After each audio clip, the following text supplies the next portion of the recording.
This time, we're searching for first homes for 2 pairs of lovebirds. We're going to need to fight negativity. The garden is just such a letdown. That seems to be causing problems. Have you noticed I'm being very quiet and philosophical? No. Though if we harness the power of positive thinking... I sense with my special skills. We might just come up smelling of roses. Oh, thanks, Will. That is a big tick. I like it when I can turn a negative into a positive.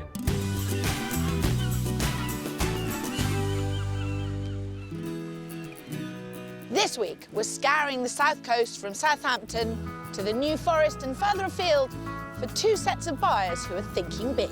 But while the view is beautiful, are there enough houses on the horizon? Doesn't look like many to me. I know. It could be in short order.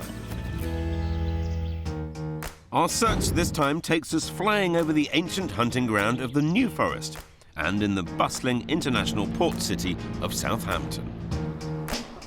This area has beautiful market towns, a proud maritime history, and its very own indigenous horse, the New Forest pony.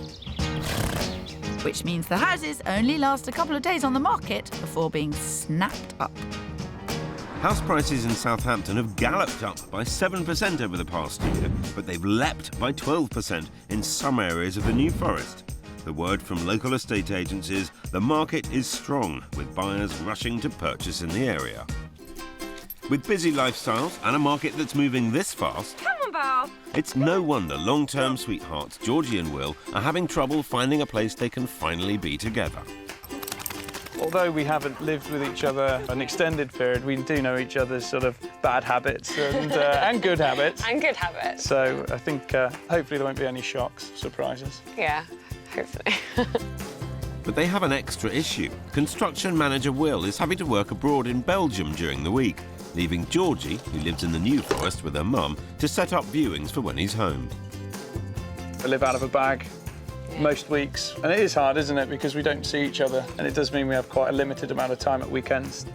It is really frustrating, I think, because the ones that we want to go and see do get snapped up really quickly. Georgie will show me a house that's come up, and then within 2 or 3 days it's already been sold. The couple, who grew up in the countryside, still love to spend time there. At the weekends, Will burns off the stresses of his working week on his off-road motorbike. And sailing fanatic Georgie has her perfect job as a yachting events coordinator. And this love of open space is informing their house hunt. I would like something that's big enough that I don't feel claustrophobic at all. Yeah. But I also have quite a big family. I'd love to be able to invite them all round for Christmas and have Christmas Day at our place. Yeah. With savings and some inheritance, these sociable first-time buyers have got a good deposit together. So they're looking at larger houses around the £415,000 mark. But there's fierce competition for properties in this price bracket. And I think because we have got that extra bit of money to spend, is that we can look for something bigger and we can stretch ourselves a bit. But it's no good having a budget that big if you've not got the time for viewings. Cue Pip. It sounds like a very busy time of life for you guys. Not much time spent house hunting. No. Sadly not, no. Because Will's away, I've been and seen 3 properties, but we've had a few viewings pulled out from underneath us. So. Well, I'm here to try and help you through that. It's not going to be a walk in the park, as you've found out, because the market is rapid. What's on the wish list? My key criterion is that we like a nice social space. I do a lot of cooking and Will does help, so... I do a lot of eating. So I think it's quite nice that if I was in the kitchen and we have friends over, that you're not sort of secluded from them. And talk to me about the outside. I'd like to have a garden out the back. I do like a bit of grass, so ultimately I'd like a ride-on lawnmower. Every man's dream. Every man's dream, exactly. It sounds to me like you guys have a pretty clear idea of what you want, where you want, what it's likely to cost. And helpfully in this fast-paced market, Will and Georgie have already got their finances organised, with a big deposit and mortgage adding up to a healthy £415,000.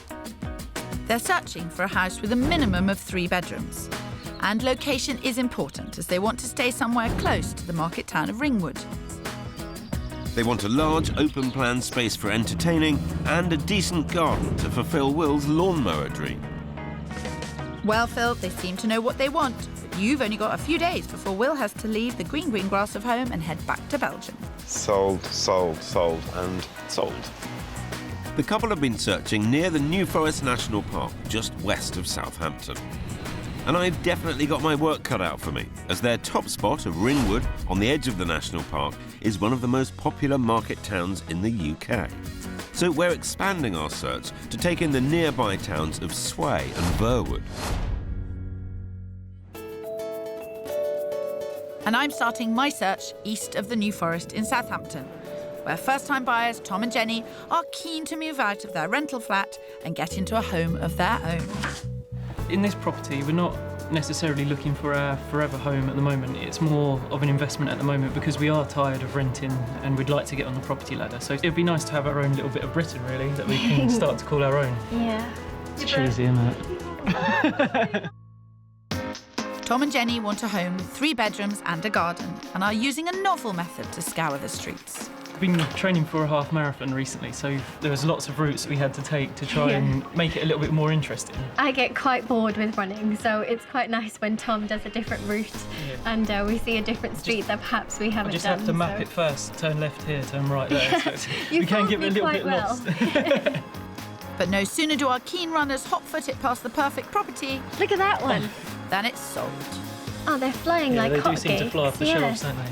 Quicker than we can get to view them, which is so frustrating because we It's feel so like we're missing out frustrating. on what would be our perfect house, really.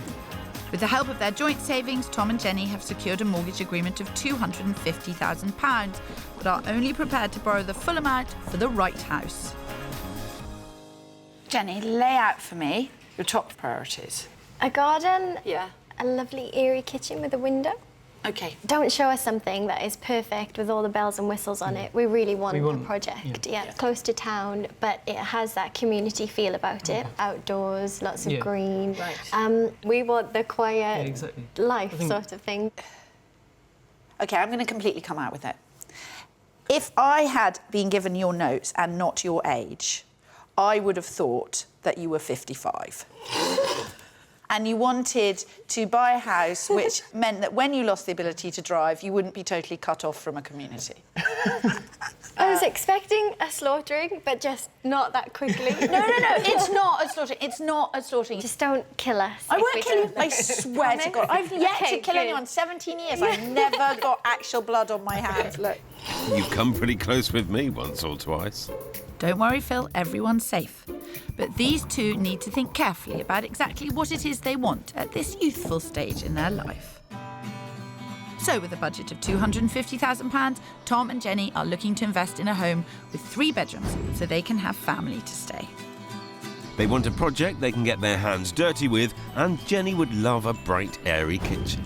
And most importantly, they want to feel part of a close-knit community. So we're sprinting east of the New Forest to the suburbs of the port city of Southampton. And we'll be focusing our search on the popular fast-moving markets of Shirley and Hythe. So I must get my running spikes on and help my first-time buyers reach the finish line, a home of their own with a village feel in the city. And I need to find a home where the New Forest ponies roam for my couple. But before that, you should get off your horse and drink your coffee. Calm before the storm, I think. Well, I may have caused the storm at the beginning. Why? She said, I knew you'd be tough. I didn't know you'd be this tough. Right. Well, all I said I was, could have told them. I just thought to myself, are they terrified of me or the market? Have they been out looking? They've been looking for 4 months and like 2 things which they weren't able to get into. The market's moving very fast in It is, isn't it? Southampton. Yeah. My couple talked about space. It's all about space. Will commutes to Belgium, so they haven't been able to go house hunting. There is a pressure on me to do the right thing this week, because if they don't find it this week, he's just going to go back to Belgium on Monday and house hunting becomes a nightmare again. It's a much faster moving market down here than I was expecting. Looks like we're both going to have to be fast out of the starting gate to keep up with the pace houses are moving around here. I'm chomping at the bit. If it's size they want, I've found the perfect place, just over 5 miles northwest of their #1 spot of Ringwood, in the small town of Verwood. Verwood offers what Will and Georgie are looking for in a town. Popular shops, restaurants and bars, but with easy access to the open countryside. They want lots of space to socialise. And as Verwood is less expensive than their preferred area of Ringwood, their budget will buy them considerably more. But with low stock and high demand in the New Forest, there have already been 3 viewings and 1 offer on the first property I'm showing them. It looks lovely. Are you familiar with Verwood? It wasn't part of our search area. If that house was in Ringwood, it would be £100,000 more. Yeah, Absolutely, yeah. So it's a question of, is it... House is location, yeah. yeah. That old adage. Oh, yeah. I'm not going to say it. Well, fingers crossed, this 4-bedroom house has the space that they need to entertain friends. Downstairs, the spacious lounge flows through to a large dining room and a sociable open kitchen diner. Perfect for that big family Christmas. And outside, the pristine garden has plenty of space for when Will and Georgie's fun spills out through the patio doors. It's bang on their budget of £415,000, but with the alarming pace of the New Forest market, they'll have to act quickly to get it. So it's a really well-balanced house. It'd be good for entertaining each Got the other. social space in it, yeah. You can see it already, can't you? It would be interesting to see if you could knock down that wall, make it Yeah. open Yes. completely rather than having the separate living areas. Yeah. Come on, let's see some more. First room, and they're already renovating. It's a good start. So dining room and then through to the kitchen. It's bright, it's clean, it's easy to live in. This already has a social space in the Yeah, kitchen, yeah. ready to go. People So, can have drinks while yeah, while exactly. cooking. I like it. Now, the garden is south-facing. I'm afraid it doesn't come with any grass. as such. Yeah. I don't think you can mow this. Yeah, I think the AstroTurf is a little bit too much. too far away from what I like. No trampolining? That would come out, I'm afraid.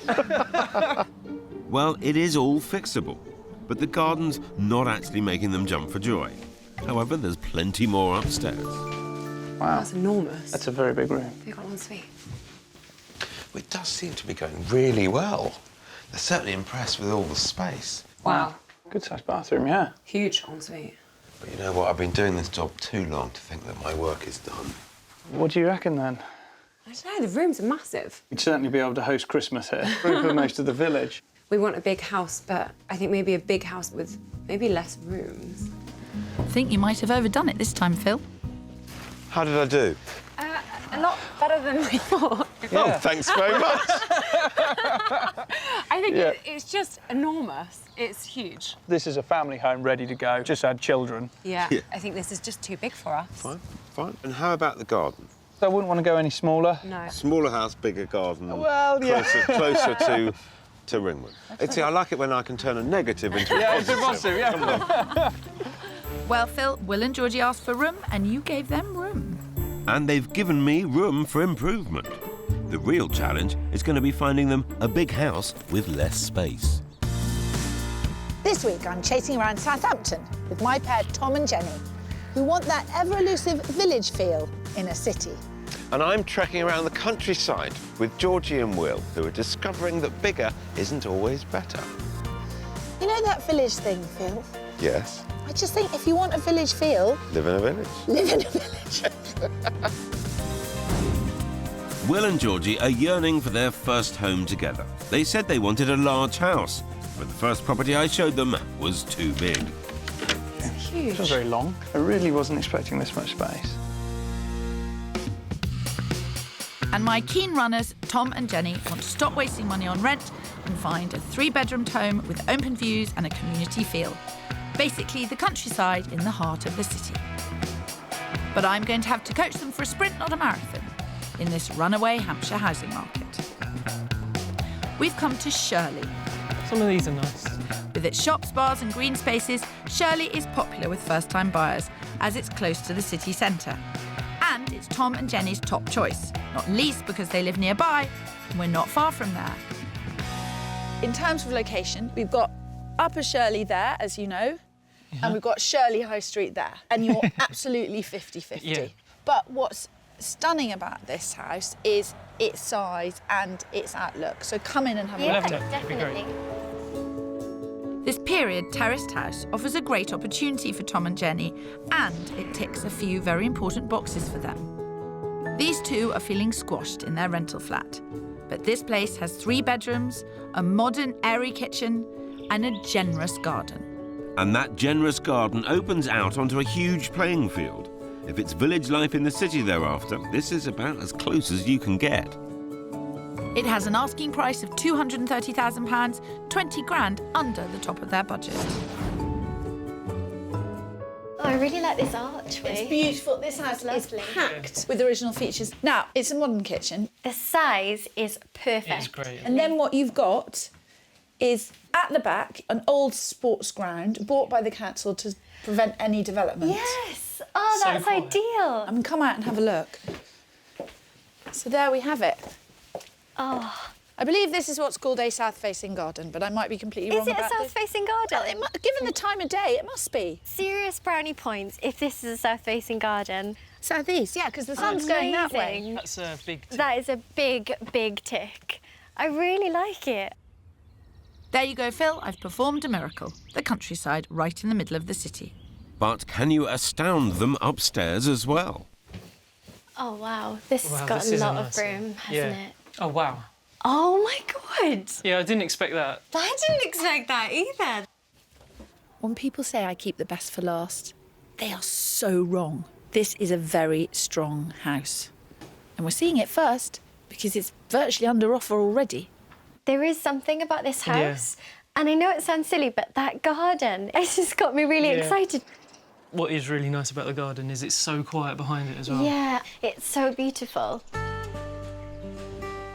While there's nothing stopping them from moving in, there are lots of mini projects that could add value to this property.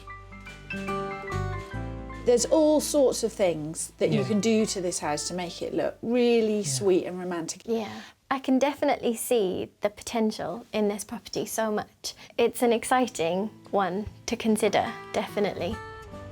I've only just begun, and this one is firmly in the running. OK, don't rub it in, Kirstie. Back in the New Forest, Will and Georgie are desperate to leave their parents and move into their first home. So we've come to their ideal location of Ringwood. Ringwood is full of upmarket gastropubs, seafood restaurants, butchers, bakers, and even craft beer makers. Everything a couple could want. But it's also one of the most expensive market towns in the UK, with an average house price of around £400,000. Not a very nice house, but I think instantly you can see the difference because we come to Ringwood. It's a semi-detached. Yeah. You've lost a bedroom. There's only 3 here, Yeah. and you've gained some grass. I can almost fit my ride-on lawnmower on it as well. Currently vacant, this modern family house has 3 bedrooms and a very big open-plan kitchen. Ideal for the entertaining Will and Georgie plan to do. To the rear, there's a large, light lounge with patio doors leading out onto a generous lawn for Will's mower. This is a turnkey home that Will and Georgie could move straight into without doing any work. It's priced above their budget of £425,000, but I have heard the owners after a quick sale. Let's head on into the kitchen there. It's a slightly different concept looking round an empty house, but you can see it's a good-sized It's kitchen. a very good-sized kitchen. So you've got big understairs cupboard, downstairs loo. This is the main living room. Wow, it's a very big It's a very space. big living room. Yeah. It's a very big living room. And Georgie looks as though she's already moving her furniture in. You'd have bed there, you'd have bedside, look, you can even see bedside table, and then you have that space to have chest of drawers. Well, it's not very often that somebody spending the top end of their budget says to me that they'd be happy with something smaller. But these guys have got their heads screwed on. They know where they want to be. They've got a reasonable sense of what it's going to cost them to be there. This house is medal-winning, Phil, but I think you may be awarded the consolation prize for the garden. Yeah, I'm not quite sure how I feel about having a neighbour's garage in our garden. No, Let's be honest. It's quite imposing, isn't it, into Yeah. the area? Kind of encroaches in. And you talking about the garden? Yeah. That seems to be causing a bit of a problem. No matter how you look at it, it's someone else's building in your garden. But in essence, you're happy enough with the size of the house, which Yes. is great. Very much so. Upstairs is perfect. The market's moving quickly. Let's keep this in the forefront of minds, but see what else is out there in a similar size. Great. Uh-oh, I do hope the loss of a couple of feet in the garden isn't going to take this house out of the running.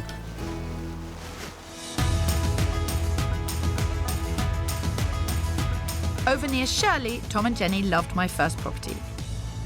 But I know ideally they wanted more of a project, and I think I've got one with real potential just a few streets away. So what we have here is a detached house. It's a complete project. It is on a busy road, but as soon as you're in the house, you just don't notice it. Okay. Its porch alone is just adorable. It's really nice, yeah. But it's a very different thing. Okay. Oh, I'm excited. Let's go inside. After you. Oh, thank you. Hopefully they'll stay excited. This detached 1930s family home does need a lot of updating, but it's light and roomy with generous living space. Upstairs, there are 3 bedrooms and a family bathroom. And at the rear, there's a small garden. It has a guide price of £235,000, 15,000 under budget, leaving Tom and Jenny some spare cash for renovations. Now, Wow, it's a big landing. it's a big It is, landing, isn't it? I really like this. And then this would be your front room. Wow. It is so big. And if these two are serious about a project, there's an opportunity to create modern open-plan living at the back of the house. What you've got to do is you've got to stand here, okay, like this, because that's your room, and it's a lovely room. So could we structurally knock that wall down? Yeah. It would be an amazing kitchen dining space. It would, yeah. I can see so much potential in that. With a good builder's help, it's nothing they can't manage. But some things need a bit more vision. The garden's not huge. This garden is not... It's not a patch on the other one. It's such a shame. The front of the house, really lovely, and then the garden, it's just such a letdown, really. I think Jenny needs to dream bigger. This house is a complete project inside and out. It looks like there's even an office for Tom. I'll say it out loud. I think every home should have an outside loo. Yeah. And every man should go and spend some time in the outside loo and not pollute the house. Feel free to spend as much time in that outside loo as you want to. I think my mum would agree with that. We've both been spoilt growing up with our gardens, but at least we get sun here. Like, it is an outside space. Compared to what we've got at the moment, we can get outside. It's great that Tom is seeing the potential here. With hard work, this place could be an amazing home and a great investment. It's a strong house and it's what they wanted. And that is my job, to find people what they want. Finally, Kirstie, you've read the job description. Yes, and I'm afraid that includes humouring you, Phil. This looks like it's the master bedroom. It's really, really nice. Such a big Lovely bay window. I genuinely think it has a lot of There's a lot of- potential. You could fit a dining table in this hall. What are you feeling now? There's so much work to do, there's no denying that, but you can see so much potential. As far as this is concerned, there's no rush. As far as the other one is concerned, there is. Okay. We're not in a rush for this one, so we just need to think about the other one way up Definitely. against this one. Yeah. Okie dokie. Right, good to have 2 to choose from at the end of the day. Yeah. Yeah. 2 already, Kirstie? I'm way behind you, but I think the next place may just sway my couple in the right direction. In fact, it's to the village of Sway that we're heading. Outdoor space comes at a premium in their ideal location of Ringwood, but this village, 10 miles southeast, offers that all-important garden. It's also nearer to George's mum. Much closer to your mum? Yes. What do you reckon we'd be, 10 minutes? Yeah, well, not even that. I'd say 5 Really? minutes, maybe. Oh, brilliant. With just a few shops and country pubs, the tiny village of Sway is the most rural of our destinations, and is the only one that's actually in the New Forest National Park. Well, coming to Sway, you can get yourself a 4-bed detached house. Okay, Fantastic. okay. I chose it for a couple of reasons. Nice and close to your mum, Yeah. and the fact that this house has a lovely garden. And I could tell yesterday that the garden was a bit of a make or break. It seemed to be quite a lot more important than we thought it would be. With just a short walk to open forest, this detached 4-bedroomed house sits in a quiet cul-de-sac close to the village centre. Inside, an open-plan kitchen diner leads into a spacious living room that's perfect for socialising. And outside, there's a fantastic raised decking area for barbecues, overlooking a lawn for Will. Its asking price is higher than the top of their budget at £425,000, but we have it on good authority that there's room for manoeuvre. It's a smaller house than what we saw yesterday, Yeah.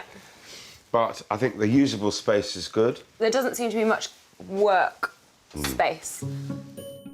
Oh dear, Phil, quick, show them the other cooking area outside. So I thought of an evening, mates round. Yeah, great social space. Barbecue already. Yeah. Does that come with the Perfect, house? ready to go. Got my grass as well, which is important. Well, why don't you wander around that way? Because there's a greenhouse and a shed and everything as it wraps round. Yeah, definitely. And, Georgie, I'll show you upstairs. OK, great. Thank you. Upstairs, there's a family bathroom and 4 good-sized bedrooms. But before we go any further, I need to know how Georgie feels about Sway. Obviously, you felt that Verwood, the first house, was too far away. Yeah. Is it better to be closer to Mum here or closer to Ringwood? It is nice being close to Mum because when Will's going to be away, I can go and say hello. But it is nice being close to the Ringwood because it's got a lot going on. Will must desperately want a home and cool base. That's something he's really looking forward to. And I'm looking forward to sharing it as well. It's a bit bland, isn't it? It's kind of like the rest of the house, unfortunately. What are your thoughts? It's not ticking many boxes. I really don't think it would work for us. I know this isn't their first choice location, but it does offer the outside space they wanted. They know that that is a fantastic garden, but I think they're going to decline the house anyway, which actually leads me to conclude that house number 2 has got to be very much still in the running. Well, there we have it. That was house number 3. Yeah. Is it the one for you? I don't think so. Don't think so. No. I'd kind of guessed as much. I wondered whether coming here, recognising the fact it's got a fantastic garden, but declining the house anyway, may help in some weird way crystallise your thoughts on house number 2, where you loved the house, but had questions about the garden. Yeah, I think it's safe to say it has done. Well, look, let's head back towards Ringwood. I've got one other thing to show you, and Kirstie's coming. Whether that'll be any help or not, I can't promise, but she's coming anyway. Right. You'd be lost without me, Phil. Maybe. But I do think I've found where they want to be, on my own. I'm in Hampshire, where it looks like it could be plain sailing for me, as my couple know exactly which direction they're heading. But the thing is, Phil, just because you point your tiller in one direction doesn't mean the winds are with you. The good ship Spencer doesn't need wind in its sails, Kirstie. Well, I've been steering a steady course all along for Tom and Jenny. They're keen to escape their tiny rental flat and get on the property ladder. And after seeing property 1 in Shirley, they were smitten inside and out. That is a big, big tick. I really like it. But they also relished the prospect of property 2, a larger place and a project with potential. And over with Will and Georgie, we have one property in the running in their favourite location of Ringwood, and my last house is here too. Now, we are about a minute, maybe a minute and a half, round the corner from property number 2. Yes. This one needs some vision, but to live in this spot, that might be what it takes. I kid you not, there are only 2 houses in Ringwood that could potentially match your criteria. Yeah. This has got loads of space, it's well within budget. The thing about this house is you don't go in thinking, I might want to change a few things. You go in thinking, we're going to completely update this house. Right, OK. This Georgian-style townhouse on a corner plot just half a mile from Ringwood town centre and 2 miles from open forest ticks a lot of Will and Georgie's boxes. It's the most open plan of all the houses, with a wrap-around kitchen diner. Upstairs, there are 3 double bedrooms, an ensuite and a family shower room for guests. But at the back, there's a possible problem for Will. No grass. It's 30 grand under their budget at £385,000, leaving money for the work. Straight into the living room. So it's been immaculately looked after. OK. But you've got good open space, which is what we've been talking about. Yeah. Is that archway You could, removable? I would think you could get rid of that archway very easily, yeah. Let's have a look at the kitchen. Great. Phil's in charge. Phil's always in charge. Note that's greeted with laughter. And through to the kitchen, which wraps around. It is a big kitchen. You could make this one big space. But you would have the budget to redo the kitchen, because this is on the market for $385. Okay. Really? Yeah. Okay, So bit cheaper. what's Even at a price that low, I'd still have to get them a deal because they'll need to call in the cavalry out the back too. Paving slabs. Yeah. Lots of paving slabs. It's a good-sized garden, but I do like something to mow. that? I'll turf it for you. You turf it for me, OK, brilliant. We'll hire you in. A novel way to save a couple of quid, Phil. It must be kind of exciting but slightly nervous time, because you're desperate to set up home with Georgie and actually have a permanent home yourself for the first time in a very, very long time. Yeah, we're very much looking forward to it. She's lived without me the last few years, so I think it'd be nice to actually spend a bit of time in our own place together. This house is great downstairs, but upstairs you slightly feel that there was a bit of an architectural blip going on. And the Artex ceiling. The Artex, yeah. But the reason I don't think any of this is a problem is because I sense, with my special skills, that this has actually fixed you on house number 2. Yeah. And we're just not ready for a project. I knew this place was a gamble, but at least property 2 is still in the running. When you got that new suit, did you take the trousers out to get matching socks? Whatever I'm wearing, it obviously works, because this search is all leading back to house number 2. I think I'm in clover. Same can't be said about you. My couple have currently got a choice of 2 houses, 2 out of 2. You two all right up there? Yes, thanks. Yeah. Having a look? Does it improve? No. No. It has to be said, all Phil, it's honesty. not... if they weren't grabbed by the downstairs, they weren't going to be grabbed by the upstairs. The upstairs isn't its strong suit. Would you like to go back and see house number 2 tomorrow? Yes. Yes, we would. Yeah, Yeah. definitely. Have a second look. And we want to bring our tape measure. They want to bring the tape measure, Phil. This is a good sign. It is indeed. Sensible house hunters never go anywhere without a tape measure. Will and Georgie are hoping they'll have a happy future together in their own home. And according to a recent Office of National Statistics survey, they could hardly have chosen a better area. The New Forest is one of the most contented regions in the country, with 79% of locals revealing they were satisfied with their lives. If they were to move near Sherwood Forest and Nottingham, that falls slightly to 75%, who are merry with their lot. But were they to choose the wilds of the Scottish Highlands, they would once again be in an area where 79% of people say they feel fulfilled.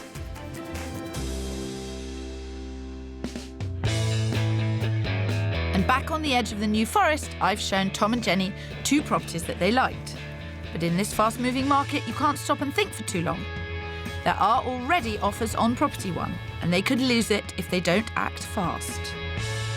I need to talk to you about yesterday. We were mulling things over last night over some dinner, and yeah, we really like property 1. I think we're in quite a good place to put an offer in. It's an unusual step, but they don't want to lose property 1. It has an asking price of £230,000, but I've learned that there are offers on the table, at least one of which is over the asking price. They will accept that offer this morning unless we make a higher offer. I've got a limit that I don't want us to go above And what is that limit? at all. That is 2,375. You happy with that? Yeah. It's just so difficult that we haven't even viewed property 3 yet. I have had a long chat with my clients and they have said that they can afford to go to 237,500. And I'm going to absolutely cross my fingers and hope for the best. The offer is in, but there are no guarantees. So it's best to have another option. And I think property 3 in the nearby town of Hythe could be it.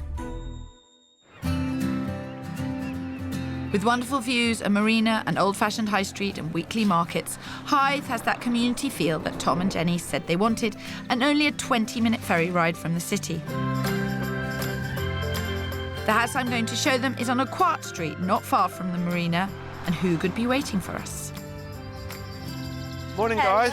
Oh, look, Phil's got a flower. I've got you a flower to cheer you up. Oh, thanks, Phil. Oh, Phil, you're all charm when you want to be. Almost as charming as this little place.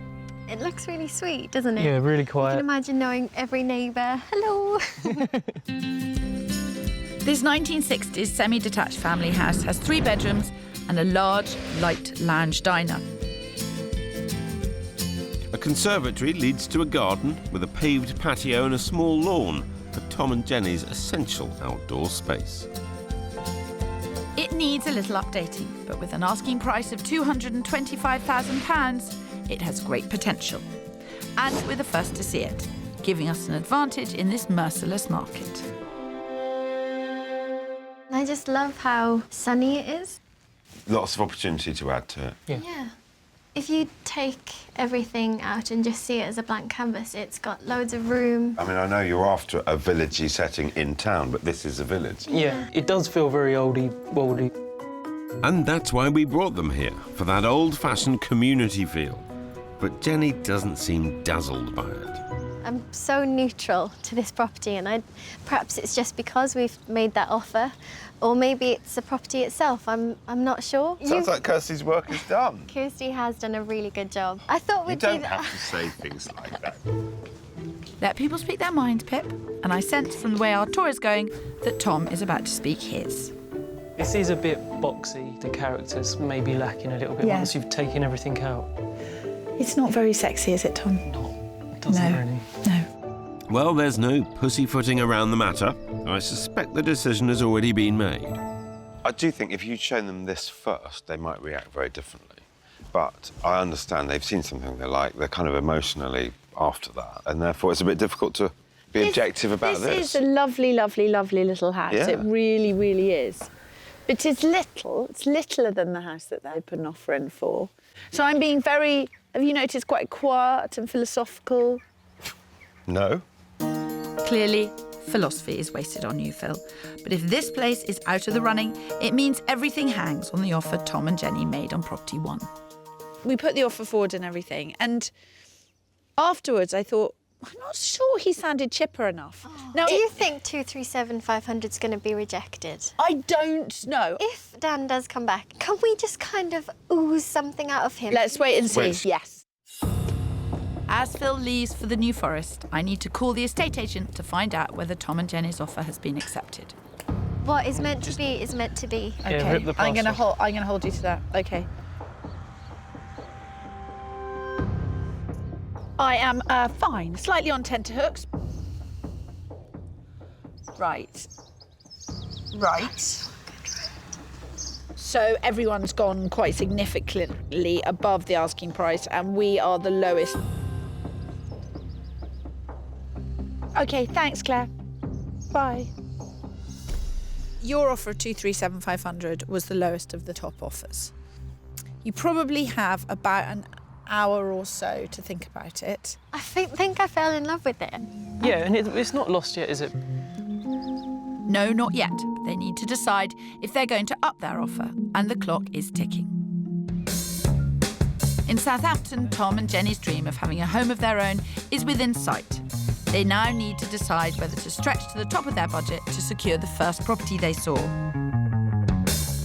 And while Tom and Jenny are thinking, Will and Georgie are close to deciding on a home they can finally be together in. So we're heading back to property 2, where the only downside was an unwelcome intruder in the garden. We've sort of come to peace a little bit with the idea of it. I can make it look pretty, that's fine. You get a lawnmower. I'll get me a lawnmower, certainly on this bit here. It needs it. I'm so proud of these two. They've just tackled the whole process in such a grown-up and level-headed way. I think they're going to go for it. But we're not home and dry yet, because I'm still going to have to get it at the right price. But we might be in a strong position, as the vendor is after a quick sale. Now, I've got to ask you guys something. Do you love it? Yeah. Does it get you in the heart? Yeah, I love this house. There's just so many things that it ticks, and I think even when we were looking at the other houses, I just couldn't get this one off the brain. So Yeah. and it's really nice to be back as well, because we practically moved in. We're measuring things up. Okay, that's not the way to do it. One step at a time, yeah. Well, look, let's go and get a drink and decide what you want to do. Great. Absolutely. Yeah, okay. Back in Southampton, Tom and Jenny have come to a decision. You both look borderline petrified. Yeah, we're a little bit tense. Yeah. We know that 237,500 was the lowest of the offers. So what do you want to pay for property one? We've spoke about this quite a bit. The figure is 245. Right, OK. Hey, Claire. We have had quite a lot of agonising going on around here. Our final figure is 245,000, which is quite a leap. So as you can see, it really is the last-ditch attempt. Thanks, bye. She said, hold on to your seat and give me a moment. But right now, a moment feels a very long time for these two. On the outskirts of the New Forest, Will and Georgie are ready to make a decision about the 3-bedroom house in Ringwood. It's on the market for £425,000, 10 grand over budget. But from speaking with local agents, I sense there may be room for some negotiation. I think we both want to go ahead and put in an offer. Excellent, excellent news.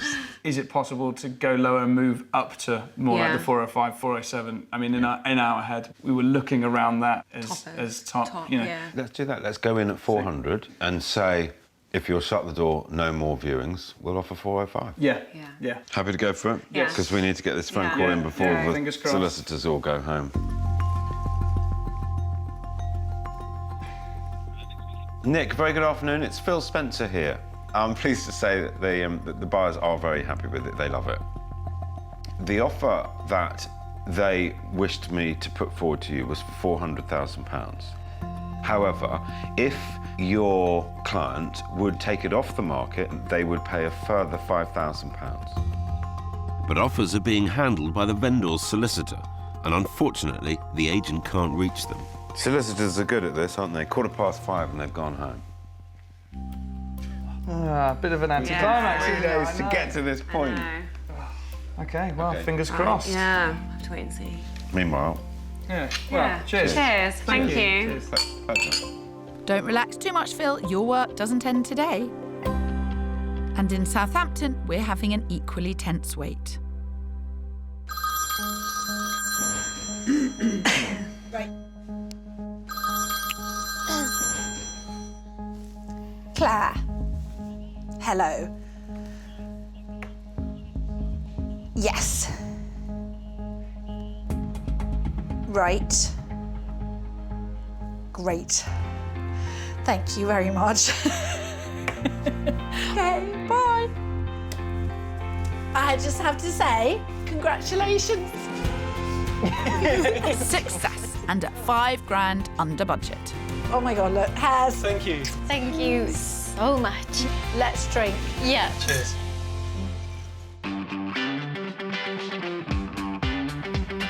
Seven weeks on, my athletic pair have almost reached the finishing line. Great news. After their survey, they were able to negotiate a slightly cheaper deal. We're in a really much better position, and it allows us to do all the types of things on the property that we always wanted to do, so... That's really exciting us about getting in there as well. Yeah. This canny couple are champing at the bit to put their stamp on their first home. I've got my scrapbook ready with all my pictures. I'm going to make it my own, definitely. What I am looking forward to is being able to have the French doors open, Jen inside doing the salad and stuff, and I'm outside doing the barbecue. Yeah, probably mow the lawn. Righto, I'll be straight over with a bottle of fizz. With exchange of contracts imminent, there'll be sizzling sausages over hot coals within weeks. On the edge of the New Forest, Georgie and Will's initial offer was rejected, so they decided to up their bid and we carried on with negotiations. It was an anxious 4-week wait. We thought we hadn't got anything, and then suddenly we got this offer accepted. We sealed the deal at £418,000, 7 grand under the asking price. I cried. You did, yeah. It was very, well, it was a really ecstatic moment, wasn't it? They've only just got the keys, and now this pair are getting down to the serious business of homemaking. It's been great to be able to get in and get going. I've got somewhere for all my things now. I've got my lawnmower. So, yeah, couldn't be happier, really. And Will's wasted no time in giving the front and back some stripes. With Phil's help, we've kind of hit the jackpot with it, really. It's all worked out very perfectly, yeah. Happy days. I think it did all work out rather beautifully. Seems everyone's a winner this week.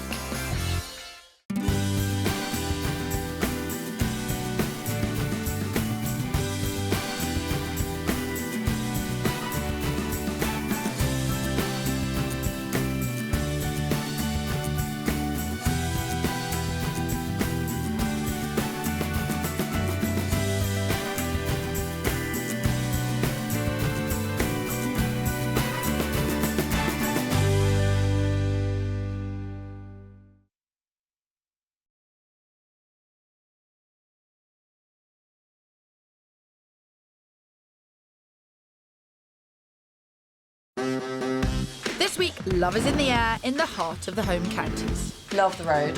It's amazing. But the path of true love and that of house hunting never did run smooth. I'm not a big fan of this style of house. It's complicated, You guys are in a proper pickle, aren't you? and heartbreak is sadly par for the course. Do you want a moment to yourself?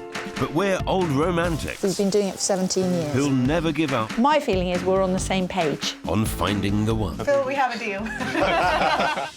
I'm not going to say anymore.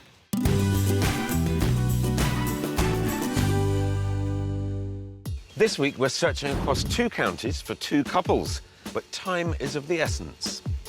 All my couple want is to be under the same roof after 2 years of living apart. And my couple are longing to leave London, but with baby number 2 on the way in 5 weeks, I'm feeling the pressure to deliver. Oh, bless midwife Phil. With royal residence, leafy commons and ever-improving transport links to London, Buckinghamshire and neighbouring Berkshire really are locations fit for a king. Or a queen, Phil. Well, you might need access to the royal coffers to buy here. A detached house would set you back around $650,000. And the imminent arrival of Crossrail is soon to be the jewel in the county's crown, reducing commuting time into the capital, but at the same time ramping up property prices. A large percentage of people looking to buy in the area are now Londoners in search of more space and a greener outlook. Just like our first set of house hunters. Sheetal, who's in online advertising, first set Surgeon Rundier's heart aflutter 6 years ago. I went to Paris for a weekend and I walked past some cafe near Notre Dame and there was this girl sitting there. And I thought, wow. And suddenly I hear a voice, do you mind if I sit here, in English? Looked up, see this gentleman, smiling ear to ear. He looked all right, so I said, yeah, okay, why not? And he sat down and the story began. After Cupid's arrow struck, the pair married, moved into rented accommodation in central London, and before long, 2 became 3, with the arrival of Naomi. We have a 2.5-year-old daughter, another one on the way in 5 weeks, and we've been living in rented flats. Space is really getting to be a problem. Already bursting at the seams, to make matters worse, their landlord recently announced he is selling up, taking their search status to critical. The timing is awful. You know, it'd be nice to sit in one place, get this over and done with, and then move. So we've had to rush through finding a place. With kids, it's just safety, security, that's just on top of our list now. You want to feel safe. You want to feel like this is your castle. You know, your home is your castle, and no one's going to intrude. Yeah. No one's going to say, get lost. We don't mind going a bit further out of London now for space. A feeling of community as well. That's another thing that's quite important to us. We don't like what's happened to us over the last few months.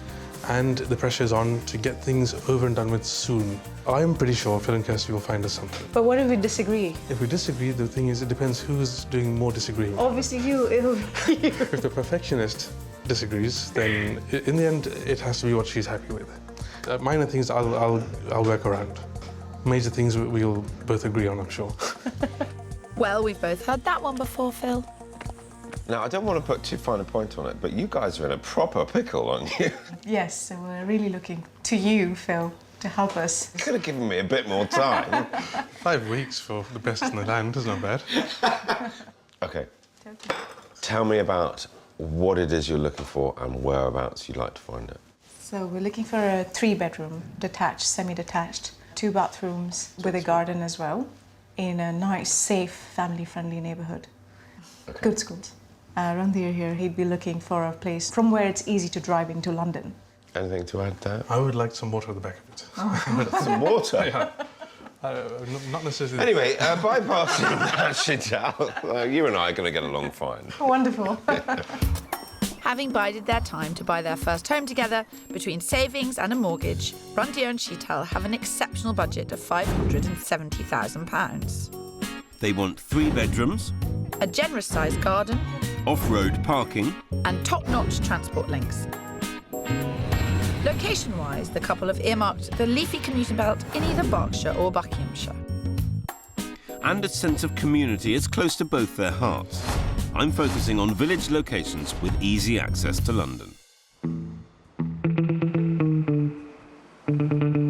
My house hunters are Lara, who works for a tour operator, and aircraft engineer Stuart. Their relationship is at a standstill, as Stuart has always lived on the south coast near Bournemouth, and Lara 100 miles away in Amersham. It has kind of put us on hold a little bit as a couple. It does feel like if we'd have been living in the same town, we'd have probably moved in together. I think I decided that we should be living together very early, and it took him about 2 years later to realise it might actually work.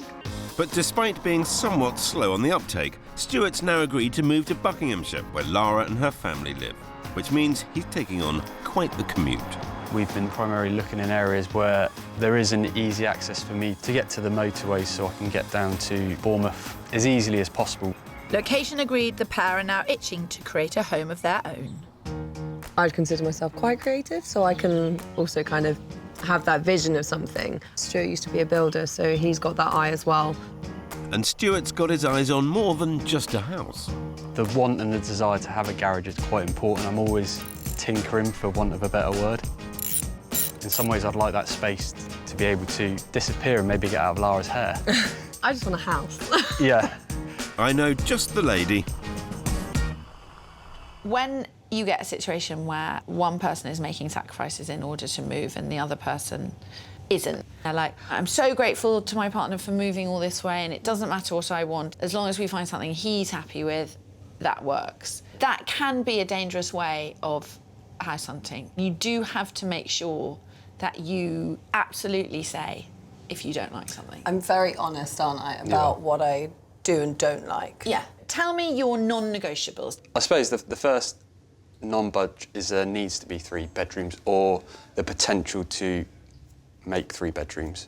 I think that's very important with family and friends coming up from Bournemouth. Yeah.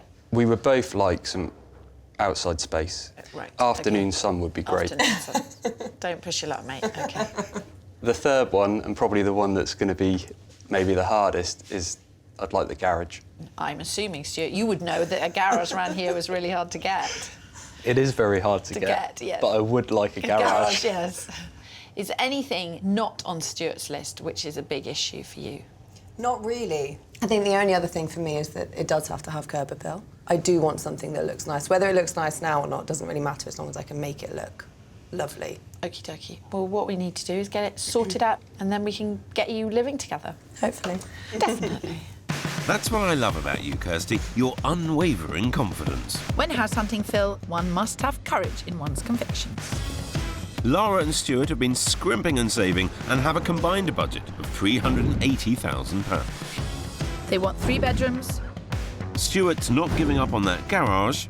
Lara's after a looker, but neither of them are shy of DIY. Location-wise, I'll be looking for properties in and around the towns of Maidenhead, High Wycombe and Aylesbury. Close to Lara's family and friends and with good road links to Bournemouth for Stuart. So 2 couples, 2 very different dilemmas, same familiar feeling. I feel like I've kind of been here before, in the way... You have. We've been doing it for 17 years. Gosh, is it that long? Yeah. I put up with you for that long. Yes. They have a baby in 5 weeks' time, and they're living in a small flat in London and desperate. I mean, they must be desperate. Well, my problem for the week looks like it isn't a problem. All right. Someone saying, I really don't mind, I'm so unfussy, is... Alarm bells. Alarm bells go ring-a-ding-a-linging like Big Ben.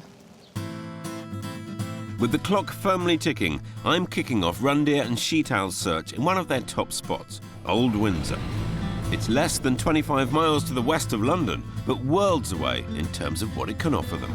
The oldest Saxon town in Berkshire, Old Windsor, has become the smaller, more intimate neighbour to Windsor itself, retaining that community feel that Chital is craving. It would mean a 90-minute drive to work for Randir, but if they're set on this area, that's something he'll have to live with. Here we're looking at a nice big detached house with a garden, with a garage and this parking area as well. So you get quite a bit of space. What are your thoughts about where we are and the setting and the look of it? The setting looks very nice. I'm not a big fan of this style of house. The aeroplane noise, is that a problem? Well, I mean, it is what it is. Yeah. It's one of the reasons why people love Windsor is because it's so well connected in terms of motorways and airports. It doesn't bother me, but I think it bothers you a bit. I think we'll be complaint spotters by the end of the week. Come on then, let's see. Doesn't sound great, Phil. Let's hope the inside is pleasing to the eye. The well-proportioned family home's on an ever-popular corner plot of this cul-de-sac.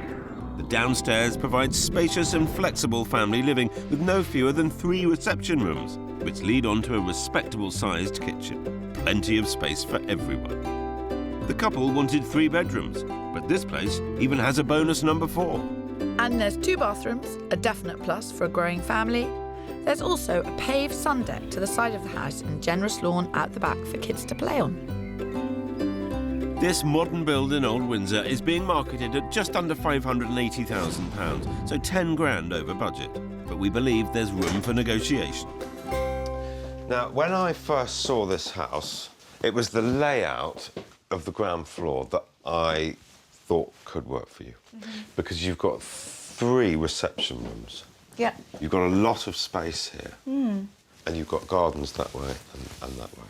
Sounds good. Randy, are you convinced about driving to work? I think an hour and a half each way adds up to a lot of time without wife and baby. Yes, we're going to have to keep an eye on that. Yeah. But meanwhile, let's see some more. Yeah. But what better place to unwind after that 3-hour round trip than this beautiful garden?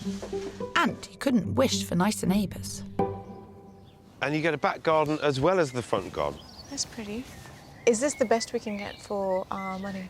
Yes, it is in Old Windsor. Okay, Yeah. because I was going to say, it's a very pretty garden, but it is kind of small compared to what we've seen before. But should we see the land beyond it, see what that looks like from upstairs? Yeah. Okay. Come on. 2 strikes, 1 more, and I'd say this place is out, Phil. Oh, this looks like 2nd bedroom. An ensuite toilet and a shower.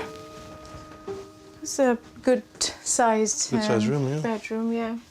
It's an airplane. Yeah, well done for spotting that. Feeling really. it, touch it. It doesn't sound like they want to live with it, Phil. You know what? I am surprised how kind of measured and calm they're being about this. I don't know, maybe I'm the only one that's panicking.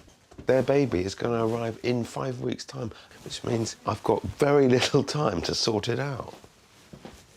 Are you enjoying the views? Yes, it's lovely up here.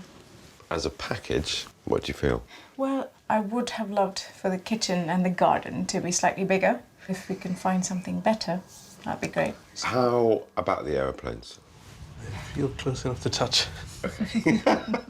Despite being in one of their favourite locations, this property presents one too many compromises. But I'm only just getting started. Tick-tock, tick-tock.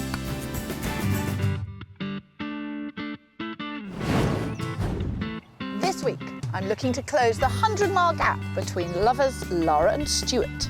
And I'm with Randir and Chital, who are desperate to swap city living for a family home in the country. You know what this means, Phil? Bournemouth to Buckinghamshire, Berkshire and babies. Blimey. Could you have said that? It's all going on this week, all the bees. The first house I showed my couple in Old Windsor wasn't quite the escape from the city they'd been looking for. Is this the best we can get for our money? It is in Old Windsor. As for my couple, Laura and Stuart, he lives in Bournemouth and she lives 100 miles away in Buckinghamshire.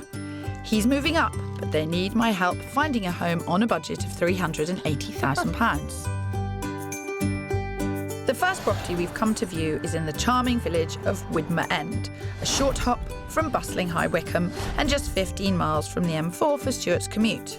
This is a top location for Laura and Stuart. He is hoping the torrential downpour doesn't dampen spirits. Now, we're not going to stand out here for long because it couldn't be a more miserable day. It's very nice. It's very nice, yeah. Let's go house hunting. Houses on this development rarely come onto the market, so if Lara and Stuart like this one, they'll need to get a shimmy on. The semi-detached contemporary home has a well-proportioned downstairs, which the couple could easily put their stamp on. The kitchen diner leads out onto a glass-sided lean-to, added by a previous owner. Upstairs doesn't have a third bedroom, but there is the potential to extend out the side. And out back, there's a peach of a garden, with its very own man shed for Stuart and even a greenhouse. Who needs a garage anyway? It would take a bit of time and money to transform this house into the home they want, but with Stuart's building skills, it's totally doable. This two-bed with potential is on for £375,000, right at the top of their budget. This house is the two-bed. At the moment, there's vehicular access to the back of the garden, so you can make a decision whether to have a lean-to at the side of the house, a single garage or a double garage. At the moment, there's a large shed and vehicular access. First impressions? Love the road. I don't have any negatives at the moment.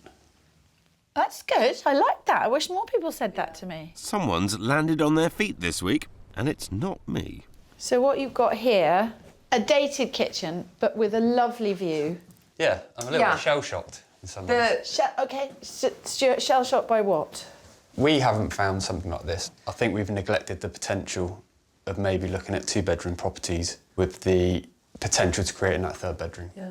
Brilliant. Go and have a look upstairs and see what you think. OK. Cracking start. Yes. You're bound to have jinxed it now, Kirstles. Big. I presume this is the main bedroom. Yeah. You can see it's a really quiet area and it's a really pretty view. You can see there's a farm out there. It's nice. Yeah, lovely.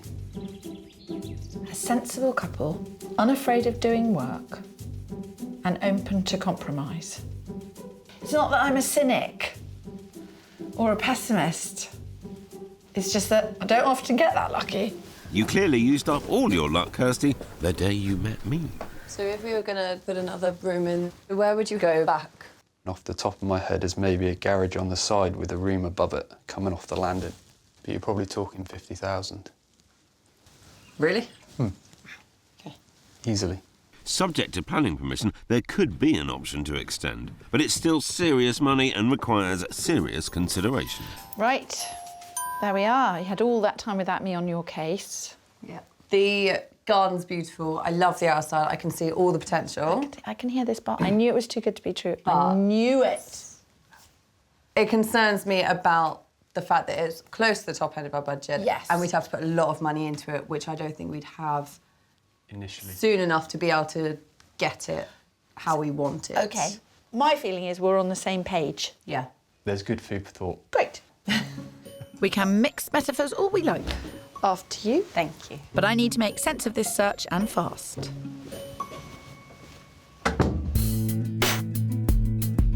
Back to my couple, Rundeer and Sheetal. Time's ticking until baby number 2 arrives, but property 1 in Old Windsor failed to tick the right boxes. It's a very pretty garden, but it is kind of small compared to what we've seen before. The second house I want to show them is in the convivial village of Hollyport. With all the classic English village feel, but the amenities of Maidenhead just a few miles away, here they can have their country cake and eat it. Now, I just wanted you to kind of see where we are, see what the village of Hollyport is like. I just wanted you to experience a bit of this. Taking the setting. Yeah. Yeah, pretty, isn't it? Come on. Heavenly Hollyport's relaxed pace of life is just what Rundeer and Sheetal have been hankering for after years of fast-paced city living. And they'd be in good company here. A large percentage of households are families, which should make slipping into village life all the easier. Hollyport's proximity to the motorway also means a reasonable commute to work for Rundeer. Great news all round. So this is the one I'm going to show you. Again, we've got the garage, some parking, and front garden as well as rear garden. Let's have a look. I'm hoping the expectant couple can see the benefits of this well-designed family home. Downstairs, there's a light and airy double aspect lounge, which opens straight out onto the garden, to the back of the house. A perfectly formed dining area for all four of them, a separate kitchen space, plus a versatile utility room with plenty of storage for all that paraphernalia that comes with kids. Upstairs is a good-sized bathroom. And four bedrooms, plenty of room for all the family. Out back, there's the private garden that's such a priority for them both. And to the front of the house, plenty of parking space for commuter Rundia's car. As requested, this detached 1980s build has a bigger garden than Property 1, but with a much lower price tag. It's on the market at £550,000. Righty-ho. Let's start in here. So you've got quite a long reception room. Space for sitting, playing, eating. I think the setting is more beautiful than the house itself. It'll need a lot of work if we want to make it to our taste, which unfortunately we will not have time to do. She's got a point there, Phil. These guys are soon to have their hands very full. This is about getting you in simply, quickly, into a pretty practical house. Seeing as the garden was a kind of talking point at the last house, let's talk about it next. Hate to say it, Pip, but I think you've lost them. The back garden, it is bigger than Definitely. house number one. And it's mature, it's private. It's more in line with what I wanted in a house. You can definitely see a little playhouse in the corner, a little inflatable pool out here in the summer. Definitely something that I can imagine, yes. I thought I was losing my touch. Full marks for the garden, but it's the house they're going to have to live in. As a package, from what you've seen so far? I prefer the first house, the ground floor of the first house. I wish we could combine the ground floor of the first house combined with the garden of the second property. Often the way people say that. Chital, I don't want you to have to walk upstairs and traipse around all those bedrooms if it's not the right house for you. I'm happy with that. So this haven in Hollyport is lost on Sheetal and Rundia, but the area really is a winner. I couldn't agree with you more, Phil. Which is why I'm showing my pair of house hunters, Lara and Stuart, a pad just around the corner. Do you want to come and help? Always a pleasure. Hollyport has much to offer young couples like Stuart and Lara. There's no shortage of characterful pubs. The great outdoors really is on your doorstep. And its location would also knock half an hour off Stuart's drive to Bournemouth. Let's not stand out here in the pouring rain. It's never going to have curb appeal on a day like today. But if it looks good today, you should buy it after you. Rush in, don't get wet. Rush in. This is called house hunting in all weathers. This red brick semi delivers pretty much everything the couple have asked for. Downstairs, the open-plan living room, dining area and kitchen make this a fashionable proposition. It would also be the perfect canvas for Lara to get creative with. On a good day, the garden is the sun trap that Stuart's after. The upstairs is generously proportioned, giving the couple the 3 bedrooms they want to accommodate visiting family and friends. And to top it off, there's Stuart's first love, a garage. This Hollyport hottie is on the market for £380,000, right at the top of Stuart and Lara's budget. So, this house has no compromises. It's in pretty good nick. Yeah. Good. How about the look of the house outside? I know we hurried you through in the rain. I don't love the outside. Yeah. I had the same reaction. When I went upstairs, the bedrooms there, I think are superb because they've got fantastic light. And there's something else about this property that might just brighten Stuart's day. So not only have you got a carport, you've also got a fantastic garage. Loads of storage. How much of a priority is garage to your house? It is quite a priority to me. I've always had a garage. Is Lara OK with that? She's come round to the idea. I think she's understood that maybe having that space is a good thing. As long as you both are aware of the restrictions that you place on the property size. Yeah. With the boys lost in man space, I want to know what Lara's thinking now that she's seen upstairs. You said when we first met that curb appeal really mattered. Yeah. How off-putting do you find the front of this house? Quite a bit, if I'm honest, and I'm surprised because there's nothing necessarily wrong with the house. I'm not expecting this is our house. I've never thought that I'd ever necessarily get that, so I'm not looking for that. But At the moment, I don't feel it's just quite right. Right. OK, thank you, Laura. You did tell her to speak her mind. When you were in the garage with Stuart, you talk about why he wanted a garage. He's always had one, and it's a fundamental part of the house that he wants. And you fell for that Codswallop look, did you? Yeah, leave him alone. It's not leave him alone. I'm not anti-garages per se. I just can see that similar things could happen in a shed. Yeah. There's something not quite right about it for me. Yep. And actually for us, I don't think it's right for either of us. I agree with you. Sounds like the Hollyport property has crashed and burned. But all is not lost. And as any seasoned house hunter knows, there's always something to salvage from the wreckage. Stuart, if you had to choose between property number 1 and property number 2, which would you choose, Stuart? One, exactly. Yeah, 1 doesn't have a garage. But is what you want, Stuart? It is what you want. What you want? I don't quite know what you're asking. Could a shed suffice? A building with vehicle access would suffice. A building with vehicle access. So basically a garage then. This week, we're in the hotly contested home counties of Buckinghamshire and Berkshire, trying to find homes for two couples looking to take that next step. I'm trying to close the 100-mile gap between lovers Lara and Stuart, but try as I might, so far there's been little movement. At the moment, I don't feel it's just quite right. And movement is the last thing I need from my couple, Randir and his wife Sheetal, who's about to have their second child. Deep breaths, Phil. They rejected the first property in Old Windsor as the garden wasn't big enough, and also gave house number 2 a wide berth. I think the setting is more beautiful than the house itself. So for what's hopefully going to be lucky property number 3, I'm showing them a cracker of a family home in sought-after Winchmore Hill, just outside of the market town of Amersham. Nestled in the scenic Chiltern Hills, this location provides all the tranquility of village life, but within easy reach of the hustle and bustle of the city. As with the rest of Bucks, schools here are top of the class. And with low crime rates, this area really delivers on that sense of security our house hunters are craving. So the village of Winchmore Hill. And you can get a period house older than what we were looking at yesterday? I love the little walkway with flowers on either side, the little lamps, bench to sit out when we're grey and old. Watch cricket on the village green.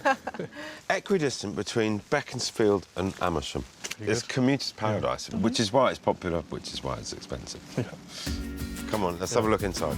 This charming 1930s country-style cottage is a real find, and something this good won't stay on the market for long. The living room wouldn't look out of place in an interiors magazine, with original features and lashings of style. There's a warm and welcoming family dining room, giving the growing family plenty of space at mealtimes. This leads on to a galley kitchen, which isn't to everyone's taste, but is well equipped. And upstairs, the stylish interior continues in the bedrooms, one of which is currently being used as a study, but could easily be transformed back into the third bedroom thereafter. There's also a well-presented family bathroom. But it's out back where the house really ramps up the wow factor. And for a man who wanted water, how about this? The charismatic cottage is on the market for £550,000, so bang on budget and hopefully right on the money. So we arrive into what is the dining room. I actually wanted you to see the kitchen first. Oh. And really, because of yesterday, I picked up very strongly that the kitchen and the garden were forefront of your minds. Kitchen is country style. You know what she loves? She loves the gas. I love having gas in my kitchen. I miss that from India. It's a nice, lovely, big hob. Yeah. They're certainly warming to this one, Phil. Got 3 bedrooms, you've got 2 receptions, you've got the separate kitchen, and you've got a lovely big garden. Wow. And that all comes at a price of $550. No way. Phil, we have a deal. And I haven't even revealed the botanical dream out back. Now, it's very sweet out here. Oh my God, it's amazing. All the blossom out at this time of year, it is lovely. Oh, it's beautiful. I think you picked the right time to come here as well. Now, Randy, what did you say to me about wanting some water? It was a deal breaker if I didn't have anything. It's big enough to keep you happy, isn't it? It's manageable. This is the best yeah, we've it's seen. Nice. It's yeah. beautiful. All I need is for them to fall for upstairs too, and we'll be home in time for tea. 3 bedrooms, 1 bathroom up here. Just poke your head in there. That's a small single room nursery. Okay. This is the second room, which is also a single. So it's a bit tight, but I really want you to try and think of this house as for now. How are we doing, Mandy? You're being quiet. I like the look of it. It is a bit small, but I like the look of it. You're processing it. Yeah. Yeah. Can I Have just a look. take a peek again? Ah, so the master bed here. Plenty of storage. Decent size, not the biggest.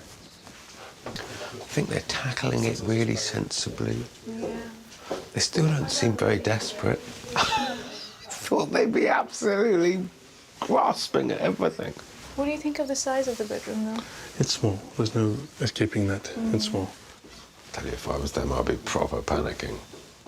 Well, lucky it's not you that's 8 months pregnant, Phil, but they may need your calming voice of experience yet. Hiya. Hi. Is that okay? Good. Interesting. Do you think you can make the bedrooms work? That's the question. I think the focus has shifted from the bedrooms to the fact that there is only 1 bathroom in the house, which is a hiccup for us. The things that you're talking about are would likes, wishes, desires, rather than absolutely must-haves. Yes, that's true. No, I mean, I think we could move into this house tomorrow. What do you think? The setting's perfect. Yeah. I think the house is a bit small, but it'll do for now. And when we need to, we can expand up. The commuting business is with the options. If the train breaks down, you have the tube, the car. It all makes sense, doesn't it? But overall, we like it. This one's definitely in the running. And Rundy is spot on about Amersham being a choice pick with London commuters looking for more mortar for their money. To bag a 3-bed house in the East London borough of Hackney would set you back an eye-watering £836,000. In fact, for every minute of train travel outside the city, you can expect to knock at least £3,000 off the price of a property. But one thing that extra cash won't buy you is a guaranteed seat on the train. Those travelling into London in rush hour suffer the most overcrowding. The 732 from Woking to Waterloo being the busiest in the land, with 2 in 5 people having to stand. But it's the poor commuters of Wales who have to endure the worst delays. So, for an altogether happier journey, move to the northeast, where 79% of passengers give the trains the thumbs up. My couple, Lara and Stuart, the young lovers, who with a budget of £380,000 tops, are desperate to find their very first home. Sadly, the last property I showed them in Hollyport didn't give them that warm, fuzzy feeling. In fact, the front of the house left Lara feeling cold. I don't love the outside. Reality is, to get the perfect house inside and out on their budget, they're going to need to cast the net wider. So, for the next house, we're taking the search 25 miles north to Aylesbury, closer to Lara's family, but further for Stuart's commute. The compromise has to come somewhere. Aylesbury has undergone a makeover in recent years and now has a distinctly 21st century feel. There's farmers markets, artisan coffee houses and plenty of gastro delights to choose from. But crucially, this corner of Bucks will give Lara and Stuart more bang for theirs. This house has 3 bedrooms and a garage. Okay. And it has curb appeal. Yeah. How badly are we out of location here? It's quite a bit further from yes, everything it else is that a we're bit based further. around. We are right at the very top You definitely of are. the area. OK. But will you come and see inside this house? Yeah. Of course. Yeah. I'm not going to say any more. Okay. As this house is capable of doing the talking for itself. I'm just hoping Lara and Stuart are ready to listen. This well-laid-out living room and large kitchen diner are perfect for the young couple. And this house doesn't stop there. There's also a conservatory which looks out onto a lawned garden to the back and to the side of the property. Moving upstairs, the impeccable presentation continues and the house also delivers on that hard-to-get 3rd bedroom. And the crowning glory, a garage, where Stuart can tinker to his heart's content. This showstopper is on at £380,000, so stretches their budget as well as their ideals on location. It's big. Mm. It is big. Nice garden. Yeah. Very nice garden. It feels strong. It doesn't require any explanation as to why we're here. You No. get No. more for your money here. Yeah. This is what I'd really, really like. Go and have a look upstairs. Yeah.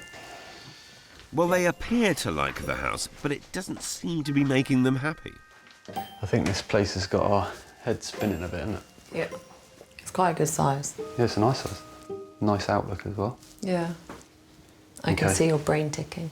My brain's ticking, yeah. Let's head upstairs.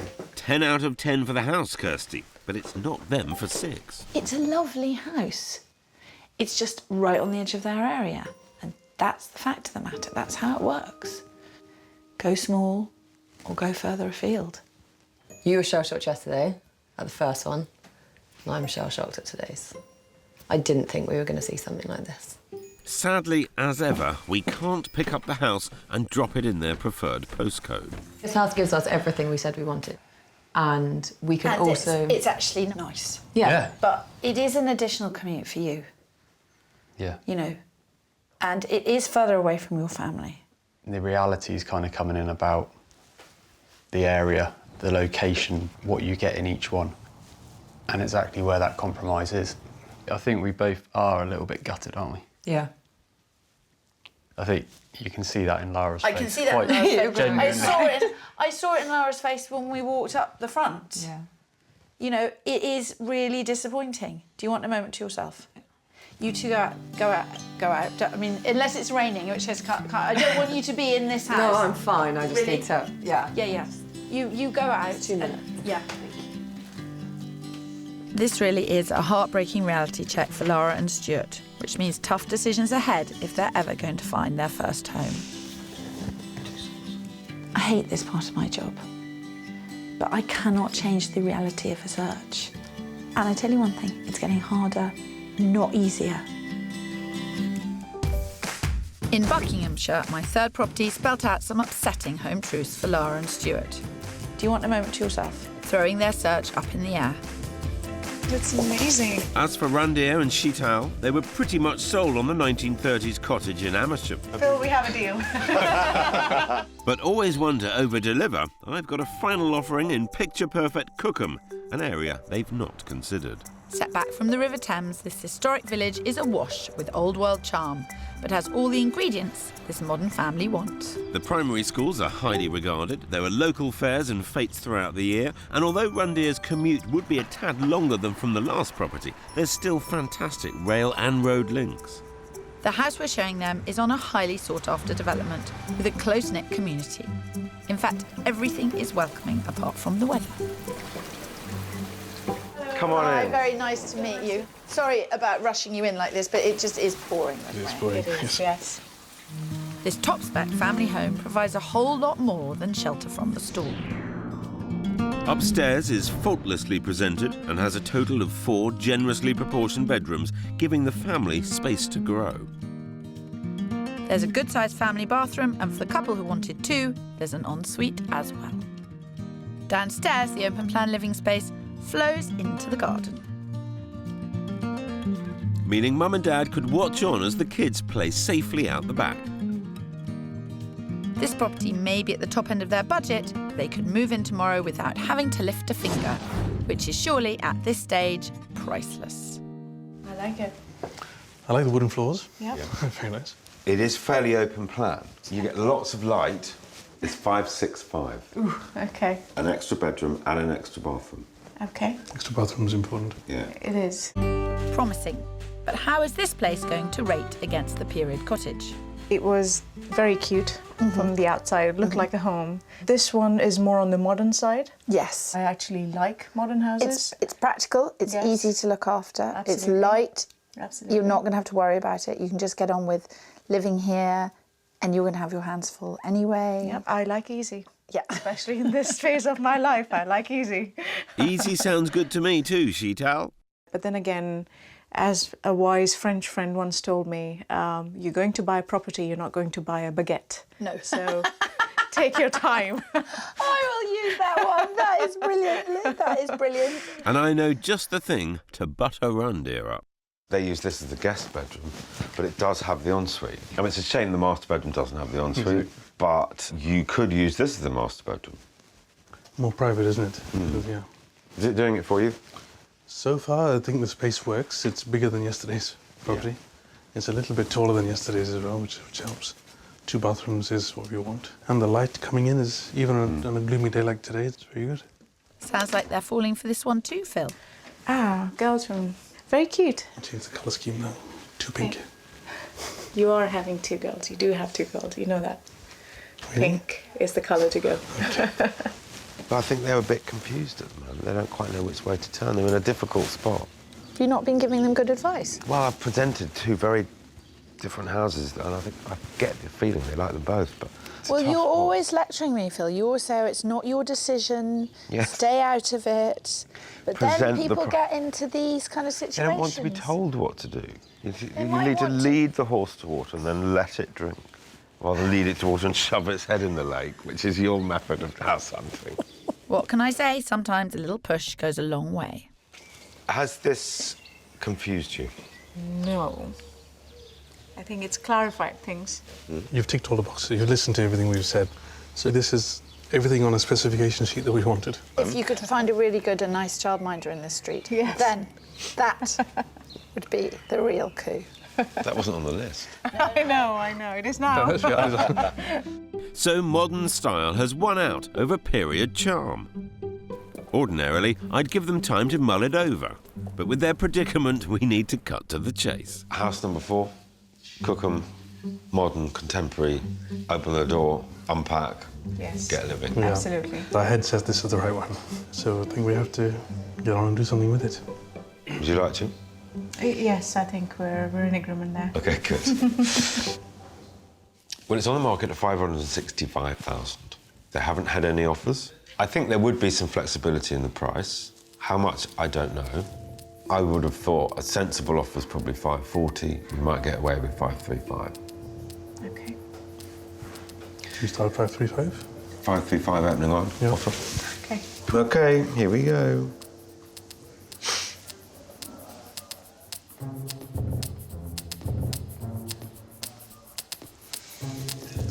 Colin, hi there.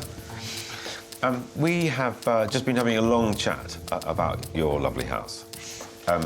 So I've got an offer for you. It's a little lower than I know your vendor was looking for. So the offer they've asked me to put forward is for 535,000. Thank you very much. Cheers. Bye-bye. It's lower than they were hoping for sure, but there's nobody else sniffing around it. Yeah. This is the waiting bit. Over in Aylesbury, after an emotional last viewing, I need to work out with Lara and Stuart where we go from here. So usually this is the stage at which we sit down and say, is it house number 1? Is it house number 2? But despite all of the houses being in some way suitable for you, they aren't. What are you feeling right now? Gutted. Yeah. We were hoping that we were going to be proven wrong. But in actual fact, what we would like just doesn't exist in those areas within our budget. And I think that's why the last house was actually so emotional. Yeah.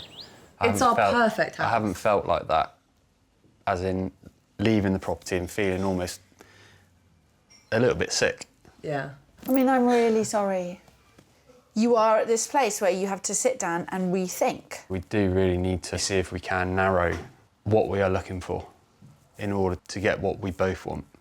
We've still learned a lot. Even though we haven't ended up with a house at the end of it, we'll be looking at things slightly differently now. You're going to get We're not there. going to stop. You will. I know, I'm very confident. Listen, I feel like I'm sending you out on your little lonesome. We'll let you know once to find it. Yeah. Hopefully sooner rather than later as Oh, well. I hope so too. Yeah. Otherwise, there'll be a lot more wine. So Lara and Stuart's search has undergone a much-needed overhaul, but it certainly isn't over. Whereas Rundeer and Sheet Owls just might be. Colin, that was quick. What news? Right. Fine. Many thanks, Colin. We'll speak tomorrow. Cheers. Bye-bye. It is too low. They wanted more. They're looking for more. They're hoping for more. They're hoping somebody will pay them more. But it's not an outright no. You're good, Phil. I haven't done it yet. I'll have a conversation with them in the morning. Okay. And I'll be in touch. Thank you very much. Don't think I'll be able to get much sleep tonight then.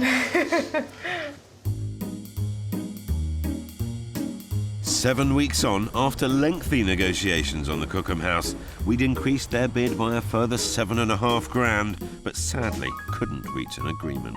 So, reluctantly, Rundia and Sheetal decided to walk away, as something else had taken priority. It was always going to be a race to find a family home before baby arrived, and now that little Nora has joined them, the search for a home is on hold. Later this year, my couple will be back in the saddle, searching for a family home in the Berkshire towns and villages we've shown them. Here's hoping they bag one before their new arrival is up on her feet.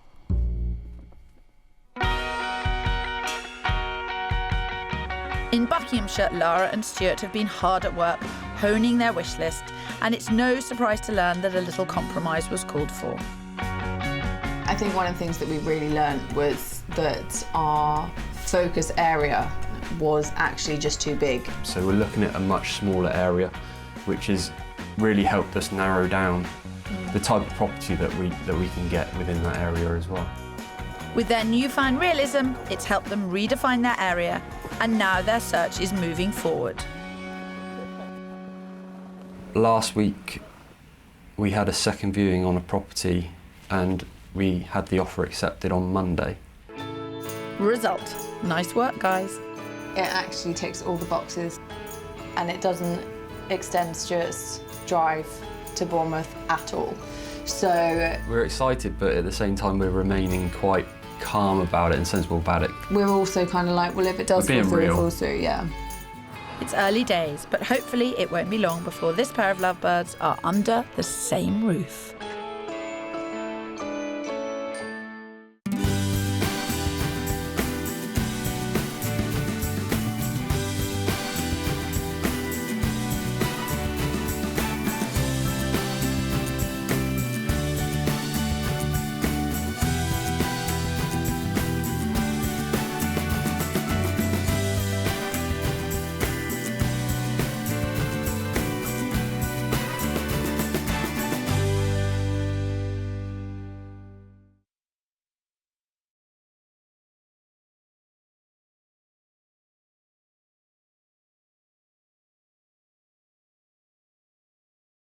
This week in the Northwest, it's all about that feeling.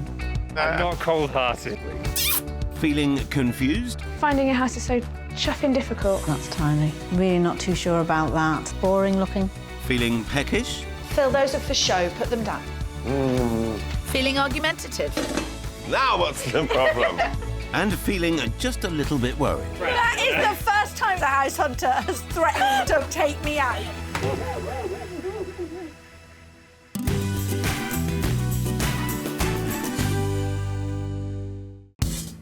This week, we're property shopping in Warrington and Liverpool. My house hunter is competing with couples looking for a family home. My house hunters are a couple looking for a family home. You better stay off my patch. Whoever finds it first. That's not how it works. I'm not waiting for you to catch up. That's not how it works. Liverpool, a city of culture with a sunny disposition and a property market that encompasses everything from seaside views to inner city style and more listed buildings than anywhere outside London. Property in Merseyside is surprisingly affordable. The average home here will set you back 130 grand. That's a whopping £80,000 below the national average. Just 20 miles east along the Mersey is our other house hunting ground, the popular commuting town of Warrington.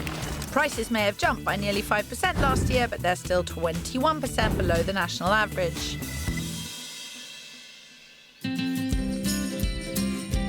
And it's Warrington where we find our first set of house hunters. Childhood sweethearts, civil engineer Andy White and his wife Jen, a physiotherapist. At just 24, this pair are on a mission to buy their first home together.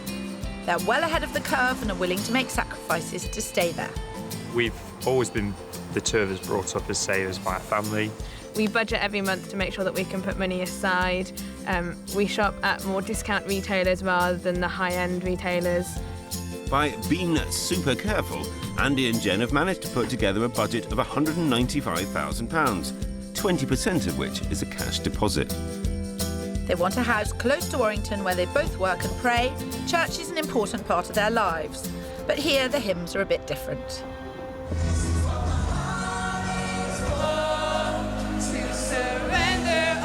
On vocals, Jen.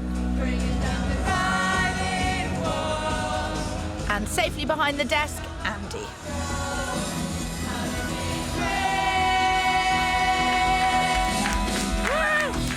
And that will be Goodnight Warrington.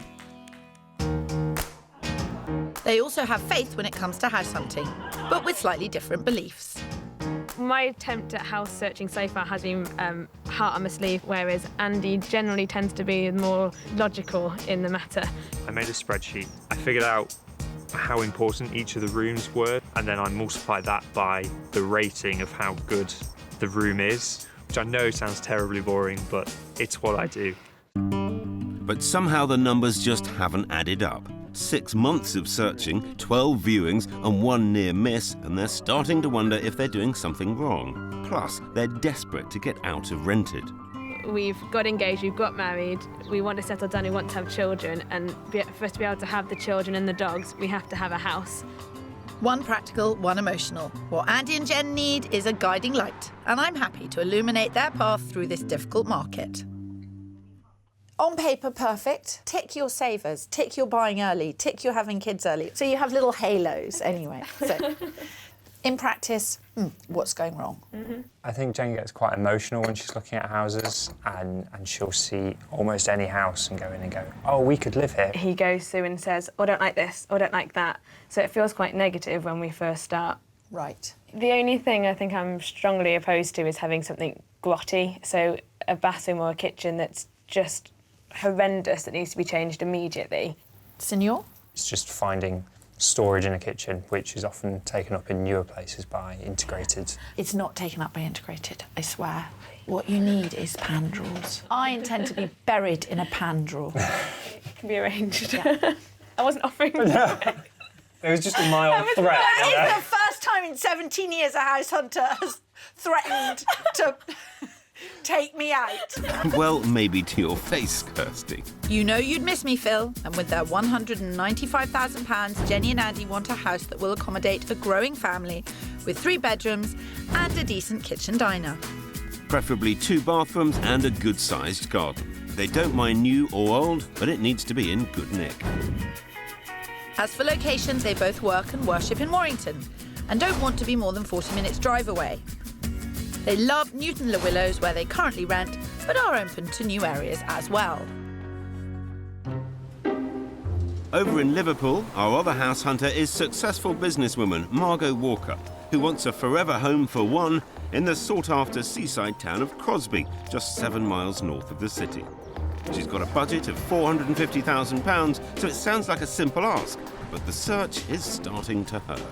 I've now been looking for the last, I would say, a year and a half even. You look, not just daily, every couple of hours or even hourly, because I don't want to miss the chance of viewing a property before it's sold.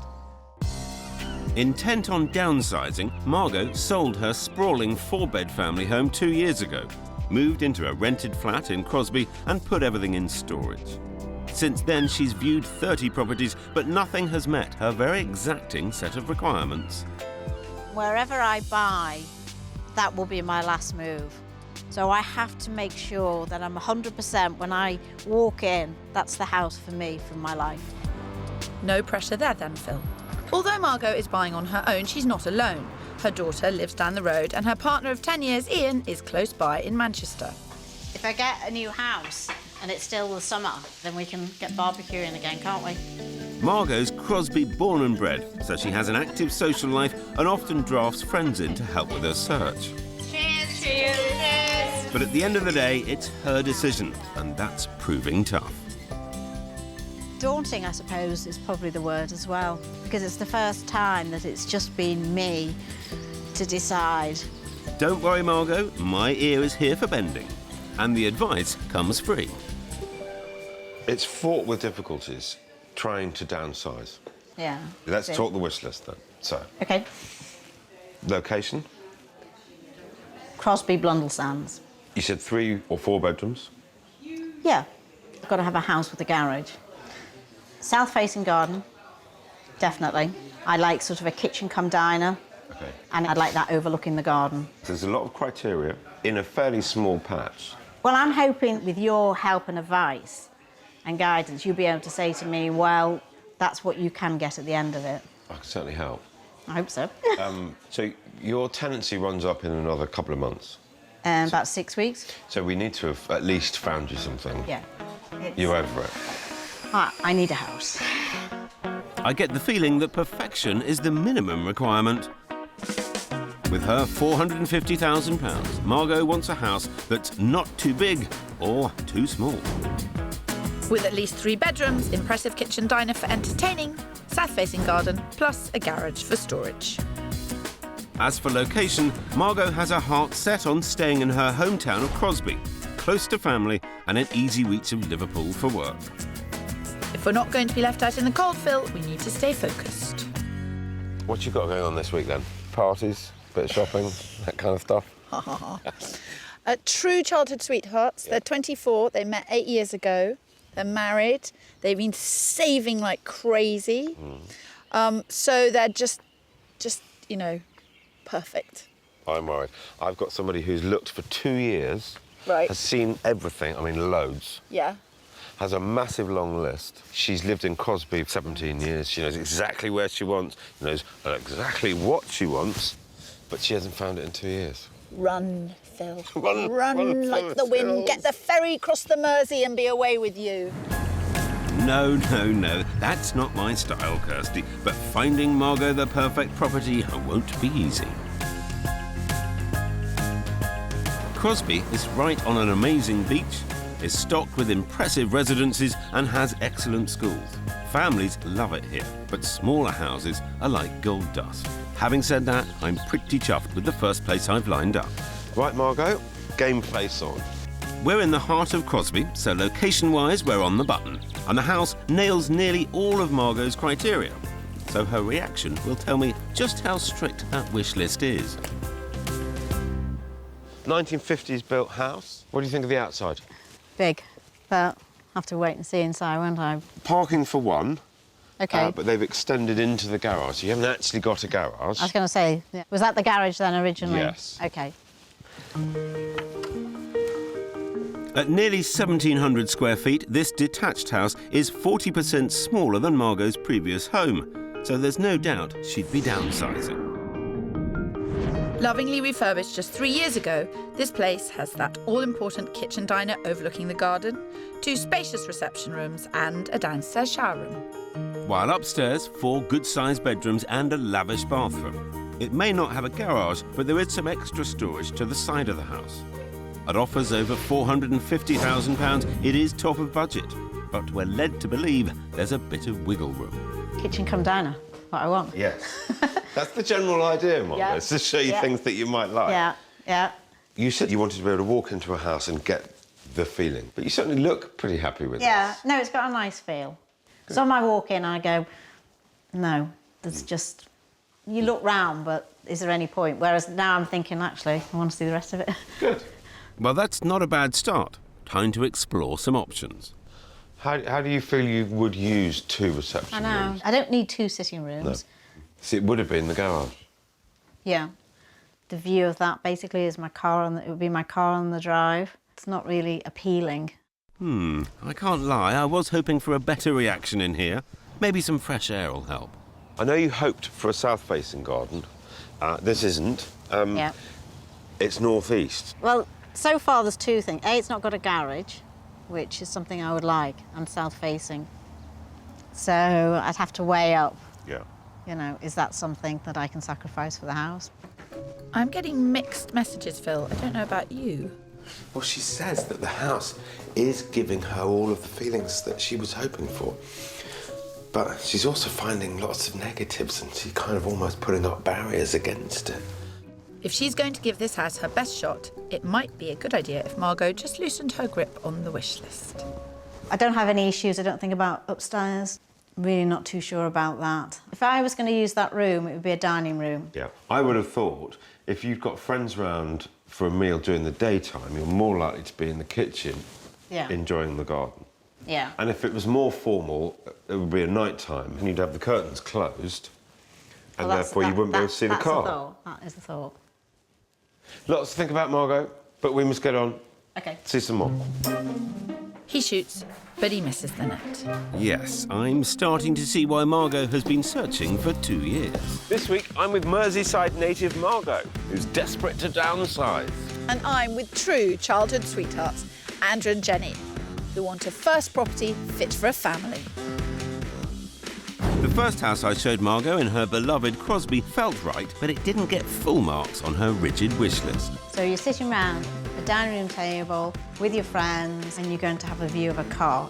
She is one tough customer, and I've got less than a week to turn around 2 years' worth of property pessimism. As for my first-time buyers, Andy and Jen, they've got the enthusiasm but not the experience. Despite a healthy £195,000 budget, their spreadsheet analysis approach still hasn't found them a home. Now we're just getting a bit dragged down by it, I suppose. Do not worry, Auntie Kirstie's here, and I have high hopes for our first appointment. We are 9 miles north of Warrington, on the outskirts of Ashton in Makerfield. A new area for them, but it's well within their 40-minute commute to work and church, and it's a detached house on a quality modern development. So, what do you think? On the corner? Yeah. Very cute. And it is in immaculate condition. South-facing garden, I think. It is a south-facing garden. Yes. No. Oh, we're tick, tick, tick round yeah. here. Yes, a ticker-tape parade. This is. Yeah. You're celebrating a bit early, aren't you, Kirstie? Do not rain on my parade, Phil. This house is spot on for Jen and Andy. At 1,100 square feet, it has space for that future family, with a large kitchen, lounge and separate dining room overlooking the garden. Upstairs, 3 decent-sized bedrooms. One has an ensuite, and there's also a family bathroom. Just what they asked for. It is right at the top of their budget at £195,000, but I don't think there's anything missing from their wish list. Watch and learn, Phil. So, immaculate kitchen, loads of storage, room for whatever freestanding fridge you want, not integrated. Hey, it's one of the better kitchens that we've been into. Yeah. Definitely in terms of Space size and and your light. storage. Now, this obviously could be a dining area if you wanted it to. Yeah. Yep. Long term, this is the kind of room which makes a great kind of playroom. Playroom. Yeah. That's good. I'm starting to think they may have created myths about their house hunting style. There hasn't been a negative word from Andy yet. That's massive. That is big. Loads of space for, obviously, the bed and a unit on this side. Oh, okay. Crib. Like crib there, and then wardrobes, and then like a changing table here. I know Jen admits to always being positive in viewings, but these two are the house buyers from heaven. They look very into it. They look like they're really making plans. Surely it can't be this easy. Having said that, Andy's still got to weigh up the scientific data. I think it will score highly on the spreadsheet. It's like something out of that film, The Truman Show. I mean, I've never seen so many immaculately kept houses. Yeah, really like the house. What I don't know is the area, so I just need to research the location, but it's beautiful. Can I get a hallelujah, Phil? Given that they haven't signed off the area yet, maybe just some mild praise. Back with Margot, and I'm continuing my search for the Holy Grail in Crosby. My first house had some parking issues and was a bit too big. So now we're going to explore some serious downsizing in the very desirable Blundell Sands enclave of Crosby. After all, why spend the whole £450,000 if she doesn't have to? This house, I'm kind of gauging where your needs are. This is a downsize. So is this 3 bedrooms? Yeah. First thoughts of looking at the house? Boring looking. But that's Yeah. just the exterior, isn't it? So. What do they say? Beauty's in the eye of the beholder. To me, this looks like a 1930s classic. At just under 1,000 square feet, it is significantly smaller than the last house, but it's still got the must-have kitchen diner and the right number of lounges. 1. Well, upstairs there are 3 bedrooms and a good-sized bathroom. The garden is northwest facing, and although there's no garage, being on a corner plot means there's room to build one. And there'd be plenty of money to do that, as this place comes in at just £289,950. An incredible 160 grand under budget. Margot could buy a Ferrari and park it outside the lounge. It's all been freshly done, and I think done to a pretty high standard as well. It's tiny. No, it's really tiny. Is it? Yeah. I know I'm downsizing, but that's tiny. Too small. Yeah. Come to the kitchen. She's a straight talker, Margot, and I like to know where I stand. But I feel more like I've been put in my place. The whole thing is on a smaller scale. There's no hiding from that. So it's No. not... No. You're going to put a chair and tables in here. It's going to be no room to walk round. And that's the garden. Yeah. That looks tiny as well. If you said to me, do you want to be too small or too big? Yeah. I'll go too big. Yes. We'll move on. Okay. We'll move on. Up to you. Oops. Someone's been hung out to dry. Don't worry, Phil. It's an occupational hazard.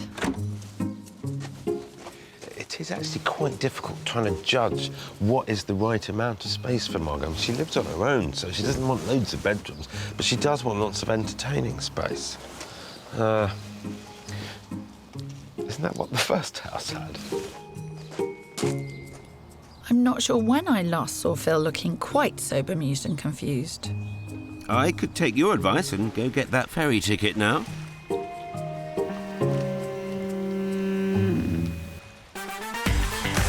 Everyone wants value for money when it comes to buying a home, and Liverpool tops the list of most affordable hotspots on the up in England and Wales. In some parts of the city, house prices have increased 41% in the last year. But the average property still costs just £120,000. Nearby Manchester has also seen price hikes of 32% in some postcodes in the last 3 years. But if you know where to look, you can buy a family home for less than 100 grand. Leeds is also on the affordability list. In some areas, you can still bag a family home for £125,000. You've got to love a bargain. Back in Warrington with first-time buyers Andy and Jen, and although the first house we showed them got the emotional and analytical thumbs up, the location was unfamiliar. So for our next property, we're playing it safe in Newton-le-Willows, an area they love and where they currently rent. As it turns out, I didn't take the ferry option.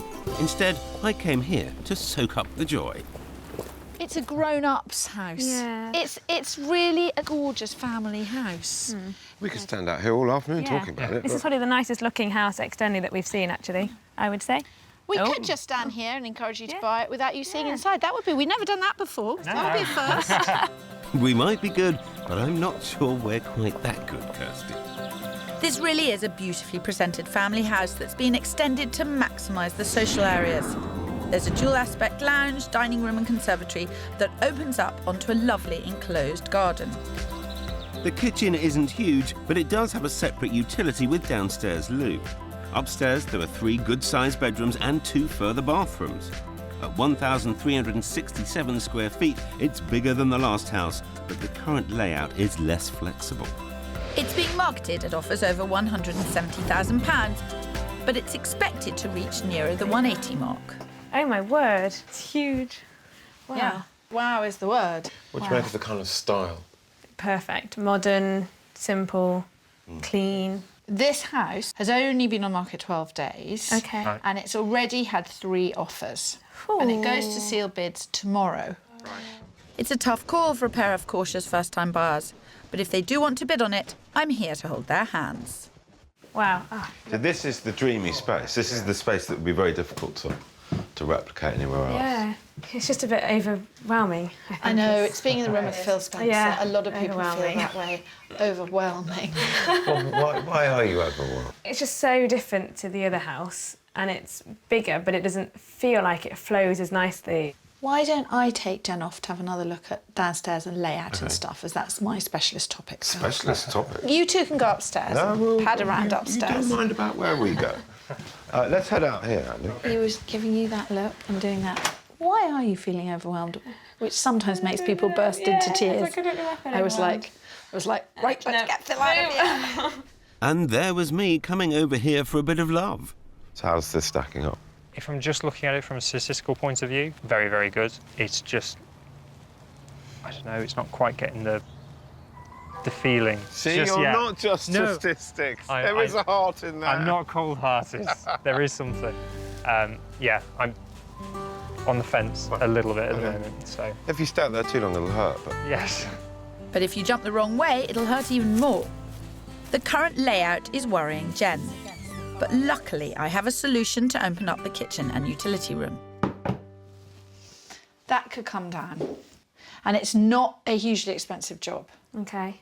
I want to this one more because it's in Newton. Yeah. It's just different. It's a bit more dated. Like the floor needs to be redone, things like that didn't need to do at the other place. But that's all cosmetic. I love this house. But Andy and Jen are going to have to love it too, and quickly for this one to be a contender.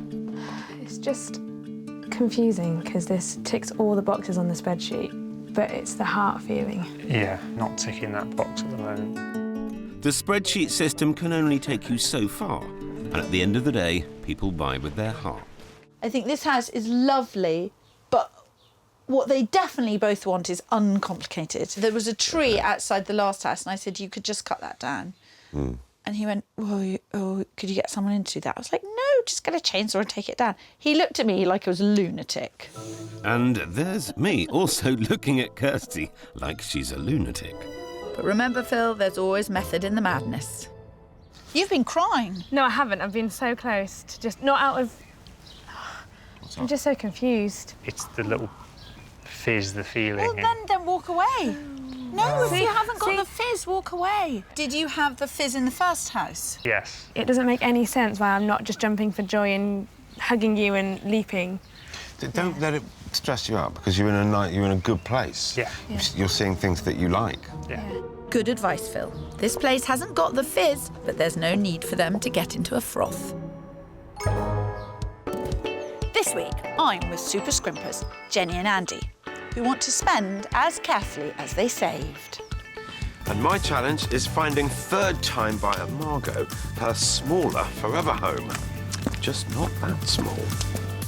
Andy and Jen tried desperately to fall in love with a grown-up detached house in their beloved Newton Llewellows near Warrington, but somehow it lacked fizz. It doesn't make any sense why I'm not just jumping for joy and hugging you and leaping. But Property 1 was a winner, and I've still got another gem up my sleeve. So we could get acrobatics from Jen yet. As for my search with Margot in Liverpool, it could be going better. The first house was too big, the second was too small. Where's Goldilocks when you need her? Because I've exhausted all the options in Crosby. So for my third property, I'm taking a bit of a risk with location. We're heading 7 miles further up the coast to the sought-after and picturesque village of Formby. Though I think I can guess what Margot might think of that. Do I want to leave where I love? Okay, well, we'll see if the house makes it worth it. Yeah. What do you think of the look of it? It's nice. It's not too big, but it's not a box either, is it? So far that ticks it. I'm taking that as a compliment. You've got to bag 'em where you can with Margot. Built in 1967, this house really does deliver a lot of the wish list. There's that all-important kitchen diner, separate dining room, spacious lounge and conservatory that opens up onto Margot's requisite south-facing garden. Upstairs, there are 4 decent-sized bedrooms and a family bathroom. We've even wangled a double garage. All this, and it still comes in 25 grand below budget at £425,000. I love the flow of this house. It's got the right numbers of the rooms. None of them are massive, but they all interconnect. So it kind of works. Right? This is a kitchen and a room. But... No, that's not a diner. This is a table in the middle of the kitchen. If we made this archway bigger and this was made to feel more part of the kitchen, would it suffice? If you were going to have it similar size to yesterday, surely you'd have to actually extend out as well. That was a massive room. Yeah, it was, but it was a nice room. We've found your house. No, you haven't. Let's just go back there. You haven't ticked all the boxes. I'm trying to help Margot, I really am. But she's so wedded to the wish list, it's clouding her judgment. Thankfully, though, the garden does tick a very large box. Properly south-facing. It's a nice size as well, isn't it? Yeah. Yeah. Well, yes, but so far, kitchen, you know, and I'm not in Crosby, so you haven't wowed me yet. No, you're not looking for solutions, you're finding problems. You could make that kitchen work. I know you could. Yes. You could well be missing out on good house because you're just going, oh, no. No, the kitchen's not right. No, the parking's not right. I'm not seeing the bigger picture, maybe. No. We can always find houses with most of the elements, but what we cannot do is match exactly what's in Margot's mind. The house just doesn't exist. Margot spent 2 years looking. And yes, she wants a forever home, yes. But enough's enough, quite simply. I am determined to help her choose a house. The time is right. She's got to make some decisions now. After all, she's only got 6 weeks until she's turfed out of her rented home. So, Margot, what's it to be? I haven't got the feeling. No. No, no. I had the feeling yesterday when I walked in the other one. I thought, this feels nice. You only needed the feeling once. But I haven't got it here. No. Okay. So if I had to make a compromise on garden or house, I would sway for the other one yesterday and compromise on the garden. Wow, was that her using the C word? Could this be a breakthrough? I think we might have a front runner, property 1. This could be the start of something beautiful. Back with Andy and Jen, and now that we're weaning them off the spreadsheets and establishing that this is an emotional search, I'm riding that momentum for our third property. We're just 3 miles west of Warrington in the popular suburb of Penceth. It's a love thing. Yeah. Do you look at this and think, oh, I'd love to live in that little house? Yeah, very cute. I think this is going to stretch Andy's sensible side. Oh dear. And either you're going to say, yes, we love it, or you're going to go, no, this is way too complicated and grown up for us. We're going back. Either way, they need to see inside.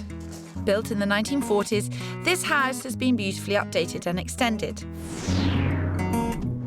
There's a large kitchen diner with reception rooms at the front and the rear, plus a child-friendly garden. Upstairs, there are 3 good-sized bedrooms, family bathroom and separate shower room, but only 1 toilet instead of Jen's preferred 2. Although it's being marketed £5 over their budget at £199,950, the vendor is open to offers. So if Jen and Andy love it, we should be able to do a deal. Wow. I know, it's a bit wow. Nicely decorated, beautiful kitchen. Oh my word.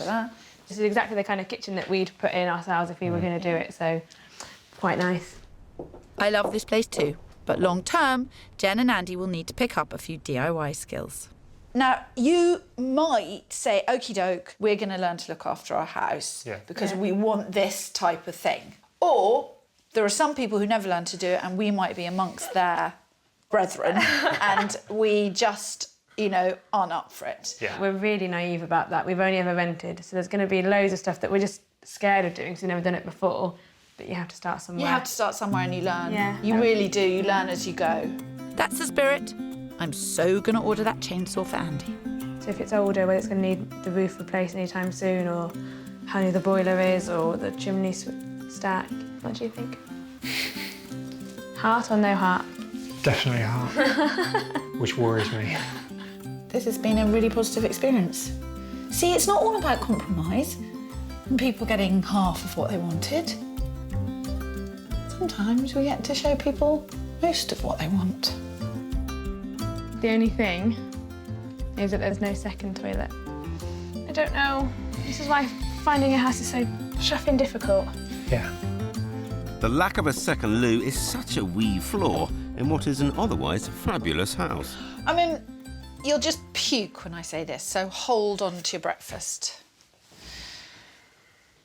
But you could just say, oh, you know, damn it, do I really need a second loo? I have been thinking that, but men have different ways of using the toilet. Now, I think there's an answer to this problem. Get a new husband. Get an outside loo. So just build a brick and wall. Just say he has to go outside unless the temperature drops below -10 degrees. Could we put it in the downstairs cupboard or not, or is that just ridiculous? I think we could give it a cracking good try. There you go, an easy solution. I'll be damned if I'm going to let them walk away from this house on the basis of a piddly loo. Back in Liverpool with Margot, and for my final property, I'm going for broke.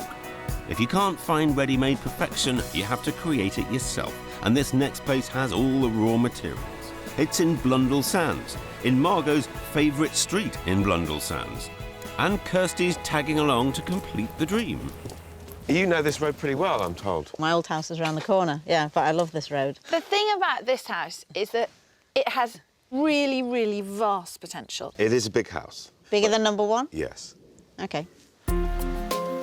Yes, it is big, but even at 2,088 square feet, it's still a downsize, as it's almost a third smaller than the home Margot sold. Downstairs, there's an amazingly spacious kitchen diner. There are 3 further reception rooms.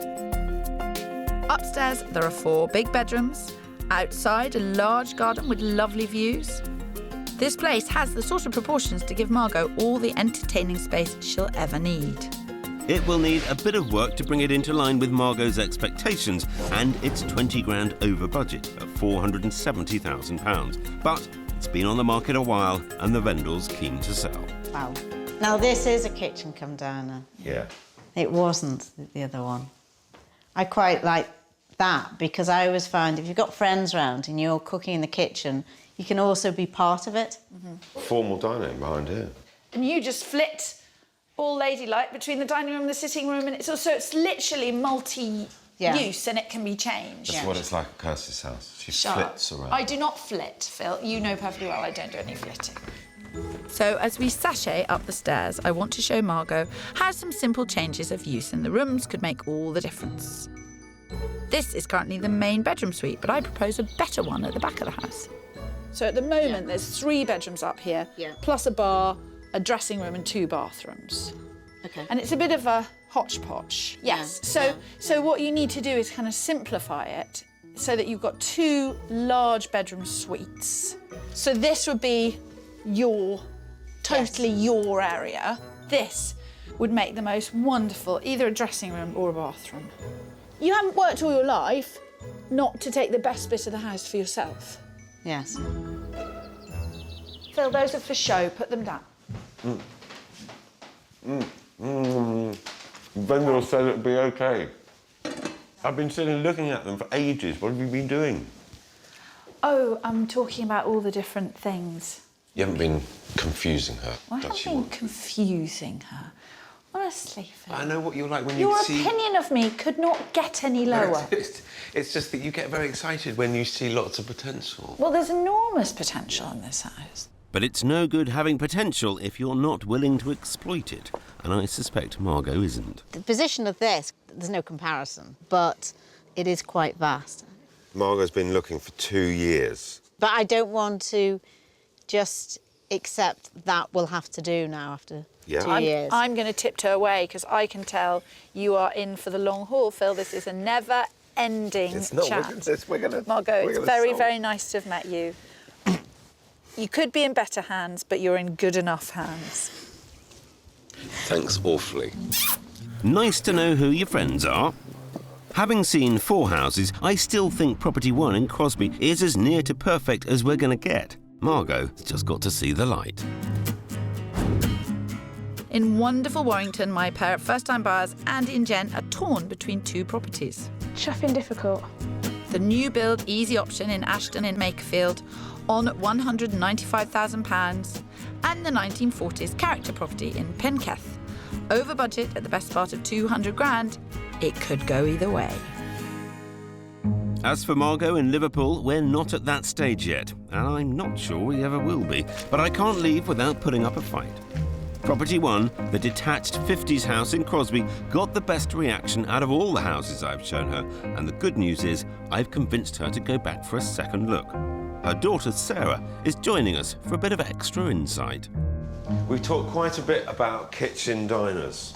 Isn't this lovely? I love this, yeah. Sarah, what would you say would be the most important element of your mum's requirements? If you've got a house that's right in the heart of where your family and friends are, then that's the most important thing. She's looking for something that is 1,000,000% perfect before she makes that final commitment. And that house doesn't exist, and I don't know whether maybe you're not willing to accept that yet. Sarah's a straight talker, just like her mum, but I think it's no bad thing at this stage of the game. She just wants to see her mum settled, and so do I. I'd put a bigger light there. Like The size of the hall. Yeah. Yeah. You know, I said I wanted a big shower. Isn't that lovely? This is amazing. Yeah. I'm hearing good noises from upstairs, but the sticking point has always been the view of the car from the dining room window. I'll start by reminding Margot of the obvious solution. Close the curtains. Now what's the problem? Out of sight, out of mind. This used to be the garage. Take the windows out, put the garage doors back in where they were, make it a garage. You've got options, that's the thing, you've got options. Yeah, it would get over my dilemma. Is that some light shining at the end of your tunnel, Phil? I don't want to overly play my hand and convince Margaret to buy the house, but I really think that she should. Well, if she does, Phil, that would be quite a turnaround. As for Andy and Jen, after some spreadsheet wrangling and a fair bit of soul-searching, they've decided to go for the low-maintenance option. You want to buy property one? Yeah. I think so, yeah. Okie dokie. Well, this is terrifying. Property one is on at £195,000. The vendor indicated that he'd take 190.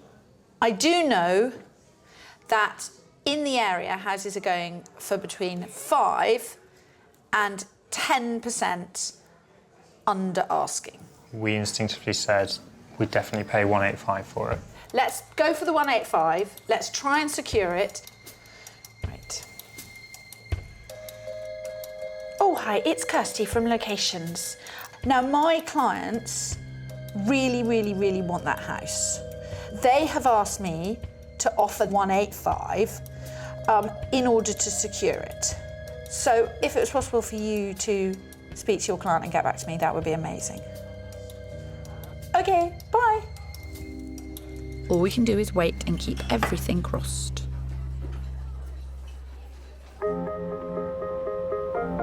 Back in Liverpool, and after second viewing the Crosby property on at offers over 450 grand, I'm keen to see where Margot's head is at. Margot, I hope you found it useful the last few days. Oh, yes, definitely. You know I've got some concerns. I can't see the issue with this house. I could see myself living there, and I did have the nice feel. And Is that not the most important thing? That's what you've always gone into I've this always saying. wanted It's that all about feeling. having that feeling. Yeah. You've got it, and yet that still isn't enough. I know. What would you want to do?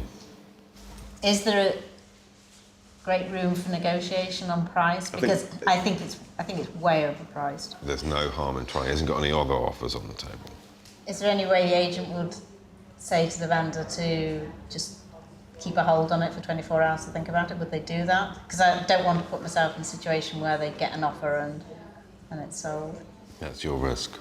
You're not prepared to make an offer, but you don't want someone else to have it. You're like a psychotic ex-girlfriend.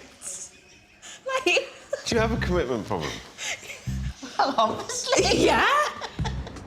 We're just going round in circles, so I've made a decision. It's a bit unorthodox, and Margot doesn't know I'm making this call, but needs must. Sam, hi, it's Phil Spencer. I've got just a kind of scenario I'd like to put to you. Margot, at the moment, is undecided what she wants to do. Could I ask that you approach your vendor and ask, if he had an offer of 430,000, is that something that he would contemplate accepting? Yeah, it's not an offer, and I don't even know whether she'd offer it or pay it. But I just want to keep this going because I do believe it's the right house for her. It's not what I'd normally do, but this isn't a normal house hunt. Let's see if it makes any difference. As for Andy and Jen, it's been a nervous wait, but news of their offer of £185,000 is coming in. Right. Molly, hi. It doesn't matter what his situation is, it isn't worth 190. Okie doke. Thank you, Molly. Thanks very much. Okay, bye. If you wake up tomorrow morning and you want to pay 190 for it, he'll take 190. That's fine. You've got that option. We don't want to You don't want to overpay. Thank you, though, genuinely. Yes, not at all. Really, thank you. You're going to end up with that house. It's a slow process. That's okay. I actually need to learn patience, so it'll help me to learn patience. Yeah, thank you. Thank you, thank you, thank you, thank you, thank you. Okay, let's Don't just miss your do train. cheers to... Cheers. Here is to 185. Yes. Yes. Hey. And I'm with them 100% for the rest of the journey. Back with Margot, and I've fessed up about my phone call. All is fine. Now, the important news from the agent about my theoretical offer. OK. Yeah. You've done well, Sam. I very much appreciate your help. OK, thanks. Bye. He would take it off the market today and do the deal at 435. So if I did 430, would he still, if I made a formal offer, would he still... He wouldn't accept it today. If you want to get it sorted today, you have an opportunity to do that at 435. I think it's serious food for thought. Yeah. It is. Should we leave it there for now? Yeah. I feel like you're so close to just saying, like, yeah. Don't know. I've done everything I can, short of actually buying the house for her. It's in Margot's hands now.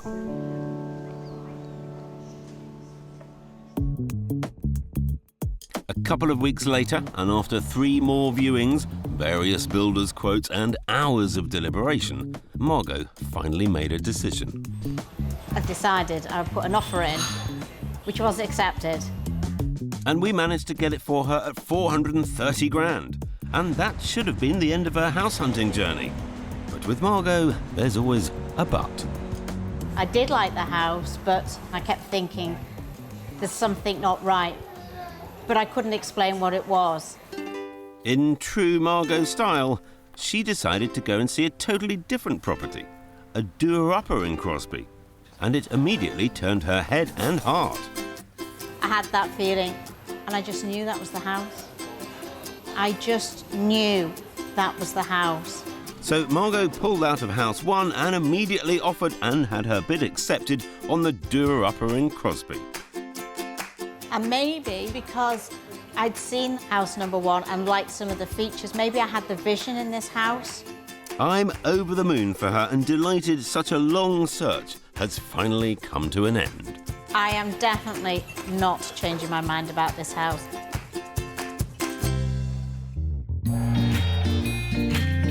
Over in Warrington, Andy and Jen's love for the Ashton house didn't wane. After some Allsop counsel, they decided to submit another offer. So we upped our offer by around £2,000, up to 187. It was a well-calculated bid, 8 grand under the asking price. Yeah, we stuck to our guns and the vendor came back to us the same day and accepted it, which was brilliant. I did literally jump up into the air and kind of, well, half swore, half screamed a little bit with how excited we were. Our duo should be in within weeks, and they're forging ahead with plans to fill their 3-bed family home. I think we'd really like to start thinking about having a dog sooner rather than later, and then probably within the next 18 months or so thinking about starting a family. And that's one big tick box for me. Yeah, that's another big step. Well, whether it's muddy paws or the patter of tiny feet, their new home has bags of space to accommodate either option.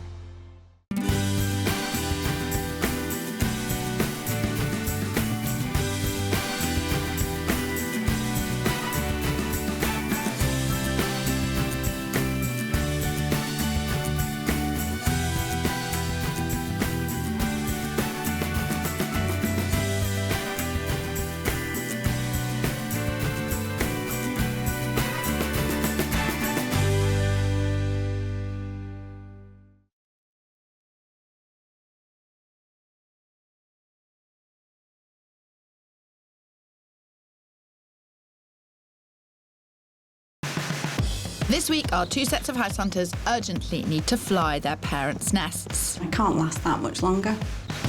But to spread their wings, they want it all. It doesn't have the wow factor. Yes! So someone has to step in and rule the roost. It does feel like a particularly tough one. Phil Brings Spencer the admits question. his package isn't full enough. Even if it means ruffling some feathers. Shut up, Phil. I can hear you. I can hear you.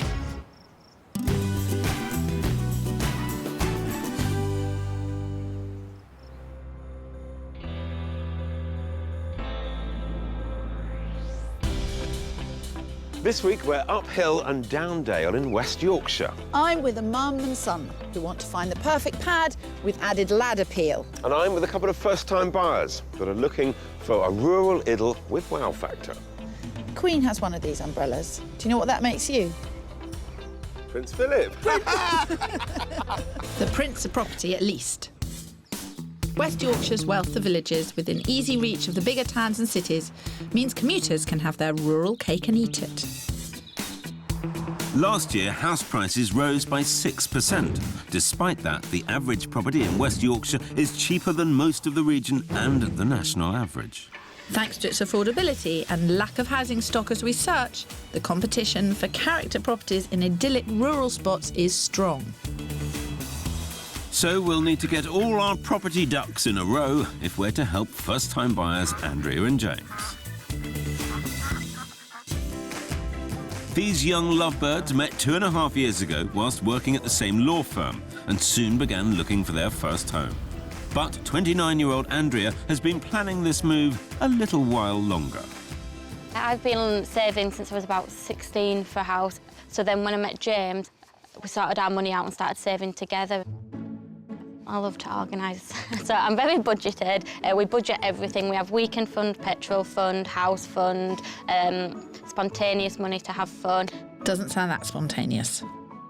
After seeing around 20 properties, their search has become an obsession. I check every 5 or 6 times a day on the internet just to see what's up within the last couple of hours, so it's getting a bit frustrating. They're currently living at Andrea's 4-bed family home in the village of Bolster Moor, with 2 living rooms, a conservatory and a garden with Pennine views. Andrea and James want their own little piece of this good life. So much so, they've even created their own vision board to help them imagine it. So on the vision board, there's maps, pictures of houses we don't like. We've listed absolutely everything that you can imagine in a house. But as both Andrea's father and sister Joanne are disabled, accessibility and space are key for family visits. So Andrea and James need to factor that into their search criteria. My family are really, really important to me. I'm really close with them. I help care for my sister at the moment. Absolutely love her. She's amazing. But the benefit would be that Joanne would come along and stay with me so that my parents would have their own time and space back again. Andrea hopes Joanne can spend 2 nights a week at their new place, so being within 30 minutes of their family home is vital. But they haven't found anything for their 250 grand budget in 2 years. Time for Prince Pip to find out why. Who's living where at the moment? We pretty much both live at Andrea's home. There's plenty of rooms, so we've got our own space. Sounds quite comfortable, though. Very comfortable. I really want us our own space to obviously take our relationship further and to start a family of our own, really. It'll be good for you to help us be realistic in what we want as well. We've thought we've done it along the way, but we don't know whether we're still being realistic. Everyone always thinks that they're being realistic. Yeah, we are. And it's... Can you just give me the bullet points of what the things that you're looking for? The dream house to me would be a 2-bedroom, but room to extend. Stone built with character. Stone built with character. Yeah. Garden, good size, wheelchair access. Ideally 2 living rooms. Kitchen. Ideally 2 living rooms or 2 living rooms? For me, it's ideally. 2, definitely 2. I've always had in my homes 2 living rooms. One has always been the adults' room, and one's been where kids can, if you get pen on something, it can wipe off and there's not a panic. It sounds a little bit like, if you forgive me for saying, you're looking to replicate your existing home. Yes. Just a miniature version. Absolutely. That's probably why you haven't done it in 2 years. But I need to pull something out of the hat in just a few days. These 2 first-time buyers have saved hard. Combine that with a mortgage, and they have £250,000 to spend on their dream home. Which needs at least 2 double bedrooms, room to extend and 2 living rooms. Plus a decent garden and an accessible ground floor. They'd quite like a view too. As Andrea wants to stay within 30 minutes of her family in Bolster Moor, my search will cover the rural yet well-connected towns and villages around Huddersfield. I'm looking close to Huddersfield as well, helping single mum Anne and her teenage son Vinny, who are also living at home with her parents. They moved in whilst they were looking for a new house after selling their last place, but that was 8 months ago. It's hard, obviously, being back home with your parents because you've been in your own house for such a long time, and then trying to share with parents again is quite difficult. But Vinny's more than happy with the setup. Vinny loves living with his grandparents because he's got somebody who can go to who says yes all the time. And Vinny's hoping Anne will say yes to something on his wish list. Vinny's top requirements is a cinema room. His ideal space would be up in the loft. My priorities is space. I want to get back into having the girls round, so a nice kitchen would be great, you know, a nice size lounge and hopefully a dining room. Even though both work and school are in Sheffield, Anne's moving further north to find a village with a community feel close to the countryside. I'd quite like to be in that rural setting so that at weekends we can just disappear. We can go walking somewhere and just have that idyllic little lifestyle. Surely that can't be too much to ask. But with her £150,000 budget and nearly 30 houses viewed, only one house has even come close. The problem I'm finding is my budget is massively smaller than my expectations. What I'd like and what I can afford are two totally different things. Well, at least that saves me telling her that. We can move straight on to the C word. What are the 3 things you really feel you can't compromise on? Location. Yep. Size of the property. Yep. And then hopefully the potential to go up into the loft. What are the priorities for the location? Ideally, I'd like that view to wake up to in the morning, but then I've got to think more about Vinny and the fact that he needs a train station nearby because he's got to somehow get home from school. Are you looking for perfect? No, not at all. I do want a project over something that's already done. Now, at the moment, you're living at home with your mum and dad. Yes. And it's driving you bananas, yes. Which is totally understandable. I couldn't live with my dad. It'd drive me totally bananas. And I'm surprised there hasn't been enough pull from any of those 25 properties you've seen. Yeah. The only one that's been left out of all the properties that's been there up in the forefront, I can see us living there. It's got the space. I just get that big but. There's a property still out there which you could buy, but there's a but. The but is there's no view. No view at all. No view at all. There is always a compromise. Yes. Always, always, always. So drink up your tea and then we will get on the road. Lovely. Hopefully Anne will soon realise it's not just the house that she's already seen. Almost all houses have a but, and that's not always a reason to rule them out. Anne's budget is around £150,000 from a mortgage and the deposit she saved.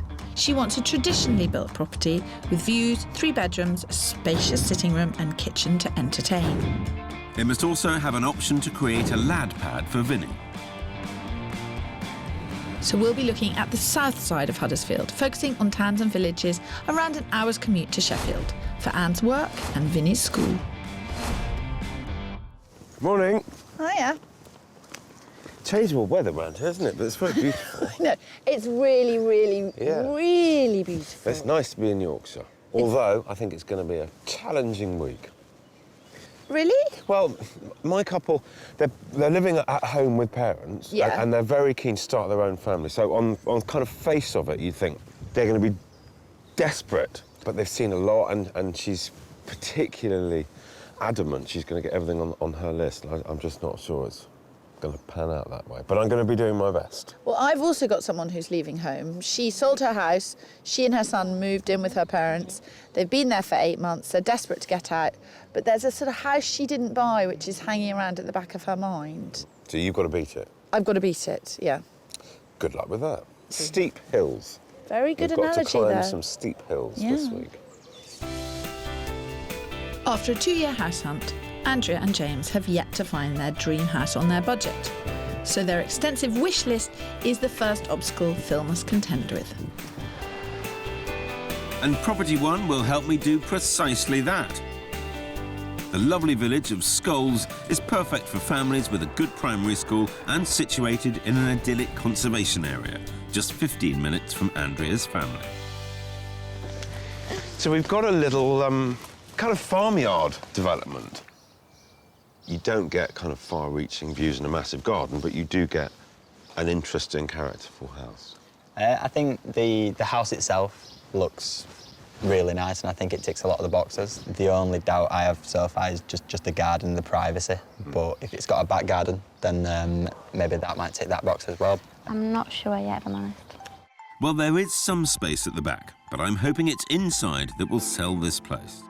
This charming character cottage may not have room to extend, but offers everything they want, including 2 living rooms to match up to Andrea's parents' house, plus a sunroom, giving them a 3rd reception space, and there's a fabulous kitchen diner. The back garden may be small, but it would give James the privacy he's after. Upstairs, there are 3 bedrooms, perfect for kids and when Joanne visits, plus a family bathroom. Having been on the market for 4 months, it's recently been reduced by 10 grand to right on budget at 250,000. So nice flat access here. We've got all on one level, 2 living rooms, and the kitchen that way. This is a lovely room. Nice little snug area. Yeah, I like this room. Yes, if it were used as a snug, I'd like it. Yeah. For the main living room, no, I don't like it. Oh dear, Pip. Do you want to have a quick look in there? Yeah. Just pop your heads in there and come back.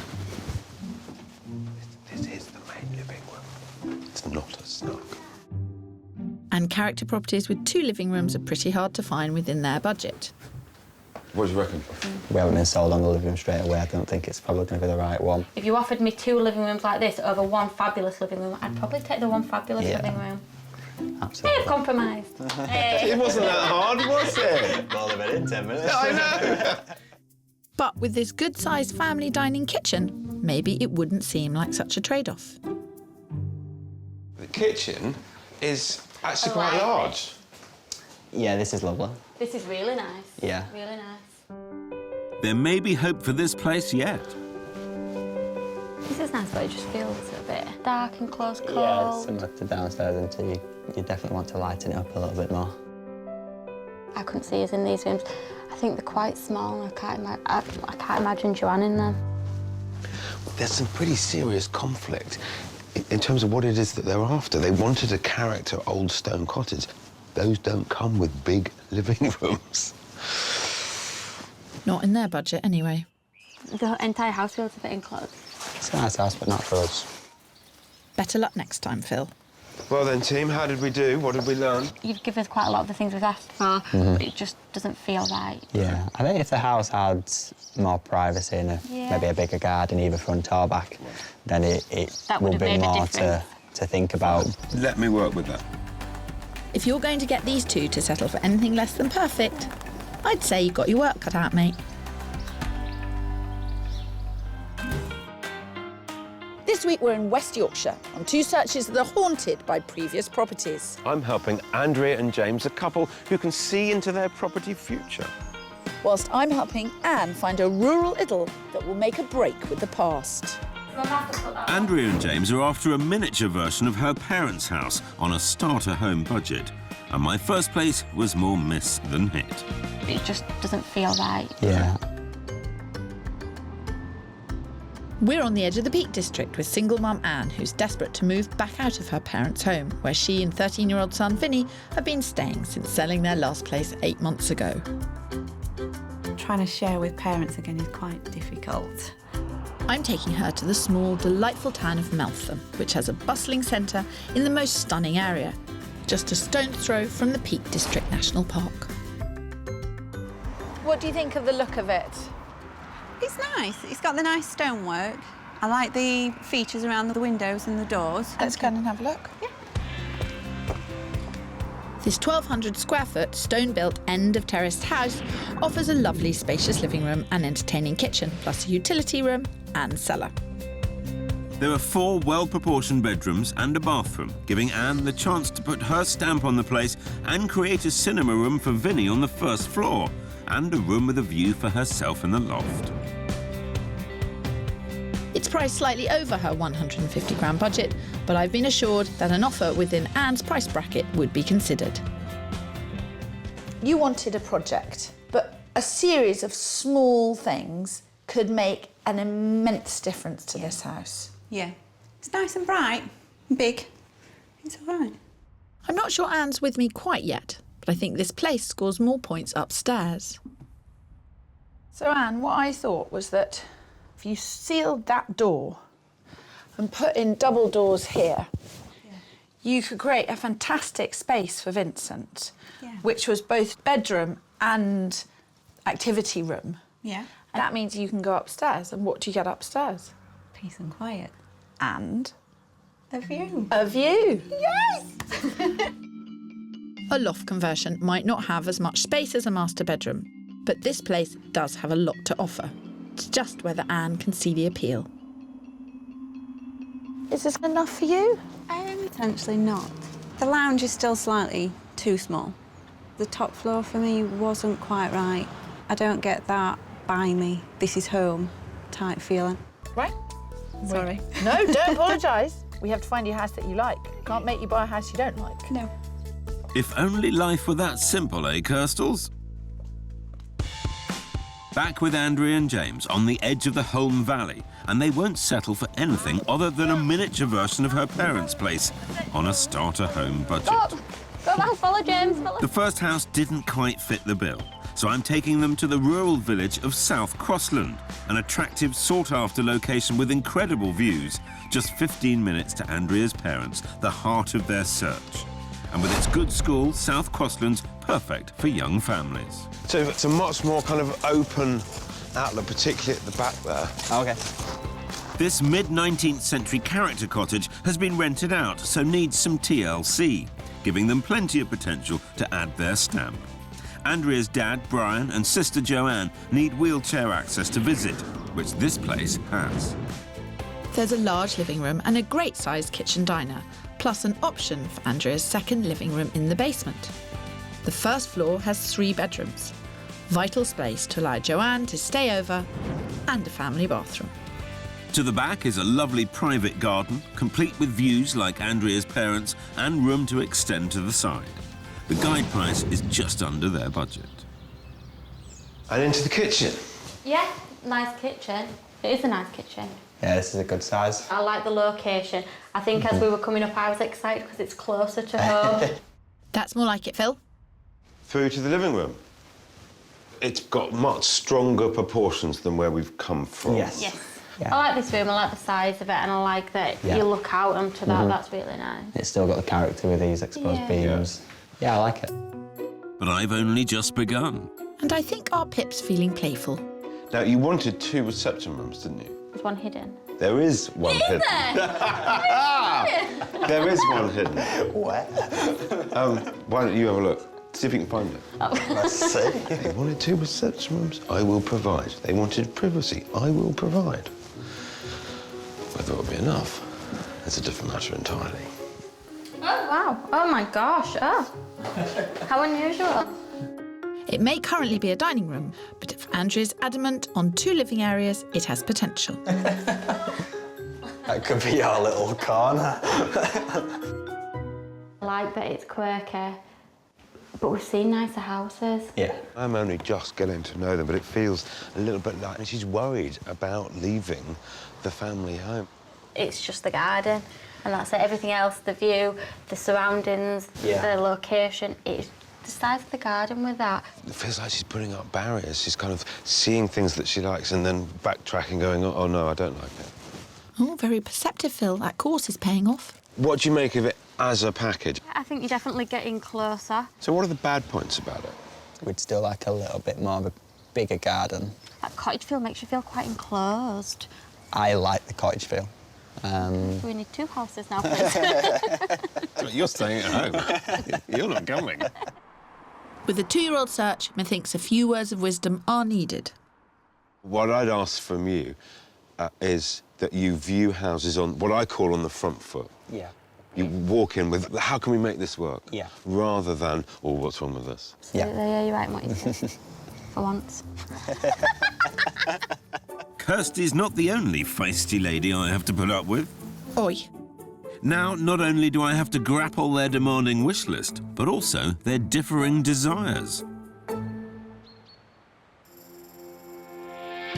But that's the second time the garden has been a downside, so finding the perfect outside space may be key. a factor important to an increasing number of 20-somethings, with nearly 2/3 of first-time buyers willing to pay extra for a well-presented garden. Us Brits spend around £3.3 billion a year perfecting our plots, from plants and ornaments to tools and decking.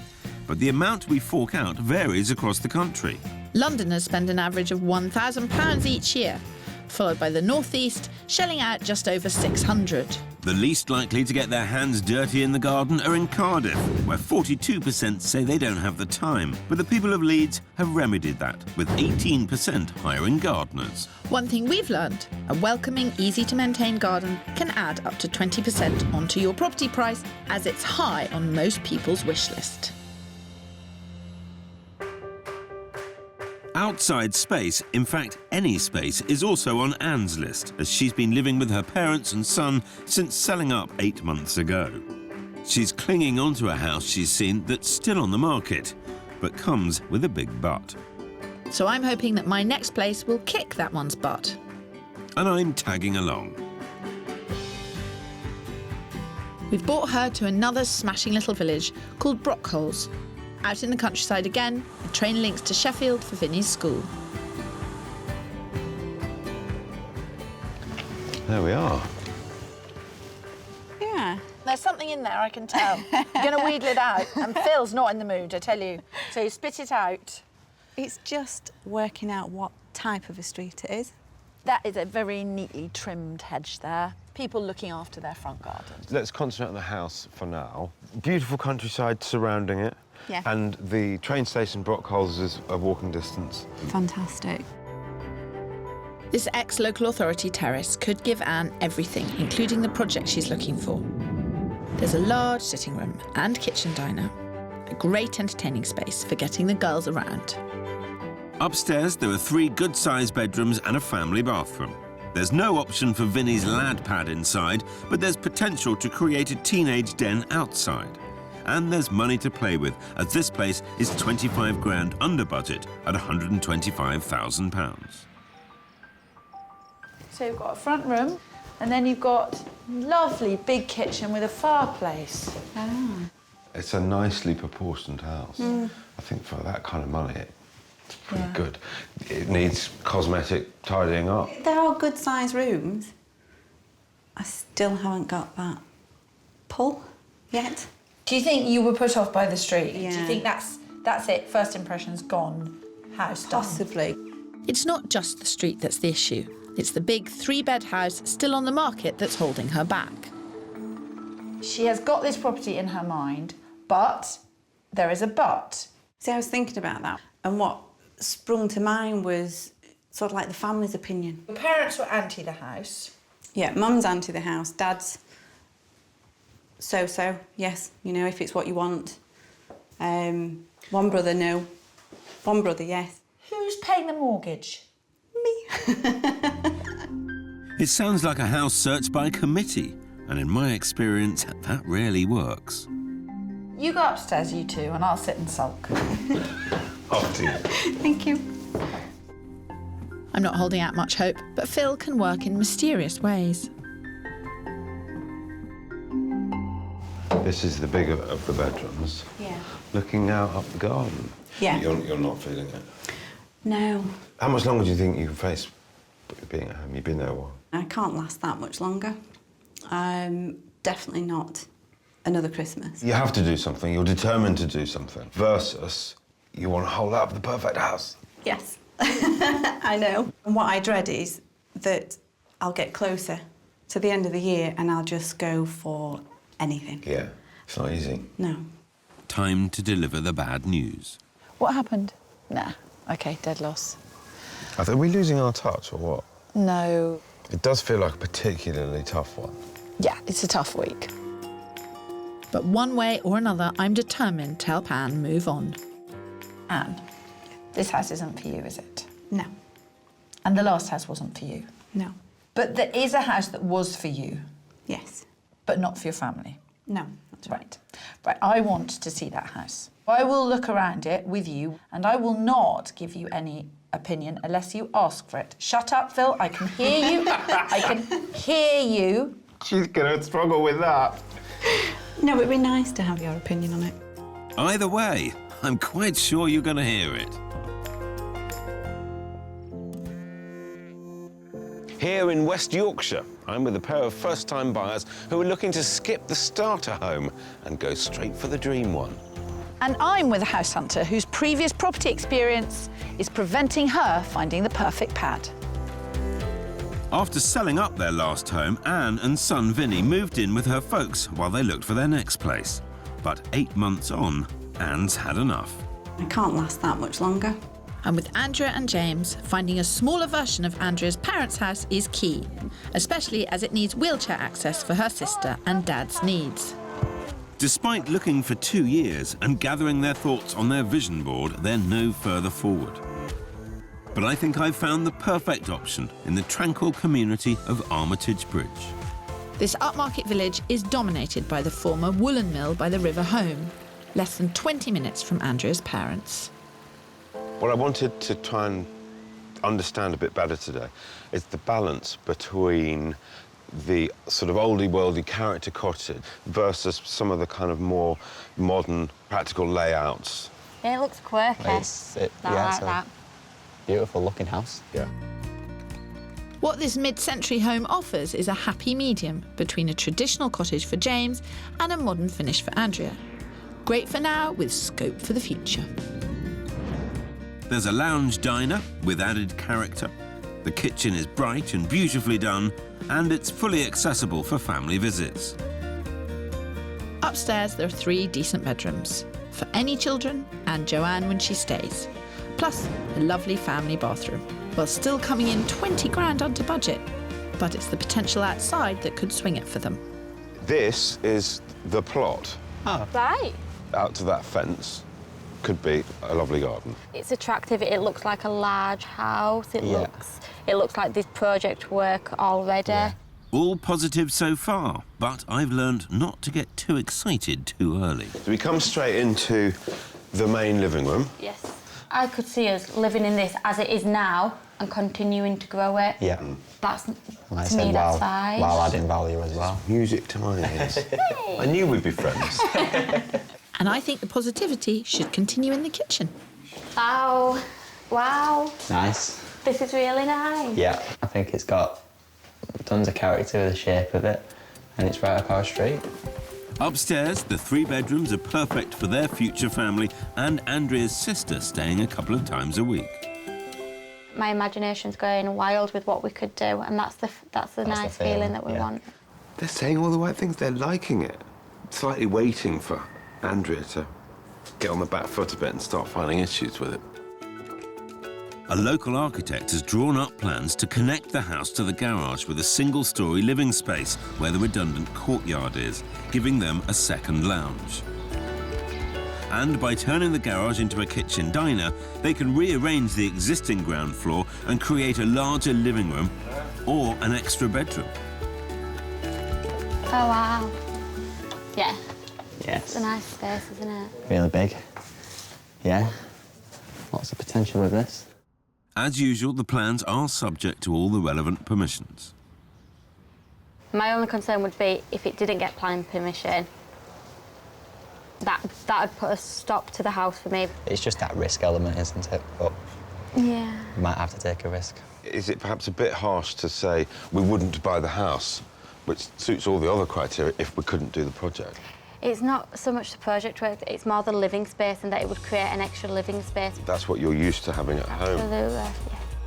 This house could give them the perfect option to create a mini mum and dad's house over time. And if they decide it's the one, they can always make an offer subject to planning permission approval. I'm just pleased that there's a possibility in the running. Nice to see a happy Phil.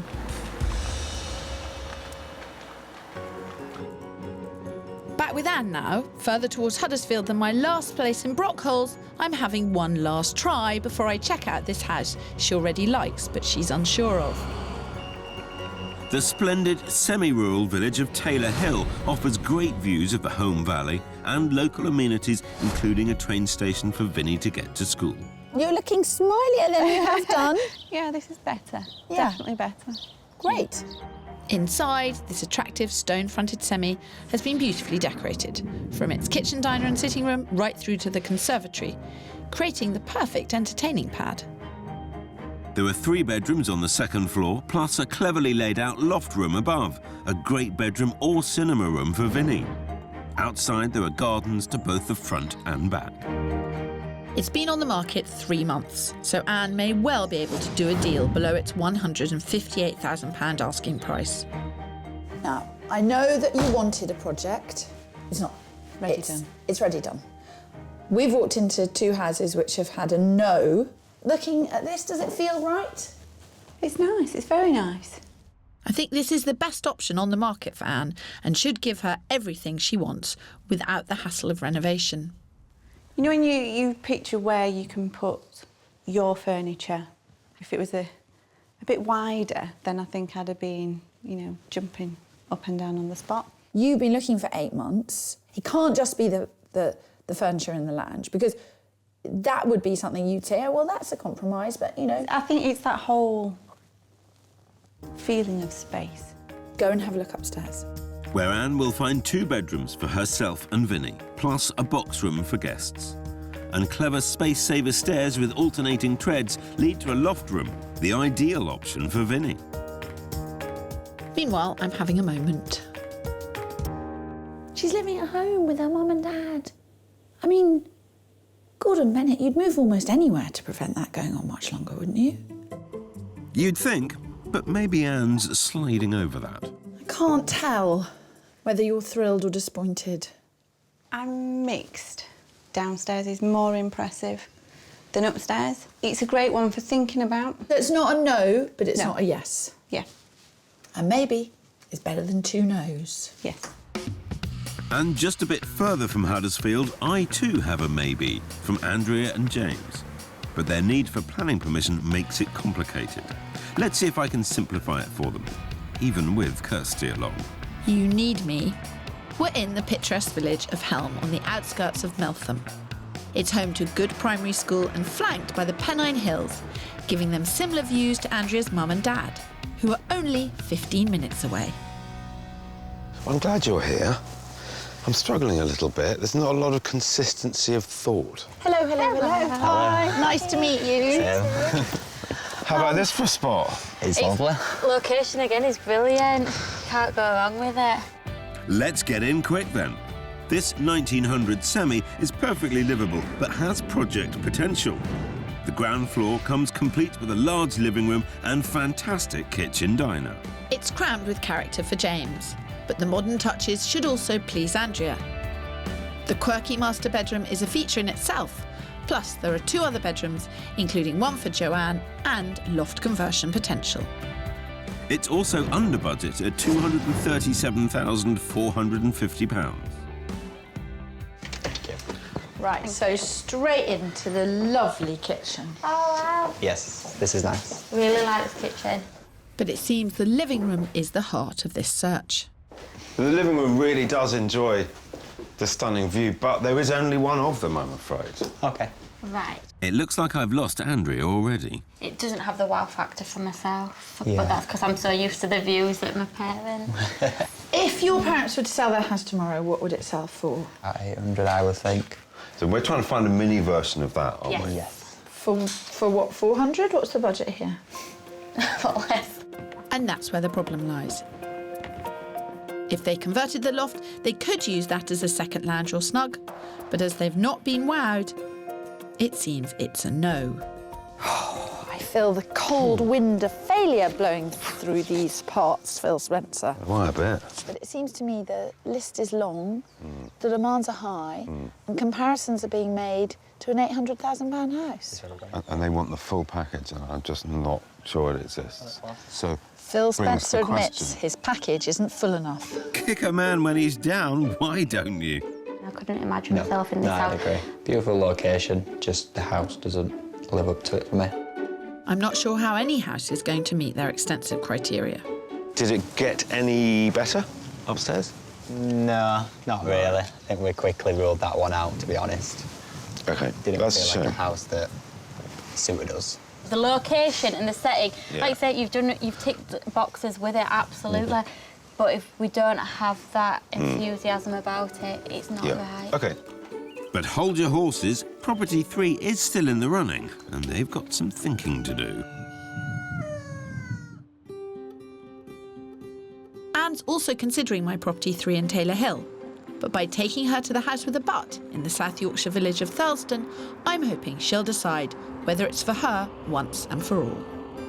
Maybe I'll go first, so I'm the one that hasn't seen it. And I've got high expectations. It's been formed from 2 cottages knocked into one, fitted with 2 living rooms and a kitchen downstairs. 3 double bedrooms and a bathroom upstairs, plus a loft conversion. Outside, there's an enclosed yard. There's still work to be done. It's on the market for £165,000, but Anne believes she can get it for 10 grand less, so just over her budget. It's been on the market nearly a year, which could be a warning sign. This is not what I was expecting, Anne. It's really big. And this is why I struggle. Lots of charm, very oldie-worldy, but it is a really busy road. Yeah. Kirstie said she wouldn't comment. We all have our weaknesses, Phil. As well as the road, the weakness in this house is the kitchen, which is smaller than the others I've shown her. I want you to find a house, and I'm quite shocked by this. Yeah. Because it's dark. Yeah. But what am I missing? Maybe this is what my compromise has to be to get the size. Upstairs, it's clear the space is the draw, plus potential for Vinnie's cinema room. It goes against everything that everybody has always said to me. This house smells damp, it is dark, it is on a busy road, literally everything that everybody objects to. Yeah. But it is huge. And if it's got that something and it makes you happy, you should go for it. Just don't know. If I said there were only 2 houses in the world, this one and house number 3, what would you say? I genuinely don't know. Number 3 is so great downstairs. And this one is, size-wise, so great upstairs. But surely if the house was right, Anne would have bought it. Only she can decide, though. But unlike this house, property 3 probably won't be on the market for long.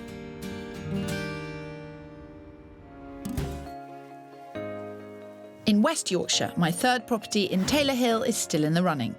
But the upstairs space didn't meet up to that of Anne's house with a butt. Downstairs is more impressive than upstairs. However, the house with a butt had a huge butt for me. What am I missing? And Andrea and James have had a few butts of their own. It doesn't have the wow factor for myself. So I brought them back to Armitage Bridge, the location for property 3, and it seems they've got some news. We had a good think about last night about mainly property 3, but we just decided our heart's not really into it. I think it'd be a house that if we were to move into, we'd sort of be keeping an eye out what's coming up further down the line. That would be a shame. Yeah. Just when I'd hoped we were making progress. I'm afraid after 2 years looking on their own and 4 viewings with me, these 2 need to be told their search isn't working. What I can absolutely tell you is that I've shown you the best 4 properties on the market at the moment in your budget. Yes. Could you put any more money in the pot? Yes, Andrew's got a new job coming up and it could potentially open up new doors in terms of a bigger budget. Well, that may be what it's going to take. There is a property nearby, 25 grand over their budget. But if they can up their money, they can definitely up the space. I think as the search have gone on, particularly you, Andrea, have thought maybe a modern property would give you the flow and the space that you're after. And I would agree, in terms of the look of the house, it's attractive. This one is aimed at Andrea, as this modern stone-built home is all about space. With a living room, dining room, kitchen and conservatory on the ground floor, giving her not just 2, but 3 reception options. Upstairs, there are 4 bedrooms, so plenty of space for a young family and Joanne when she stays, plus an ensuite and a bathroom. And outside, the garden continues the spacious theme. It's on the market at £25,000 over their current budget. We've got an L-shaped living room, still with the odd beam. Yeah. A dining room. Yes. So That's the second reception, but actually come through here. This is A third reception room, really. I mean, some conservatories aren't great, but this one is. It's got underfloor heating. All right. It's got aircon, garden, outlook, nice and private. I like the garden. I like the garden, that's really nice. Is the package giving you any sense of a feeling?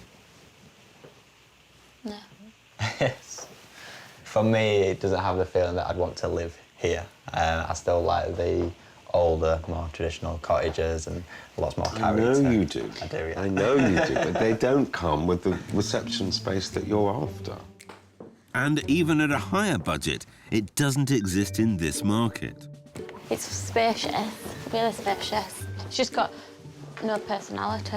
I played every card that I could possibly think of, but I don't think it's going to make any difference. If that's the case, there is no more you can do, my love. Any change of heart upstairs? It's opened our eyes to broaden our search a little bit wider, maybe to a bit more modern property, because it does offer us that space that you really like. And I don't think it's quirky enough for us. In terms of the space, it's perfect. It's a lovely house. It's definitely opened our eyes. Just not for you? No. Fine. Now it's just a question of where this search goes from here. And that's just the conversation I need to have with Anne.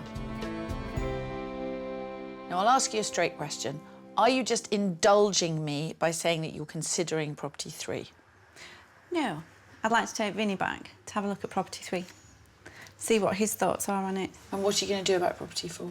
I noticed today the big Arctic lorries that passed us flying through, really, at such a pace.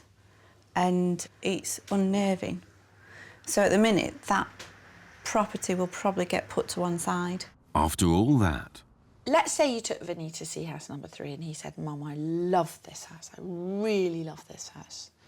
What would you feel about it then? If he loves that house as well, then it's a serious contender.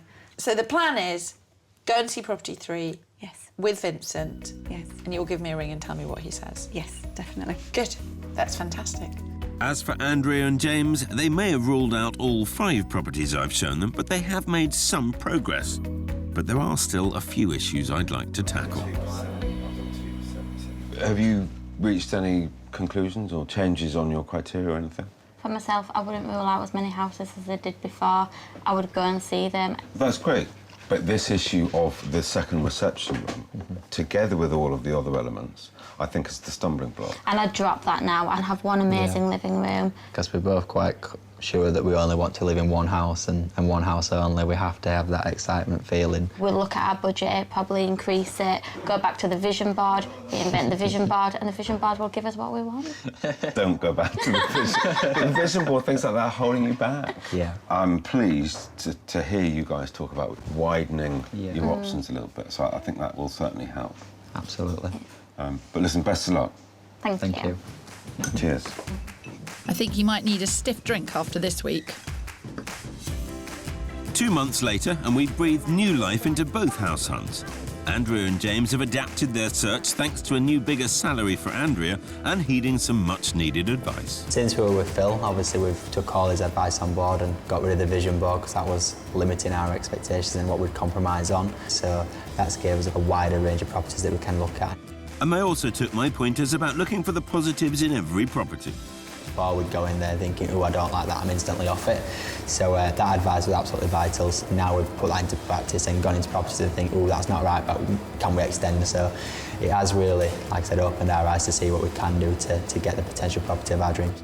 So with a bigger budget and a more practical attitude, Andrea and James are feeling upbeat about their future. We're both still eager, definitely, to move out, but only for the right property. Andrea's new job, she's loving it. That's given her a new lease of life, so to speak, but we're both definitely ready just to find that property and start a little family of our own, really. Anne decided the third property made Vinny's commute to school just too long, but our search has still inspired her. The journey with Kirstie and the experience was fantastic. It was just a shame I couldn't find that perfect property. And she's taken on board my advice about injecting a dose of realism into the situation. I do know my expectations are massively bigger than my budget. I'm well aware of that. I think there's going to be quite a few compromises I'll have to make on size mainly and the construction of the property. And most importantly for her and Vinny, she's staying positive and keeping up her search. Been to view another 5 or 6 properties since, and we've actually put an offer in on one, but it got turned down. Just keeping it all alive, you know, so it's coming. You know, we won't stop looking.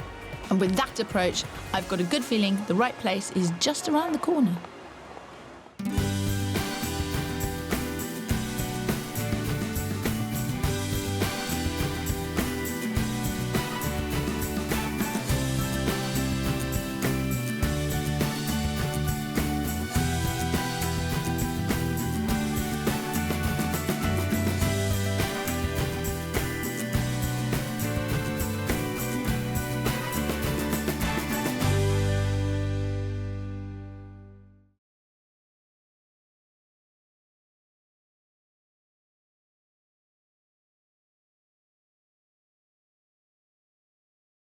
This week we're in Essex with 2 sets of house hunters struggling to decide.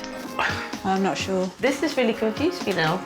It's a roller coaster search with lots of twists. I'm excited. It feels like we've got into a time capsule. Oh my God, I might buy a house.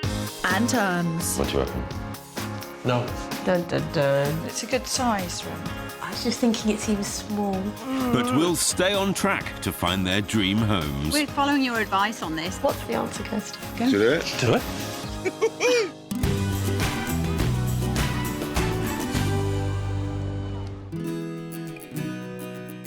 This week, we're house hunting in Essex, in Chelmsford and Southend. My couple are returning expats, desperate to get back on the UK housing ladder. My couple have a foot on the UK housing ladder, but they're struggling with the second step. That's not a bad second step. I know. Second home, do nicely, wouldn't it? Essex is beautiful. The county of Essex is home to picturesque villages, lush green countryside, fun seaside towns and the thriving city of Chelmsford. And all of this within easy reach of London, making it one of the most popular places to live in the commuter belt. A true all-rounder, Essex attracts families and couples seeking more affordable homes, excellent schools and a better quality of life, plus those direct rail links to London. As we search, competition is fierce. Last year saw a 12% rise in property prices here. And with average houses costing nearly half of those in London, Essex is now becoming one of the fastest selling locations in the UK. Police Officer Jay and Senior Analyst Charlene are parents to 1-year-old Kai. But juggling a baby and full-time jobs has taken its toll on their search. And a year down the line, they're still looking. It's very difficult looking for properties in our current situation. It's just difficult to find that time to sort of go and do viewings, isn't it? We don't have spare time anymore. We really don't. Time is of the essence for this family. Currently living in Romford, they want to move to Chelmsford, to where Charlene works, and for good train links for Jay's daily commute to London. Throw in a nursery drop and you can understand their concern. Currently we're about an hour away and we have had calls from the nursery that he's fallen over or he's not feeling too well or something. And then there's kind of like the mad panic trying to get back as quickly as possible to get him. But there is another hurdle to this house hunt. Charlene is struggling to find properties that match up to their current home, which they refurbished from scratch. It's very difficult to want to move where we've got the house just how we want it and we don't need that 3rd, 4th bedroom right now. So I think he looks so disappointed. I know. I am disappointed. Soon. We've outgrown this house. As family gets bigger and probably How he's getting bigger.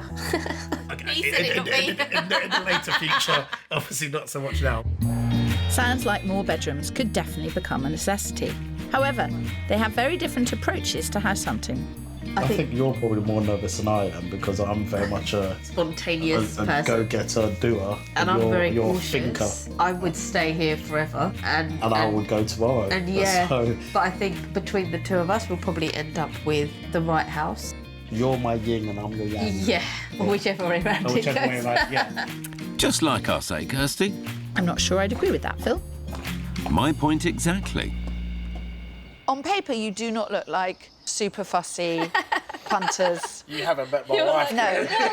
Your desire is to be in Chelmsford, which will reduce your commute massively, which means you spend more time with Kai. We'd like him to be in a nursery that's sort of getting used to a community. Your budget, remind me? 425 is our upper budget. And 4 bedrooms. Yes. Yeah. I don't want to take your requirement for 4 bedrooms and just chuck it away. I do think we should look at possibility of a 3-bed. Sure. I mean, how many houses have you seen? 15? Yeah, about 15. I have yet to find a property that I love. Because our house has been built to our specification, because we've just done so much to it, I'm hoping the house will live up to the expectations that I have, which is going to be hard. Yeah. I think your 3 problems are time, slightly unrealistic expectations, and no push. And I'm just really worried about making a mistake. Or... I think you're worried about making a decision. Yeah. This shouldn't be too hard. Sure. But I'm bearing in mind that Jay has said, that's because I don't know how fussy you are. So that's on record. Right, I think we need to get on with it. You said it, Kirstie. Just find them something they can't resist. Exactly. Then make an offer that can't be refused. Charlene and Jay have a good budget of £425,000 from a mortgage and equity released from their current home. They want 4 bedrooms and it has to be close to town and the train station. A child-friendly garden for Kai is a must, as are good schools close by. They want to be in Chelmsford, accessible to the train and town, so we'll focus on those surrounding suburbs, taking them as far east as the village of Great Baddow.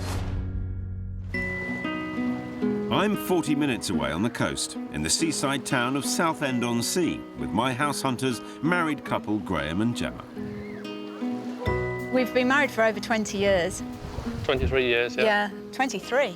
23. OK. Yeah. Been married for 23 years. Yeah. There's a drive-through in Las Vegas. Graham's job as a photographer, snapping the rich and famous, led them back to the UK 3 years ago after 17 in LA. That's Julia Roberts and George Clooney. Now he's working in London. They based themselves in Southend-on-Sea, where operations manager Gemma works. It's also close to direct train links to London. Despite Graham's showbiz job, there's no glitz and glamour for this couple. They enjoy life's simple pleasures, whilst they've saved every penny they have in order to buy a house in the UK, mortgage-free. Gemma and I have been saving up for 10, 15 years now. All of our emotions are in saving the money up to actually buy a property. I'm very, very good at saving money. We're happy and satisfied with riding our bike to somewhere nice and eating food that we've made ourselves at home. It's great. But it hasn't been easy finding a home, and they've now been renting the same space above a charity shop for the last 3 years. We have never moved into it emotionally, probably. We don't have light shades. It looks like we have actually just moved in or are just moving out, which is hopefully what's going to happen now. Let's hope so.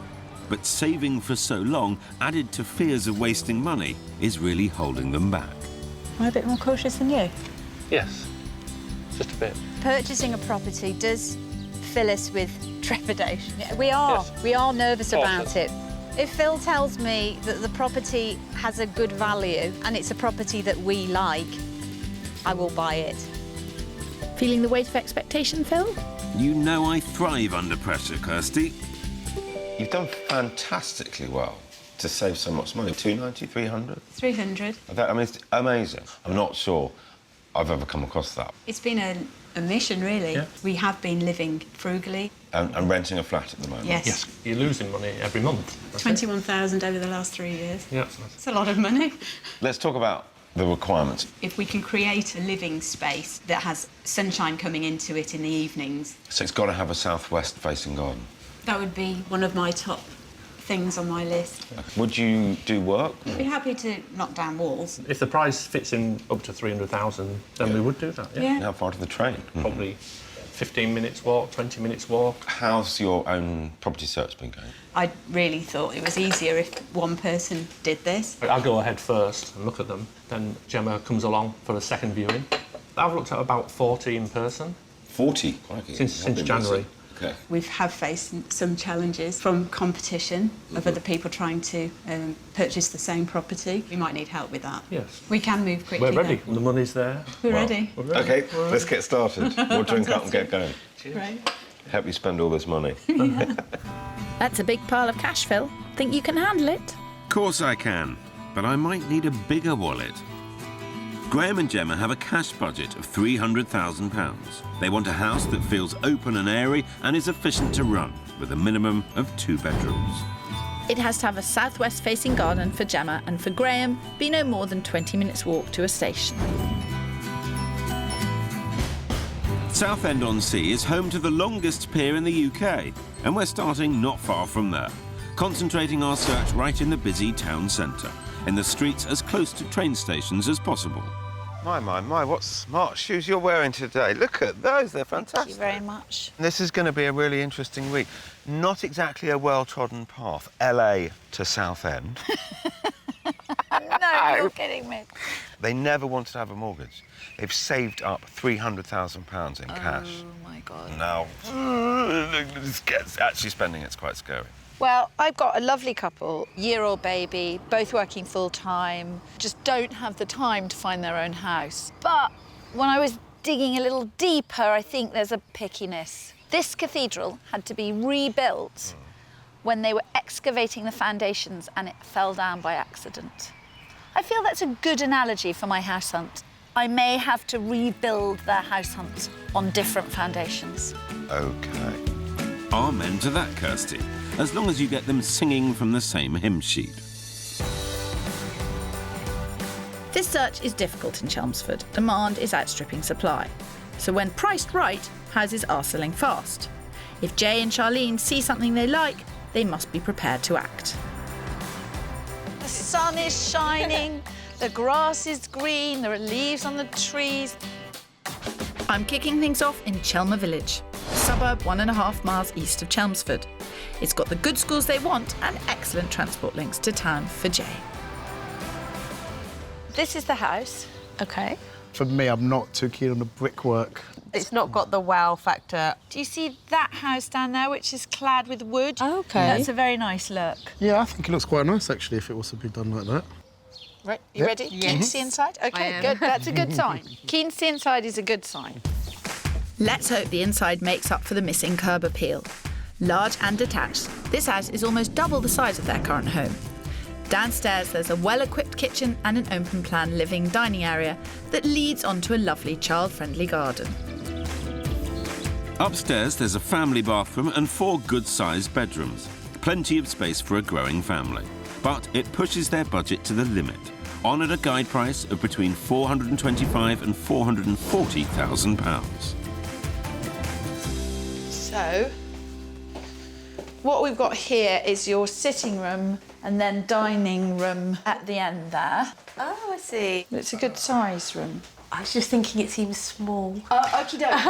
That's I mean, it. that's It something seems that I small think as in well. comparison Yeah. to other things you've seen. Yeah. And I think in comparison to our house, where it's open plan, our home, it feels much bigger. Well, if it's space they want, there's plenty more outside. It's west facing. I think it looks like quite a good space to sort of have barbecues. Our garden is very long and narrow. Yeah. So it feels like actually this is a better use of space. Yeah. I can imagine Kai playing out here. What do you think this is on the market at? 345. No.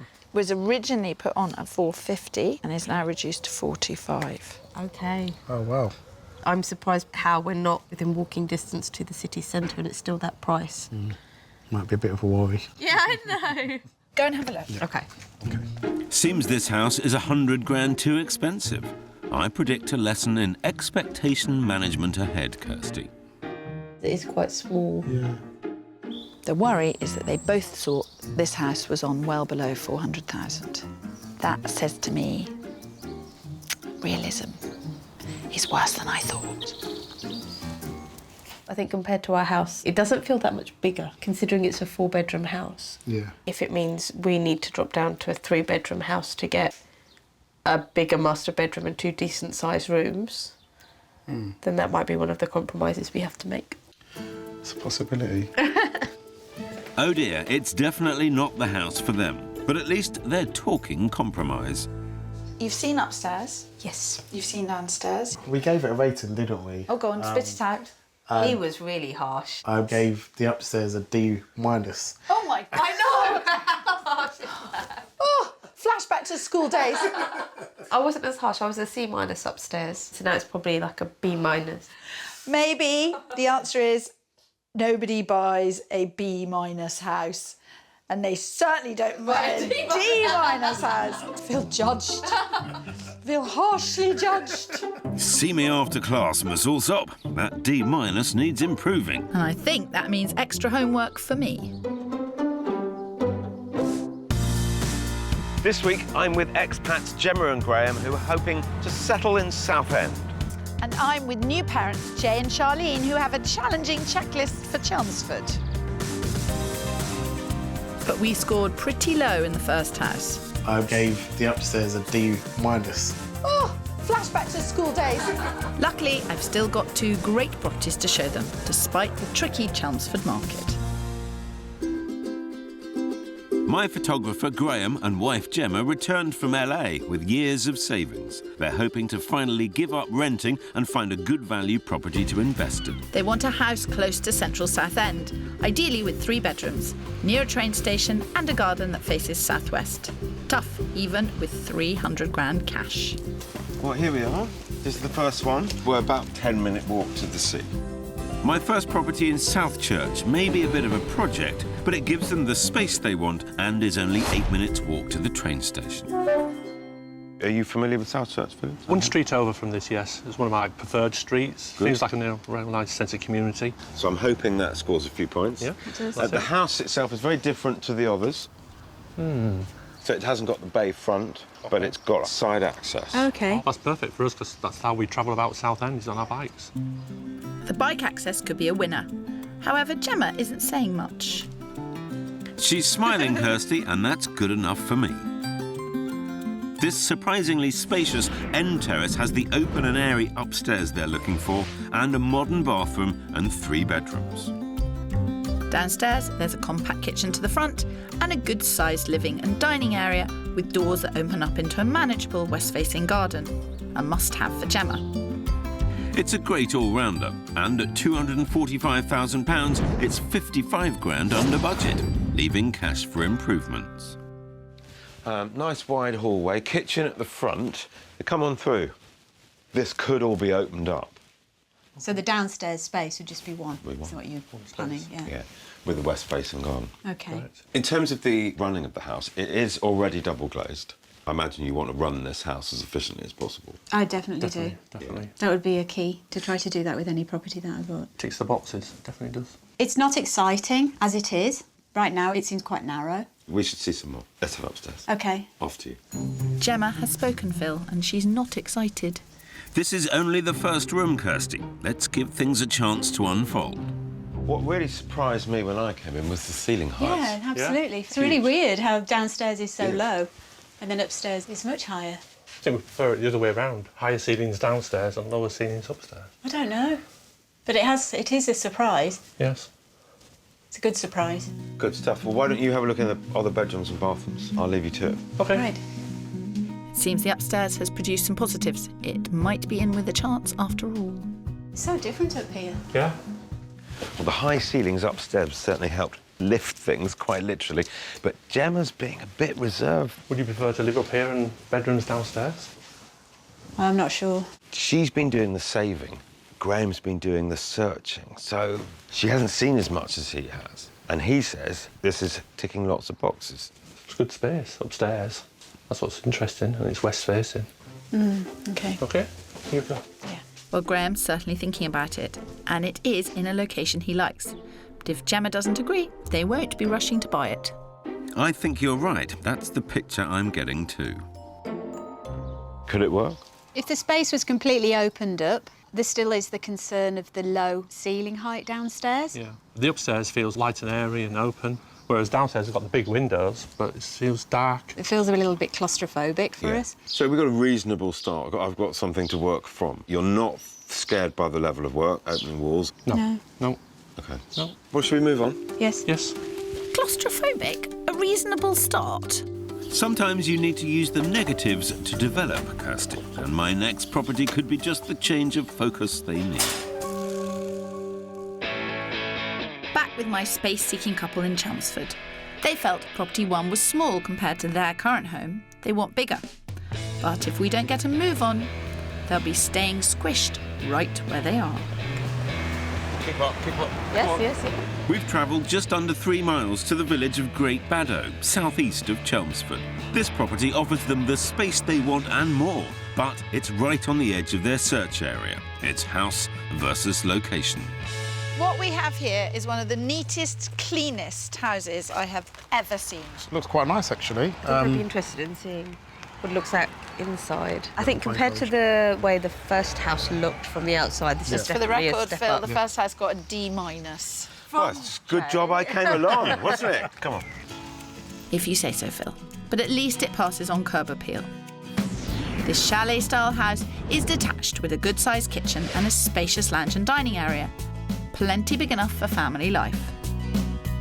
Upstairs has a large bathroom, 4 bedrooms, the master being ensuite, and outside there's a large enclosed garden, perfect for a growing 1-year-old and barbecues for mum and dad. I think it's a super family home, and it's on the market, bang on budget, at £425,000. So the last front room you walked into, you thought was too small. Yes. I really like the size of this room. I like the doors leading out to the garden because it's almost like a picture. It's a half an hour walk to the train station. So that's quite a tough commute. In an ideal world, you'd want to be closer, but then you wouldn't be looking at a big house like this. Sure. Realistically, I'm thinking you'd leave before Kai woke up and you'd be home after he goes to sleep. But in terms of longevity, it does feel like a family home, doesn't it? You know, which is quite important for us. The question is, does Jay have the appetite for that commute to the station? Well, perhaps the lure of a big family home will prove irresistible. Time to find out, woman to man. We've got 4 bedrooms up here. OK. All a reasonably decent size.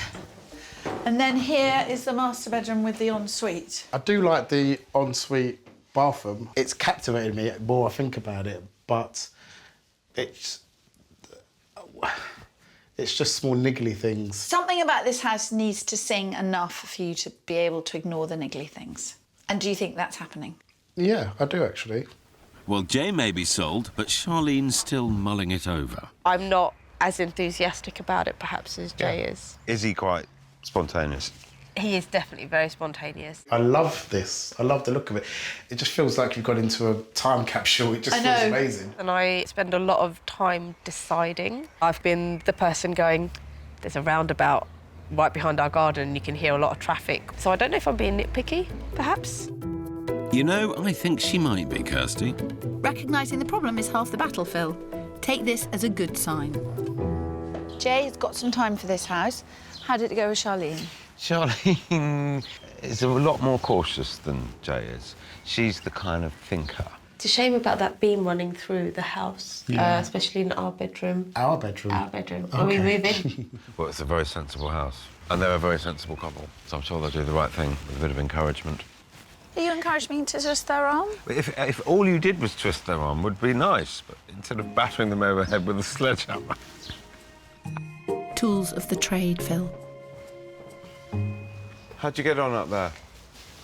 Much happier than much the more. first property we saw. Location isn't so great, but the house is nice. My concern might be that it seems like a very sensible choice. When you're buying houses, boring is good, dull is good, keep it safe. Really, keep it safe. solid, keep it safe. That's why I married her. No, my boring and solid and safe. That's terrible. We're ending the day at a better place than when we started. Well, I hope Jay doesn't pay for that comment later.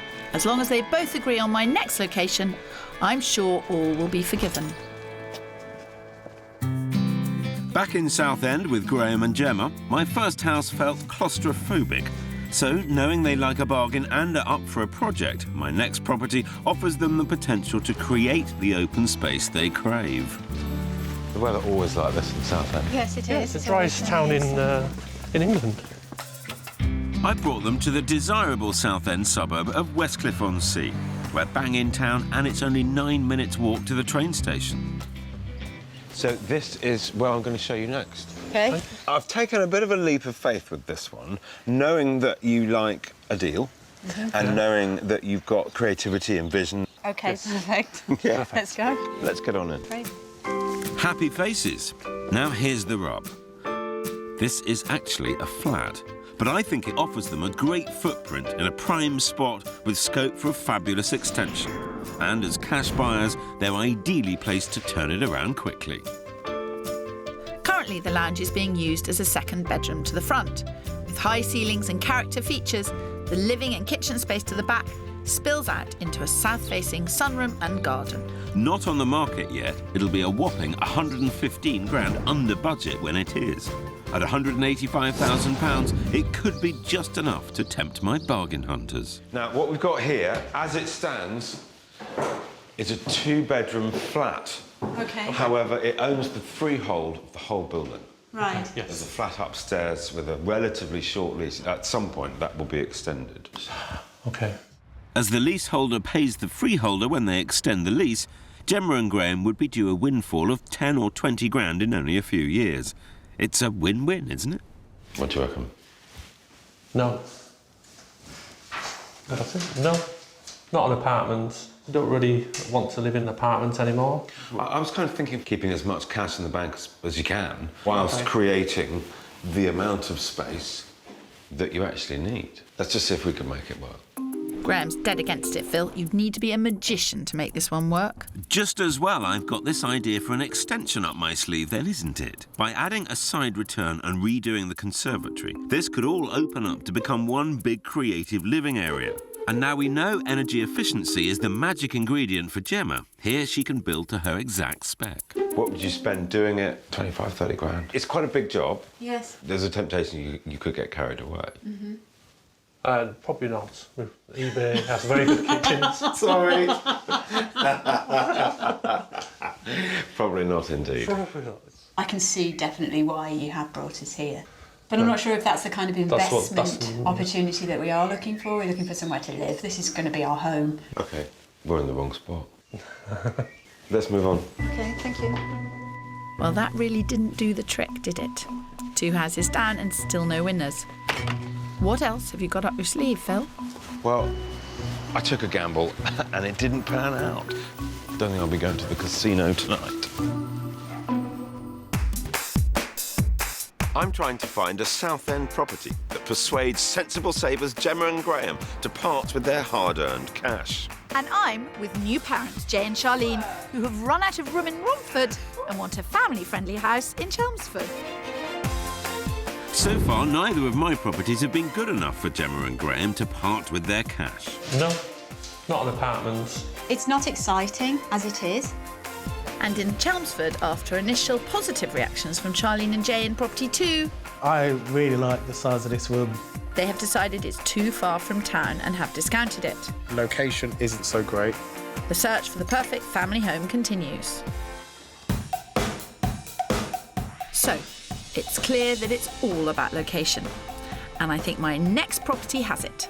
We've come to Old Molsham, one of Charlene and Jay's favourite areas, close to great schools and only 20 minutes walk to the station. Well, here we are, Old Molsham. OK. Excellent. The stumbling block here, this house only has 3 bedrooms. Worry not, Kirstie. I'm coming along for backup. Again. I feel better already. A really interesting house. Much closer to town. Yes. We did sort of realise as we were driving up here, it seems much more walkable. Yeah. Okie dokie. Come have a look. In a great location, this 1920s semi may only have 3 bedrooms, but there are also 3 reception rooms, one of which has its own ensuite and is currently used as an office.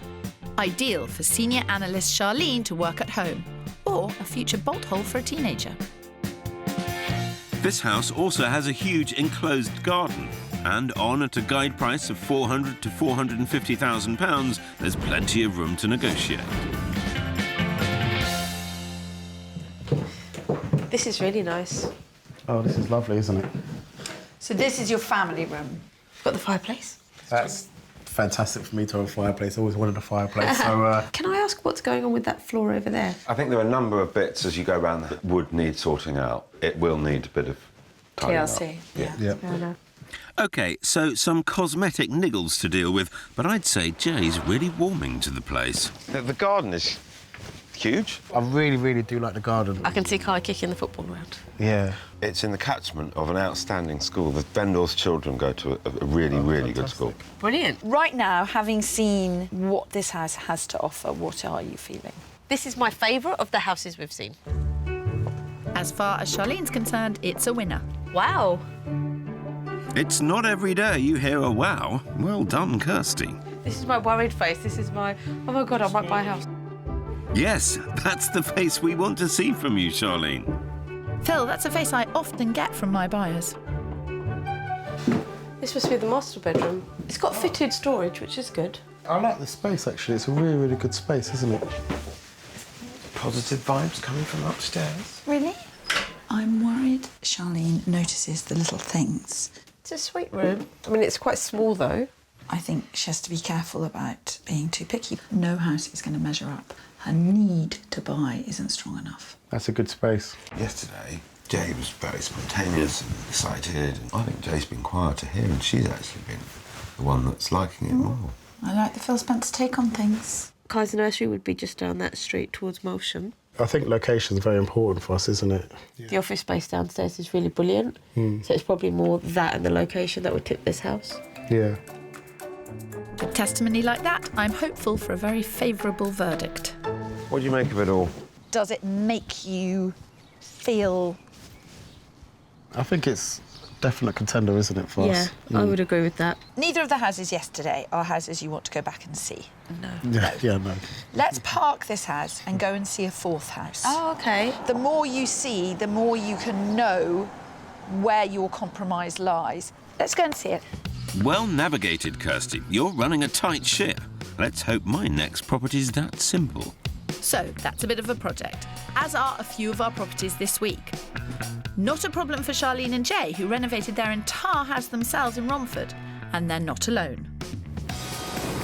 Roughly 50% of Brits will take on a DIY project each year.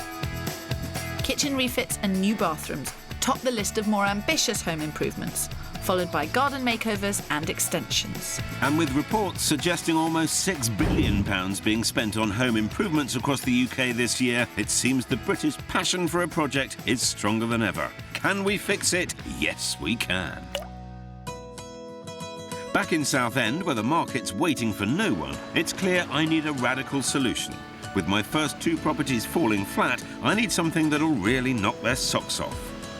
If I had socks on, I'd take them off and cross my toes for you. I'm hoping we're bang on patch in terms of geography here. Yes, Okay. very central. Hurrah!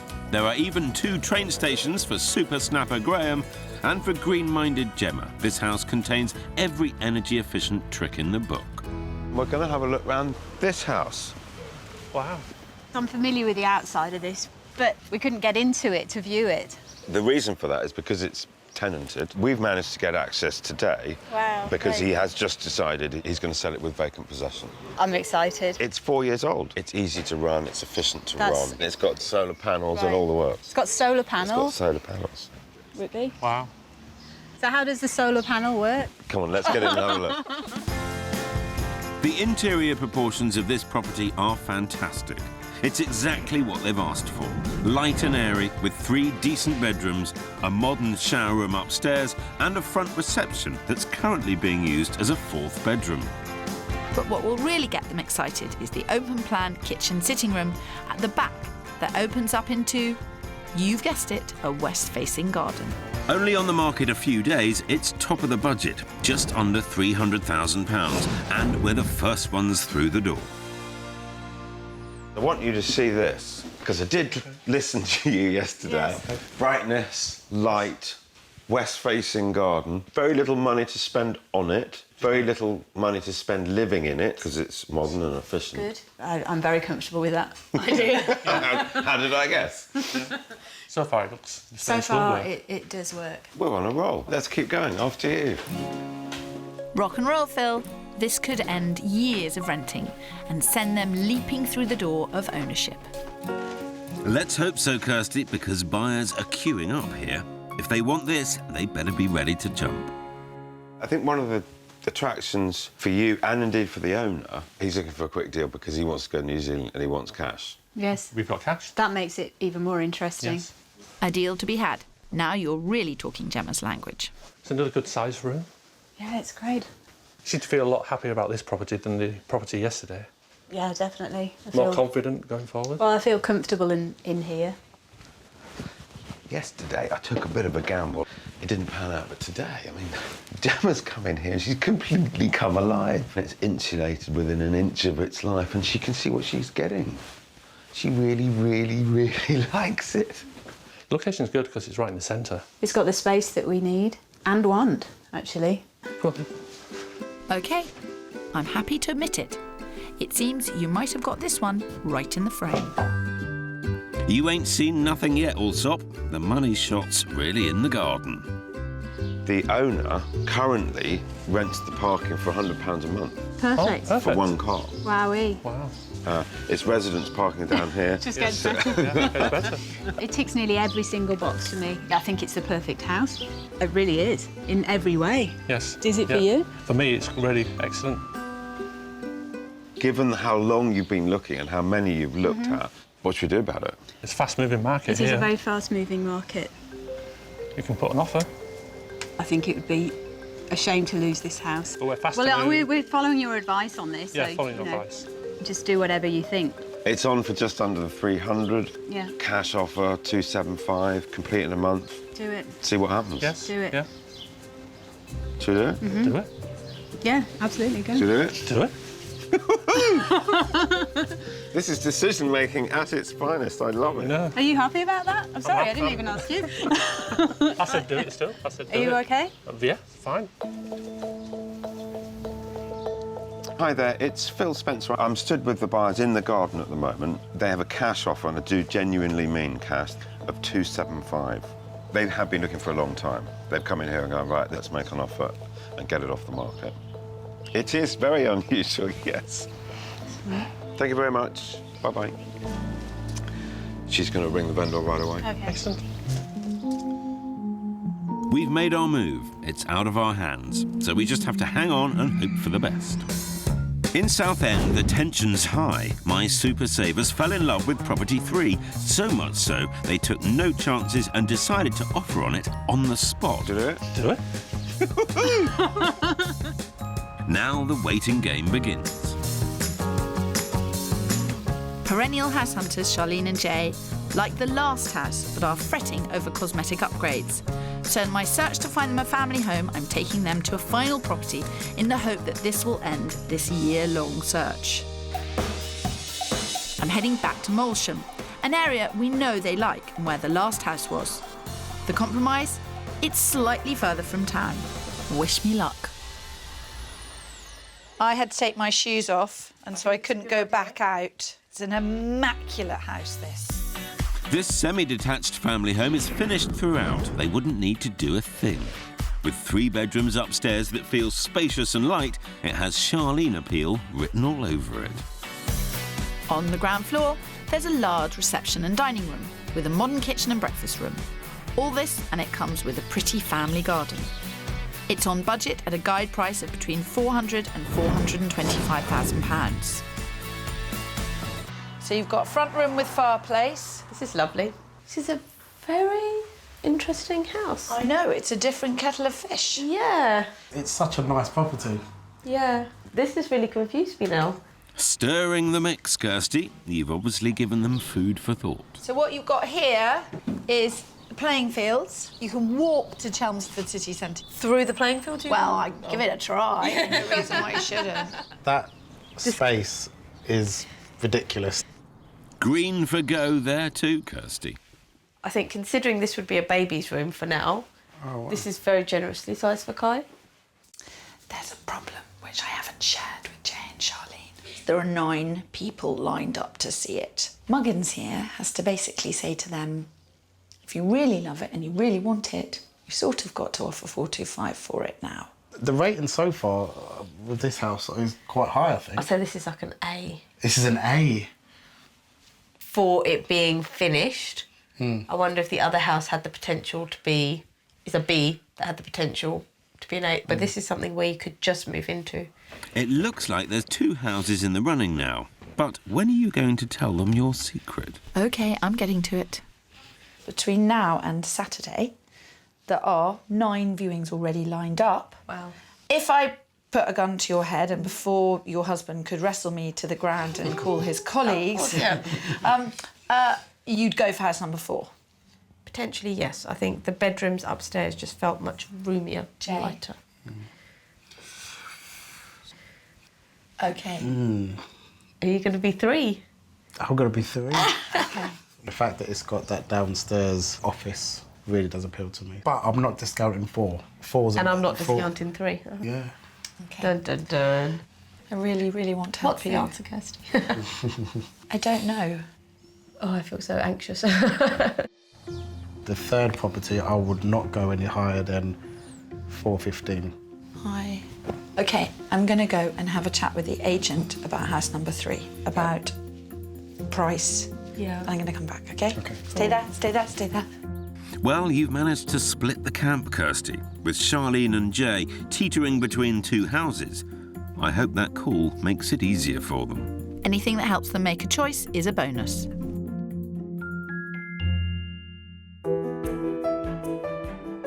Back with Graham and Gemma, their first offer of £275,000 has been rejected. With an asking price of just under 300, it's no surprise. Nervous moments in the cab. Exciting, though. It is exciting. But it is an investment property, and the owner wants a quick cash sale. We know there are 2 people that are keen to see the one that we've just looked at. If you wish to buy it and remove it from the market today, you'll have to increase the offer. Yes. What do you feel about that, Chair? I'd like to take Phil's advice again. You know what our budget is. Given all that you've learned, I'd bite the bullet and get it done and get it off the market. Let's do that then. I think 285's got a good chance. OK, let's do that. Is that? I'm happy Yeah? with that. Yeah, really. I mean, you save all this money for 16 years. It's a long time. It's a long time. Feel OK about spending it? Yeah. Hello there, Terry. Hi. 285 is the offer, on the condition no further viewings are booked. Speak to you shortly. Bye. Oh, God. She's just been trying to confirm viewings for this afternoon. We can't come this close and then lose it. Still 15 grand under the asking price, but we're dealing in cash here, so I think there's a chance.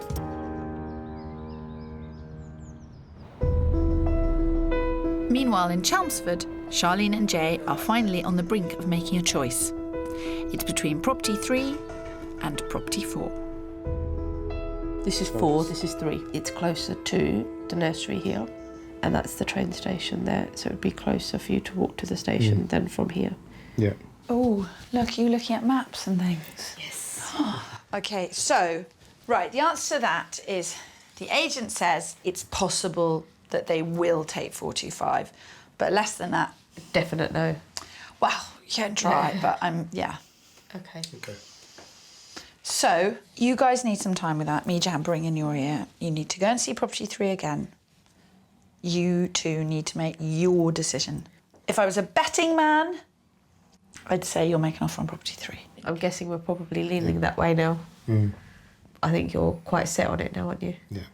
Sounds good. So no property for now, Kirstie, but 2 very good options on the table, ready and waiting for a decision. Sometimes you just need someone else to do the hard part for you, Phil. And I think Jay might just be the man to do it. Back in Southend. Hi, Terry. Yes, speaking. Ah, this is terrible timing. I'm sorry. Wasn't there? Would I like to buy some wine? I'd love to buy some wine, but not right now. You're giddy enough as it is, Pip. Hi, Terry. This is quick work. Right. Okay. Okay. Can I, I'll come back to you. Okay. Bye. It's accepted. Well They're done. cancelling the viewings. Thank It's you. all yours. Congratulations. Thank you. Well done. Well done. Well done. Thank you very much. That's great. It's been a long road coming to that. You go and see it.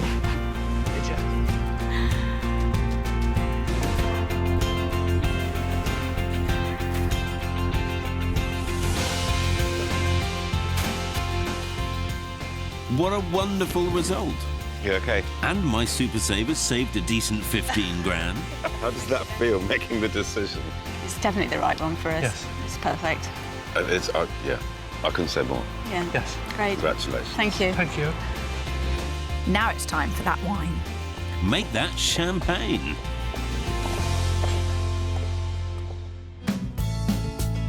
Two months on, Jay and Charlene did take another look at property 3 and hit it off with the vendors. So despite the agent saying 425,000 was the bottom line, they got it for the figure Jay wanted. They called us the next morning and they said that they would be able to accept 415, and we were really over the moon because it meant that we still had some budget left over to do up the house. To be honest about Kirstie, we wouldn't have ever got this far at all, would we? So No, I think we would have discounted the house quite early on as well. Yeah, agreed. So, yay, Kirstie. They haven't completed the sale yet, but the vendors have very kindly let them have tradesmen in to measure up. So in a few weeks, they'll be able to start the next stage of family life. Gemma and Graham are also only a few weeks away from completion and grateful their house hunting days are over. It was a wonderful thing that Phil was able to get us through the door first and then to give us the confidence to pull the trigger and actually put the offer in. It was priceless, wasn't it? Just going to enjoy the house, aren't we? Enjoy furnishing the house. You know, the house is done, so no building work to do. So we can just go in straight away and just enjoy living in it. And that'd be really nice to have a home again. It really will. Really will be nice to have a home. Yeah. After years abroad, they're just going to enjoy putting down roots in Blighty.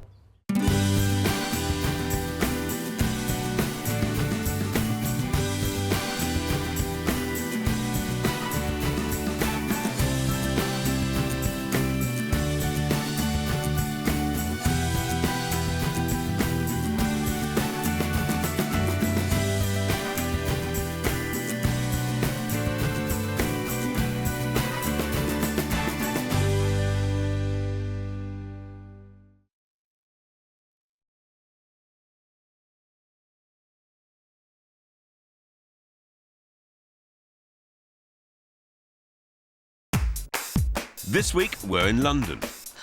You're not looking for those kind of figures, though, are you? Where prices are high and so are expectations. You'd like to live in a very expensive area, but not have a very expensive flat. Good luck. OK. But even when space is tight... Actually, no, it's not too bad. And budgets aren't nearly big enough. Are we still friends? Maybe. Probably not, actually. We'll stop at nothing to find home sweet home. If you want to walk around your kitchen naked, you should be able to.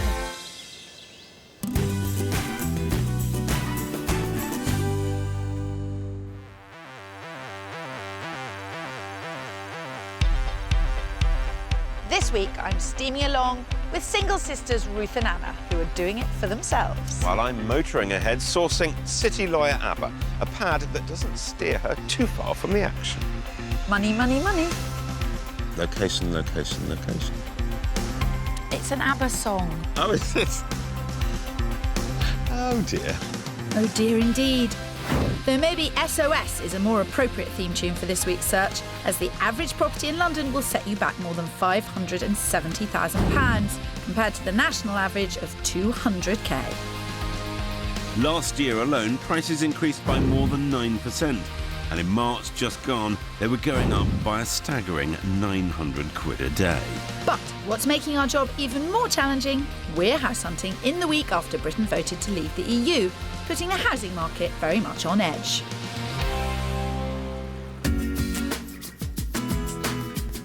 Well, it's definitely on the minds of sisters Ruth and Anna, who in recent years have both moved home with mum and dad in suburban South Norwood. Life at home, so, is busy and it's a bit mad. There's lots of people, there's a lot of sharing of everything. And making things even more hectic, Ruth shares a room with her 3-year-old son, Sam. We just really love to have our own space, really. Just a bit of independence, like moving home makes you feel like you're just a child again, and I'm behaving like I'm a child again because I'm back at home, so... But while the sisters would love homes of their own, neither Ruth, the family liaison officer, or Anna, who works in international recruitment, can afford to get on London's incredibly steep property ladder. When I first moved home, I was thinking, oh, maybe I can live at home for a bit and save and buy by myself. And then we thought about it, it's like, oh, I'll live at home for 10 years, 15 years. So they've decided to join forces, buying a flat together, which can be both their home and an investment in their future. I didn't see another way out, to be honest, until Anna came home, saved me. Their plan is to add value if possible and then sell in around 3 years' time, giving both Ruth and Anna enough equity to buy homes of their own. Since Brexit, I particularly have had a panic because of the uncertainty. The level of risk has suddenly changed. Is the market going to have a big crash, and are we just going to end up losing money? So despite pooling their resources, Ruth and Anna feel the odds of finding the right property within budget are stacked against them. But they do have one thing very much in their favour, and that's Kirstie Allsop in their corner. So here we are. On a Monday, the first working day since the UK voted to leave the EU, which will change any house hunt. Tell me a bit about what you've seen so far. OK, you haven't seen anything. I saw 3 properties while Anna was abroad and kind of ruled out all of them quite quickly. And then, yeah, and we haven't seen anything else since. Your budget is? 345. And you need 3 bedrooms? Yes, we do. What are the specifics for the location? I work in King's Cross, and I really don't want to be stretching much beyond an hour. Right. Commute is hellish. Commute is hellish. Absolutely, 100%. And I need to be within a 20-minute drive of everything in my life, which is work, my mum and dad, and Sam's nursery. When you walk into 3-bed flats in these areas at 345, they are not going to look like houses in magazines. No. If you can be the ones that can see beyond that, see through those properties which are going to look very cluttered and very tired, then that will put you ahead of the game. Wise words, Kirstie. And with Ruth providing the deposit, together they've secured a mortgage, giving them £345,000 for a home that has 3 bedrooms and enough living space for a family. It also needs to be less than an hour's commute for Anna, but within a 20-minute radius of Sam's nursery and grandparents.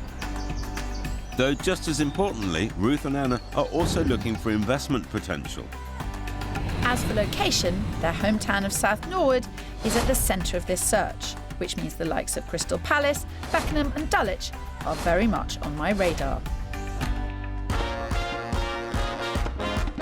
I'll also be house hunting in southeast London, helping Abba, a city-loving lawyer, though it won't be easy to match the lifestyle she currently enjoys renting a flat on Bermondsey High Street. Lots of restaurants and bars very close to the flat. There's a real sense of community, and I realise that I'm lucky to have that. Not everybody in London has that. Trouble is, buying in this neighbourhood requires a shed load of cash. So right now, I think 1 bed in Bermondsey, you're probably looking at about £450,000, £500,000, which I don't have. But determined to live somewhere in southeast London, Abba's been scrimping and saving. Well, most of the time. My friends often say that I have champagne taste and lemonade money, which is basically, I'm living beyond my means, but I like the finer things in life, even though I can't necessarily afford them. Well, champagne taste can be hard to satisfy in one of the world's most expensive cities. But if anyone can put some fizz into the search, it's our Mr. Spencer. But tell me about your own search, because you've been looking for a little while now. I have, yeah. I've been looking for about 6 months. What's been going wrong? What's been going wrong? I don't know. I'm looking for somewhere that's within a 40-minute commute of work, which is in the city, in St Paul's. Yeah. And I want to stay in South East London. My max budget is £315,000. Right. The dream would be to have a period conversion, and outside space would be a plus, but not a deal breaker. OK. Inside space? Be a plus? Yeah. Some inside space, not just one room, maybe 2 or 3. I would like to be in somewhere that has like a villagey feel. Lots of independent cafes, restaurants, that kind of thing. So you'd like to live in a very expensive area, but not have a very expensive flat? Good luck. OK. So the moon on a stick it is. Though in between sips of her champagne lifestyle, Abba's saved a good deposit, which, along with a mortgage, gives us a budget of £315,000 to find a one-bedroom flat with period features. But Abba would also like enough room to entertain friends, a separate kitchen if possible, and in a location with a villagey feel. That's also less than a 40-minute commute into central London. To make this mammoth task a little simpler, I'm going to focus our search in and around another of Abba's favourites, the rather upmarket Crystal Palace, then move out to some of the areas that surround it, such as East Dulwich and Beckenham. What do you got this week, then? 2 sisters. Yeah. They've realised that they need to use each other, as it were. So move in together, buy together. Well, I've got one of those classic stories where somebody is living in a very nice rented flat, renting on Bermondsey High Street, everything on her doorstep. So that's going to be quite tough to leave. Right. Because she's not going to be able to afford anything like what she currently rents. It's difficult to know where the market's going to go and what's going to happen. You know, we are living in a different age. Yeah. That's where the money comes from. Yes? Is Brexit going to kill that? I don't think so. But I think we are in uncertain times. Yeah. That can provide opportunities as well as risk. Yeah. We'll just have to see how it goes. But I think as far as house hunters go, life goes on. As far as Ruth and Anna are concerned, life's been on hold for far too long. Time to kick their search into high gear.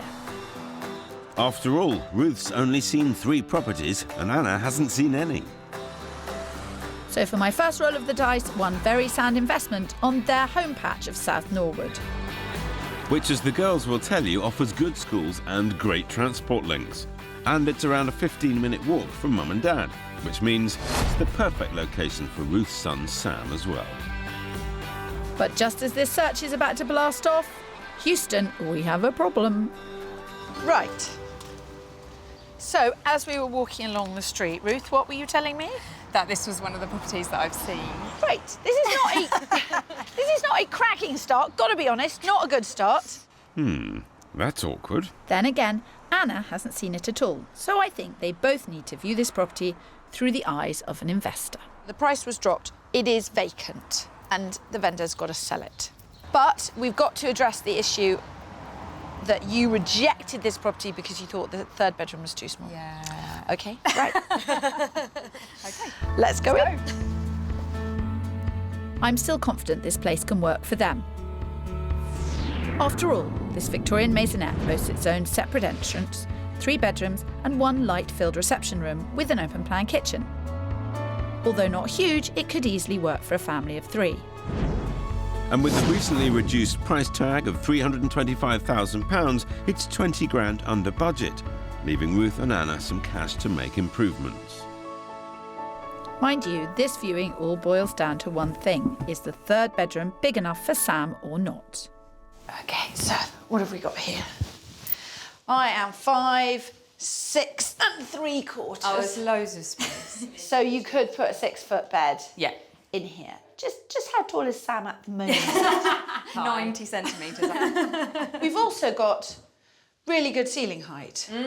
So bunk bed. With the desk underneath. With the desk underneath. Yes. Oh, that would be lovely. And that's actually this, because the thing about a small room is that it is about the layout of the room. You can have a room twice the size of this, but if the door and the window are in the wrong place, it doesn't work.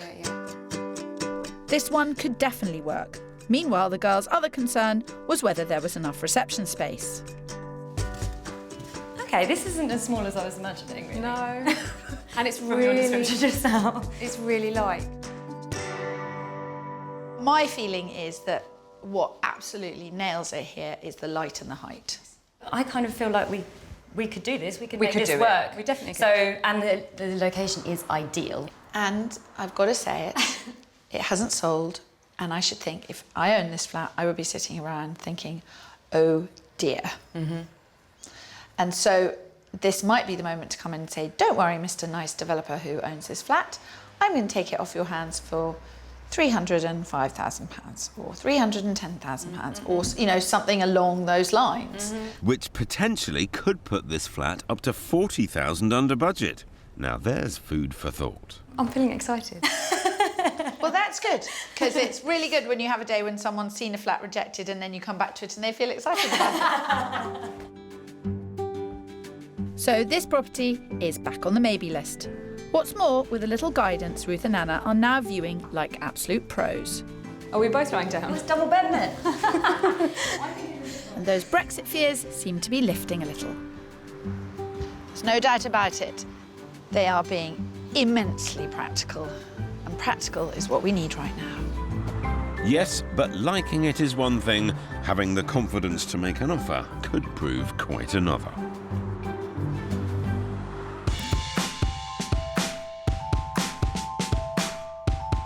This week, we're dodging and weaving as we wage war on the capital. We're scouring the streets south of the river to secure some space for 3 independent women. And despite house hunting in the uncertain market after Britain's decision to leave the EU, I have Ruth and Anna seeing definite potential. I'm feeling excited. Well, that's good, because it's really good when you have a day when someone's seen a flat rejected and then you come back to it and they feel excited about it. And I'm hoping for similar success in satisfying ABBA's champagne tastes, which have me in search of period features in some of London's trendiest locations. You'd like to live in a very expensive area, but not have a very expensive flat. Good luck. OK. In ABBA's search, our first stop is the gentrified village of Dulwich, birthplace of Enid Blyton. It's suitably storybook in appearance, with its Victorian terraces and the bustling Lordship Lane, filled with its trendy cafes, shops and gastro pubs. While it's not on a tube route, it's typically about a 15-minute train ride into central London. Though given that everything ABBA is looking for is on the doorstep, there may not be any reason to leave. Dulwich is genuinely one of London's villages, so it properly has a village and a community feel. First impressions of the street, it feels quite homely. Another box that I like to think that I've ticked, period conversion. Yes. We're going to look at the top one. Sounds good. Come on then. In such a great location, what's often hard to find is square footage. But this charming flat makes the absolute most of the available space, with an open plan reception and kitchen, ample storage and 1 double bedroom. It may be small, but in this area it's quite a find for £330,000. And while that puts us slightly over budget, I'm assured there is a deal to be done. Now, we might have got the best location in the world. It's not the biggest flat in the world. Okay. It's 330 square feet. Okay. But it somehow manages to feel bigger. It's been well laid out. Yeah. I like it, actually. I like how light it feels, big windows. Kitchen's nice. Could you see yourself entertaining here? I know you like to cook and... Yeah, I could, actually. I'm already, like, imagining the furniture. Well, sounds like ABBA's champagne tastes may not be a problem after all. Have a look at the bedroom. Going well so far. Then again, even for one person, the bedroom's a bit of a squeeze. That is a standard double bed. I unhelpfully have got a slightly bigger double bed. You might not have if you lived in this flat. Something to think about. Yeah. Have a think. Yeah. I was going to say have a wander around, but you wouldn't get lost. So now ABBA's journey really begins as she figures out the balance between location and square footage. I was just testing the waters with this flat, I really was, but she's not averse to the size of it. She's giving it proper consideration because she recognises what the surrounding area is like, because it is fantastic. I don't know which way it'll go. You're gathering your thoughts? I am. I like it. I like it.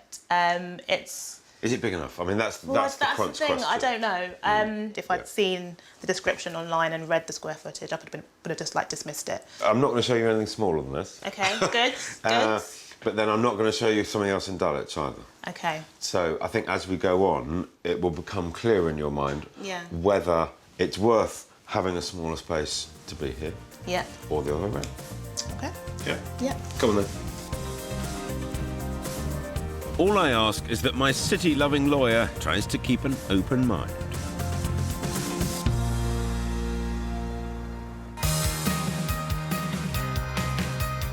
As for Ruth and Anna's search, we're just down the road in leafy Sydenham Hill, a fashionable address since the 19th century, when the woods were cleared to create housing for the well-heeled. Today it's just as popular, as it borders the likes of Forest Hill and Crystal Palace, so no shortage of opportunities to shop or dine out. Living here, Anna's commute would be around 50 minutes. Meanwhile, Ruth and Sam would only be 15 minutes from Granny and Grandad. And they're not the only ones nearby, which is why I've invited myself to the viewing. What have you got for us, Kirstie? Well, this is something very, very, very different from the last flat. Okay. So darker, lower ceilings, cluttered, totally different. Okay. But despite that glowing description, I'm extremely excited. I would never have dreamed that we could be living around here. It's a lovely area. Yeah. Good. Really lovely. Yes. Right, are we going to go in, Phil? Come on. OK, you lead Best the way. foot forward. New to the market, this ground floor flat works as both a family home and a strong investment for Ruth and Anna, offering a large living room, separate kitchen with big potential, and 3 generous bedrooms. Yes, the decor needs work, but a little paint could completely transform it. on the market for £325,000, that would leave our young investors £20,000 in the coffers for improvements. So, we have a 3-bed flat that's a little bit tired. Yeah, but fine.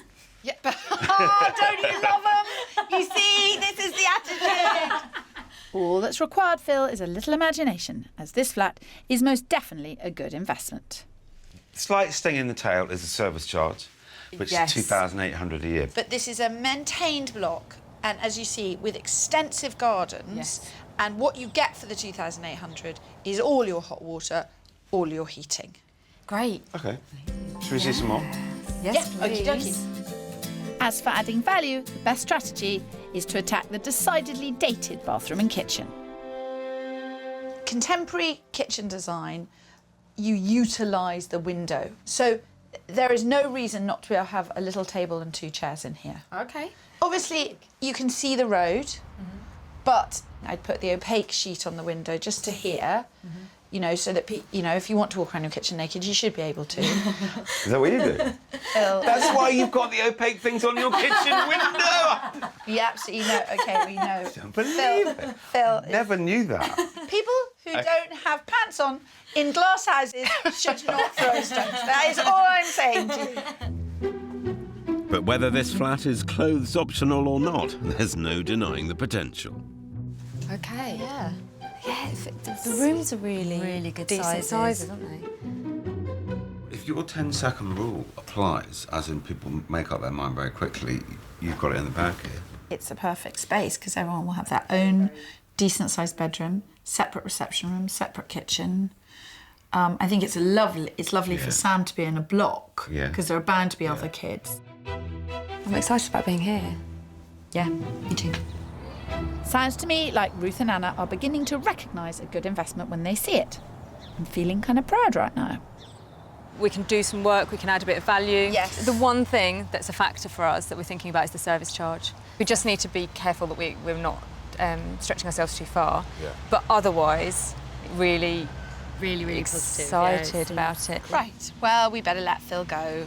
Well, I'd quite like you to come with me, actually. I mean, it sounds like you and Clover are over there. No, we've got other things to see, Phil. My work is never done. Never Don't done. listen to her. Don't believe a word of it. OK, Phil, since I'm on a roll, perhaps I will show you how it's done. Such a giver.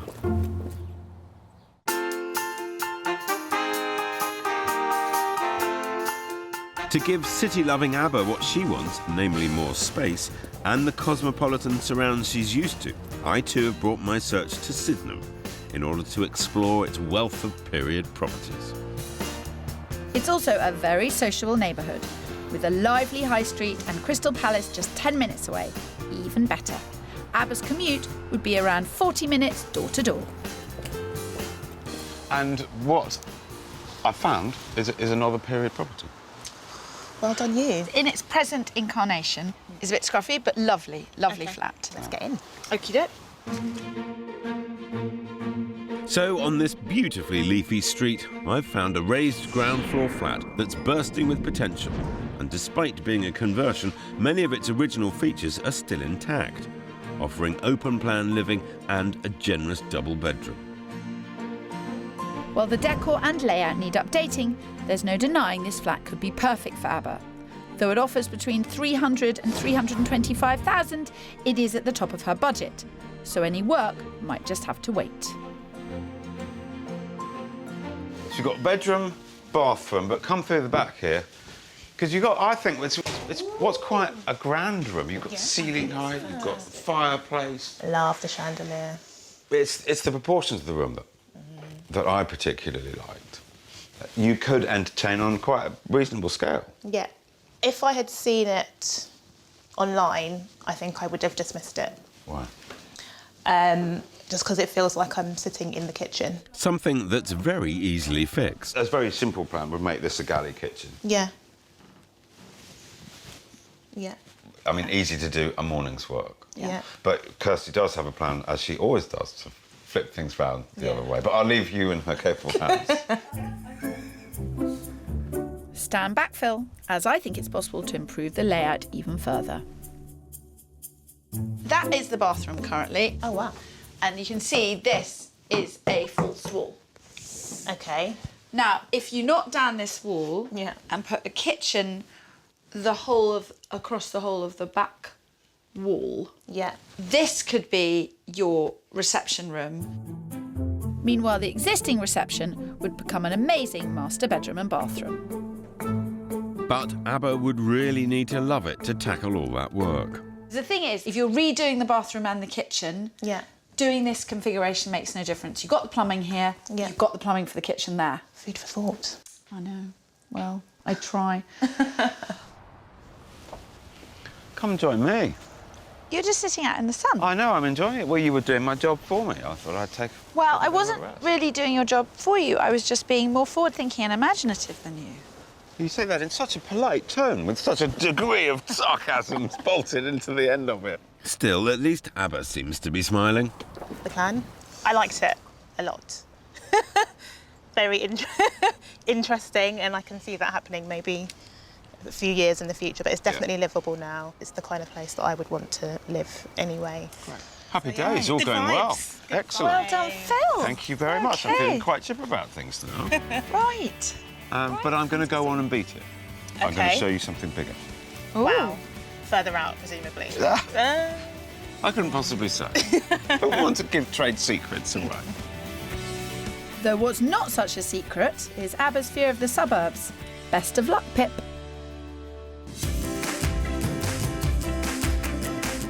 This week, I'm with house hunting siblings Ruth and Anna, who have run out of space at Family HQ and need to find their own pad pronto. And the jury's still out on whether I can get lawyer ABBA on the property ladder without taking her too far from the bright lights of the city. Although she's tired of paying someone else's mortgage, ABBA's budget means she may have no choice but to downsize. If I'd seen the description online and read the square footage, I would have just dismissed it. Meanwhile, sisters Ruth and Anna are discovering the benefits of joining forces and finances. I'm extremely excited. I would never have dreamed that we could be living around here. In Ruth and Anna's search for a 3-bed flat, the location also needs to work for Ruth's son Sam, so he's less than 20 minutes from his grandparents. Which is why we're headed to the slightly more suburban town of Beckenham. Just 15 minutes from Granny and Grandad, it really does offer something for everyone. A thriving high street, 2 outstanding primary schools and great transport links.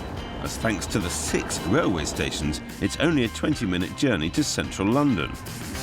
So, yesterday, we saw a flat which you were very, very, very positive about, except it had quite a high service charge. Yes.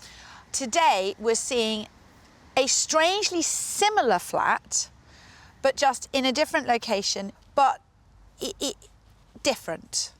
I'm not making any sense. What's wrong with this?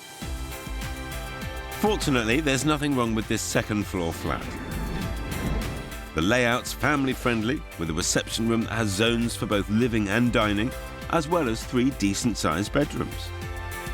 There's also plenty of opportunity to add value, as despite being in pristine condition, the kitchen and bathroom definitely need dragging into the 21st century.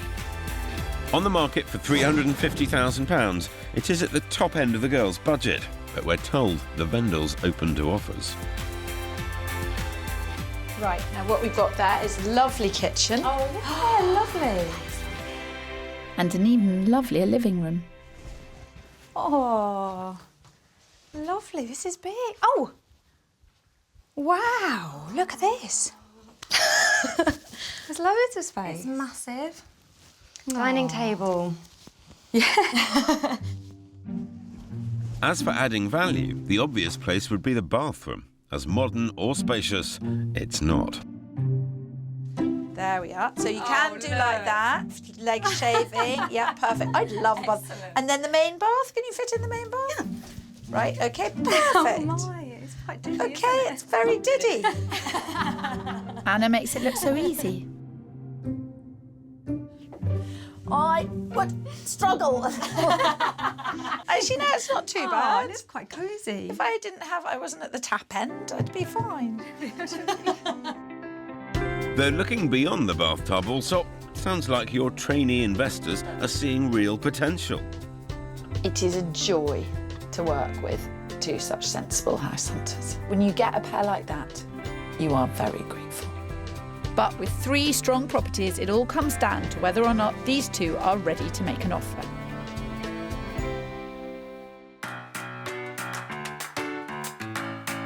Back with ABBA, I'm also exploring suburban Beckenham.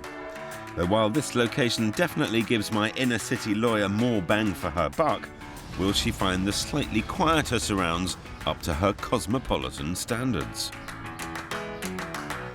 Are we still friends? Maybe. Probably not, actually. What's up? What's the matter? Too far. It's too far. I feel very out of my comfort zone. It doesn't feel like I'm in London. Geographically, it is further out, but the commute is much easier. Right. That puts you straight into London Bridge in 28 minutes. Okay. But there's nothing going on. We've lost the village vibe. Yeah. That's the compromise here, but the trade-off is you get double the size of the first flat. Come on, let's go and have a look. Despite Abbott's unbridled enthusiasm, at more than 600 square feet, this first floor conversion really is twice the size of the flat we looked at in Dulwich. What's more, the open plan kitchen and living delivers plenty of space to entertain in. Even more exciting, in this neighbourhood, ABBA doesn't just get 1 bedroom, she gets 2. Which means greater flexibility when it comes to the layout. And with a guide price of £315,000, it's also bang on budget. Come on in. Let's go this way to a 22-foot room. So big. It's so big. Lots of scope to put a wall in and separate and have a designated kitchen. And You sounded like Kirstie now. Reconfiguration. Don't say things like that, please. We thought we were getting along well. Actually, I'm pretty sure that's a compliment, Phil. Though if your design skills aren't impressing ABBA, maybe stick to the square footage. Come and have a look at this. So that's a bathroom with its own lovely window. Yeah. But look, we have 2 bedrooms. It's a question of whether you're prepared to trade the villagey vibe right on the doorstep for a great big flat, or not. No. We're in the wrong spot. But we have to come and explore these things Yeah. in order to make confident decisions at the end. Though right now, ABBA's most definitely decided she's not moving to the suburbs. Like ABBA, many house hunters are prepared to pay a premium for having everything on the doorstep. In fact, the average Brit spends £4,000 a year on dining out. That's a fifth of the average take-home wage. As for the least expensive city for foodies, that would be Liverpool, where a 3-course meal in a mid-range restaurant costs around £20. We're also big fans of grabbing a takeaway, with take-out curries costing the average family over £1,300 a year. And in London, we eat more fish and chips per person than anywhere else in Britain. Though our favourite haunt seems to be the coffee shop, where in 2015 we spent a staggering £7.9 billion. Mind you, a cuppa might just help Ruth and Anna, who are currently debating the ground floor flat in Sydenham versus property 3 in the more family-orientated town of Beckenham. And of course, there's still Brexit to consider. Whatever the turmoil that's going on now, it is going to settle. It is going to take us 2 years to extricate ourselves from Europe, and you don't want to live at home for another 2 years. I came round to that way of thinking at the weekend. Yeah. But it did take me a while. Yeah, I bet it did. But given the uncertain climate, the smart move is going for the area that's most popular with potential buyers, and that would be Sydenham. Definitely suits you better, and actually, I think it suits me and Sam quite well as well. I think let's go back and see it with, at the back of our minds, the fact that you'd like to buy it. Is that fair? No, I mean, no, I don't want to rush you on that. No, you're right. I think we have been thinking that. Thank you. Fantastic. Thank Drink you very up. much. That's great. After all, in London's property market, it's usually best to strike while the iron is hot. As for Abba's search of southeast London, we've now safely returned from the suburbs and have arrived in a village that's one of her top picks, the very fashionable Crystal Palace. Packed to the gunnels with great shops, restaurants and pubs, it also boasts some of the most spectacular views of the city, not to mention the required transport links to get you there quickly. But while Abba's prepared to have less space for the right location, that might not be the only compromise she has to make. What? You've shown all these lovely period properties, and now And I'm going to it's not stop ugly. you outside this one. Yeah. That you are looking at the one downside of the property. Okay, fine. But it has loads and loads of upsides, I promise. And proper village, community, hubbub action, what we talked about. Let's get in, let's get in. And inside, things only get better. As unlike the other properties we've seen, this flat has a separate living room and kitchen, all decorated to an extremely high standard. Add to that a generous double bedroom, and you have a total of more than 500 square feet of living space. With a guide price of £325,000, it's 10k over Abba's budget. But with Phil on the case, there's always a deal to be done. This is really cute. Separate kitchen. First one of those I've been able to show you. Yeah, I like it. Even though it's ugly outside, it's pretty inside. You don't stand outside looking in. No, you stand don't. inside looking out. You don't. It's very nice. Something to think about. You want to see some more, don't you? I do. Well, how about a master bedroom that puts the others we've seen to shame? Also, it's big. Yeah. Huge wardrobe. Massive wardrobe. Still loads of space. It offers a lot, this flat. Yeah. Property number 2, you'd have to spend some money Yeah. getting it the way you wanted it. This would be simple. As in, buy it, unpack, invite your friends round, go back to work. Yeah. Have a cup of coffee on the way to the train station. Yeah. Really, really easy. Yeah. Have some time. It's a big decision, you need to make it confidently. I'll wait outside. Okay.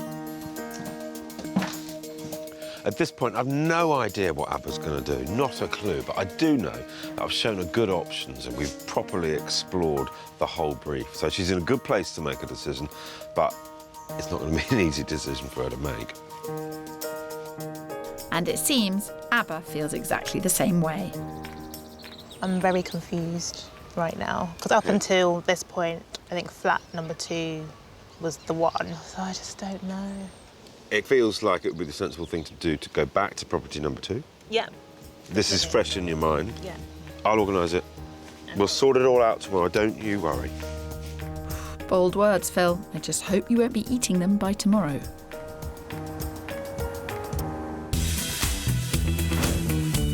We're in southeast London, where both of us have house hunters torn between two properties. I'm very confused. So I'm taking sisters Ruth and Anna back to the ground floor flat in Sydenham Hill. I'm still excited. But their biggest concern can be summed up in just 2 words. Dark. Though rather than rule this property out, it's amazing the transformation even pulling back the curtains can make. It makes a big difference. It really does. Really big difference. Yeah. So it is light versus space at this point, really. Go and have another look at those bedrooms. They are a lot bigger than the Beckenham flat. After all, it's not just investment opportunity Ruth and Anna have to think about. There's loads of space in here. Absolutely loads. There's also Ruth's 3-year-old son, Sam. He can have all his toys in here. The bedrooms are big, the kitchen is separate. It's in a fantastic building, there's lots of place for Sam to play. And for Anna, it's close to super cool Forest Hill. So it seems to me that it's the flat that suits them equally. I think, are we thinking this one? Yeah, I am. Okay, good. And that can only mean one thing. Now it's just down to me to buy it. A few streets away, ABBA's debating character versus a village vibe. So at our second viewing of the flat in Sydenham, the casting votes going to her mum, Tina. You've done quite a lot of the viewings. We have. Together, haven't you? But you haven't liked any of the ones that I've Not seen. particularly. You are going to help us, aren't you? Oh, I'll try. I don't know. I'll try. We haven't done the wrong thing here, have we? I thought ABBA was hard to please, but I suspect I haven't seen anything yet. That's too much work. It looks like this was kind of an afterthought. And besides, could do with a lot of scrubbing. This would be the front room. There's loads of space. You're not convinced though, are you? Not particularly. Tina's in there being very honest with her thoughts. My advice is that ABBA should buy whichever flat she feels that she'd be happiest living in for the longest period of time. I find it quite depressing at the moment. Can't help it. That's how I feel. Okay. Yeah. Message received. Loud and clear. Yeah. Granted, it needs work, but swapping the bedroom and reception space could definitely boost value as long as you spend cautiously. There is some upside to doing the work, Yeah. but it's still smaller than flat number 4. Exactly. Listen, let's go and have a drink and a think and decide from there. Clearly, ABBA's more confused than ever. Property 2 offers character and money-making potential, while Property 4 puts her at the very heart of cosmopolitan Crystal Palace. I would normally always say to a first-time buyer, look for any opportunity to add value. But I can't get away from thinking Property 4 is where you would be happier for longer. Yeah. I think I'm going to go with Property 4. Great. Yeah. Good. I'm really pleased. The challenge now is bringing the asking price of $325,000 much closer to ABBA's budget of $315,000. Nathan, hi, it's Phil Spencer. I do have an offer for you. £310,000. That's not going to do it, I'm afraid. She's saying the absolute lowest is 320. I mean, to be really, I don't want to be kind of obstinate or rude, but it's not worth 320. I'm sitting next to ABBA now, and I've got instructions to make a best and final offer at 315. Okay, many thanks. Bye. Fingers crossed. We'll get there, don't worry. As for Ruth and Anna, it turns out they have competition for the flat in Sydenham Hill. The next-door neighbour is thinking about making an offer, so I need to put a little pressure on the agent. Listen, I want this flat for my clan. I'm not going to beat about the bush. I want it. You're not looking for those kind of figures, though, are you? On the market at offers over £325,000, the last thing the girls want is a bidding war, as they need to keep the other £20,000 of their budget for home improvements.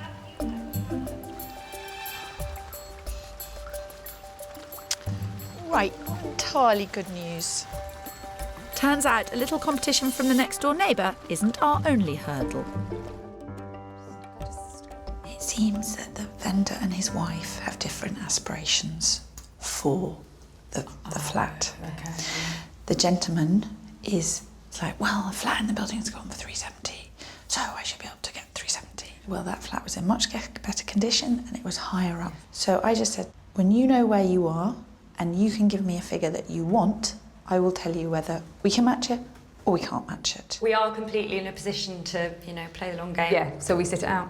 We found the right flat, we just have to play the long game. While Kirstie's strategy is holding back, I'm haggling over price with a vendor who's not budging, which means ABBA has to stretch her budget by an extra £2,500. In the spirit of trying to get this done today, ABBA would pay £317.5. But that's it. With our best and final offer on the table, now we wait. That was quick work. What news? We have a deal! Yes! Fantastic! Fantastic. Bye. Yes! Well done. Thank you so much. Great. Really, really pleased for you. Fantastic flat. Relief. It's a bit tense there for a moment. Brilliant. Cheers. Yeah. Happy days, house hunting. Thank you. A few weeks after her offer was accepted, ABBA's delighted she managed to get the dream champagne flat on her lemonade budget. Ultimately, we got a good deal because it was a bit under the asking price. Part of the competitive side of me felt like, yes, I'd won. Hoping to complete in the next few weeks, it won't be long before she can celebrate in her first home. I think when I move in, I'll definitely be popping some Prosecco. I hope ABBA's mum will be toasting her flat choice too. My mum's really happy and she likes the idea that I can just roll in with my suitcase and unpack. But ABBA does want to inject her sense of style into her new home. Owning my own property is something that I've wanted for a number of years, and finally be able to put my own stamp on it. It's just really great. I'm just really excited to get in. ABBA's future is looking bright. It's not been quite so straightforward for Ruth and Anna. An offer of £350,000 was made on the Sydenham flat. That's well above what they could pay, so the sisters had to walk away. It took a little bit of adjusting to come round to that. Nevertheless, the girls kept their flat-finding focus. Well, after our time with Kirstie, I think definitely we had a bit of momentum. So within the next couple of weeks, we saw 4, 5, 6 properties. And it paid off. They found a 3-bed period maisonette in Beckenham, and they secured it for £325,000, 20 grand under their budget. As soon as we saw it, we knew that I knew that we wanted it. So Sam, Ruth and Anna hope to be moving out of mum and dad's and into their own pad very soon. We're so excited about having our own place, aren't we? Anna's already planning parties. I'm really looking forward to it. I couldn't be happier for you both.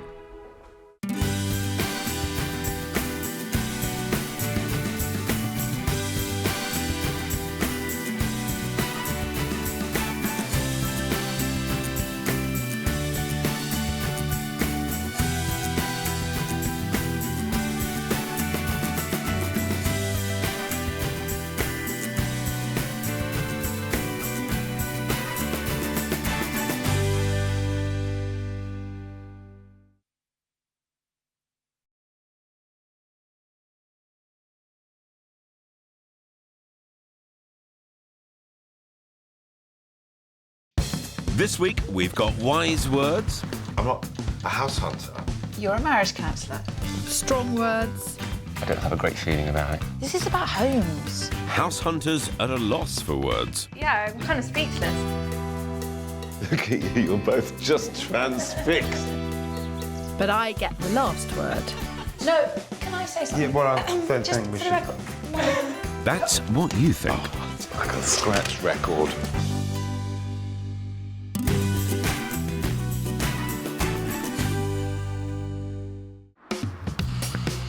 This week, we're taking the plunge into the buoyant Bath market. And we're hoping that the city's restorative powers will revive 2 lagging house hunts. I think I should try going with Bath. Bath? Do you think Bath No, will you're suit me? much too posh for that. Bath, darling, Bath. Bathed in the beauty of sunny Somerset, Bath is awash with historical properties. But that's not all that's kept the market here at boiling point. A growing tech industry and relocating Londoners have helped the area's house prices rise by over 45% in the last 10 years. That's almost double the national average. It's a tough market for anyone considering taking the plunge, and it's up to us to make sure they don't get rinsed. First into the deep end are 25-year-old first-time buyers Laura, an environmental consultant, and her boyfriend Phil, who is a town planner in Bristol. But he wasn't exactly a smash when they first met. It wasn't exactly love at first sight, I think. We kind of... Thanks. It wasn't. It was sort of little things that started happening, like Phil sort of pushed me out of the whitewater rafting boat. Saved. Is... And then tried to drown me a little bit. They share a rented place in East Bath with 8 other flatmates. But after 4 years together, it's time to move on and get a place of their own, along with the other love in Phil's life. It's a nice car, yeah.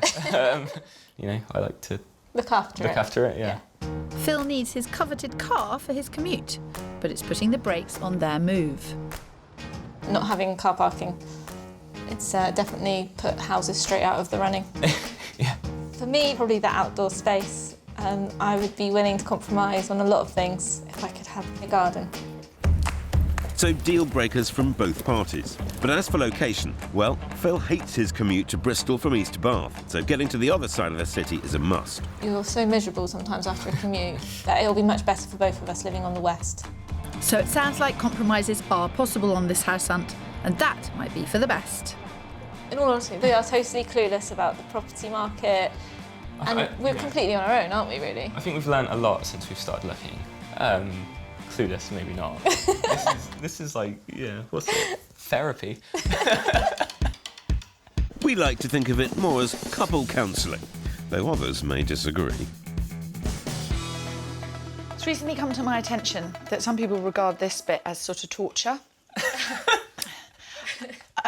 I have no idea why. So, Phil, is there some difference between what the two of you like? I think we both understand now there's going to be a lot of compromise.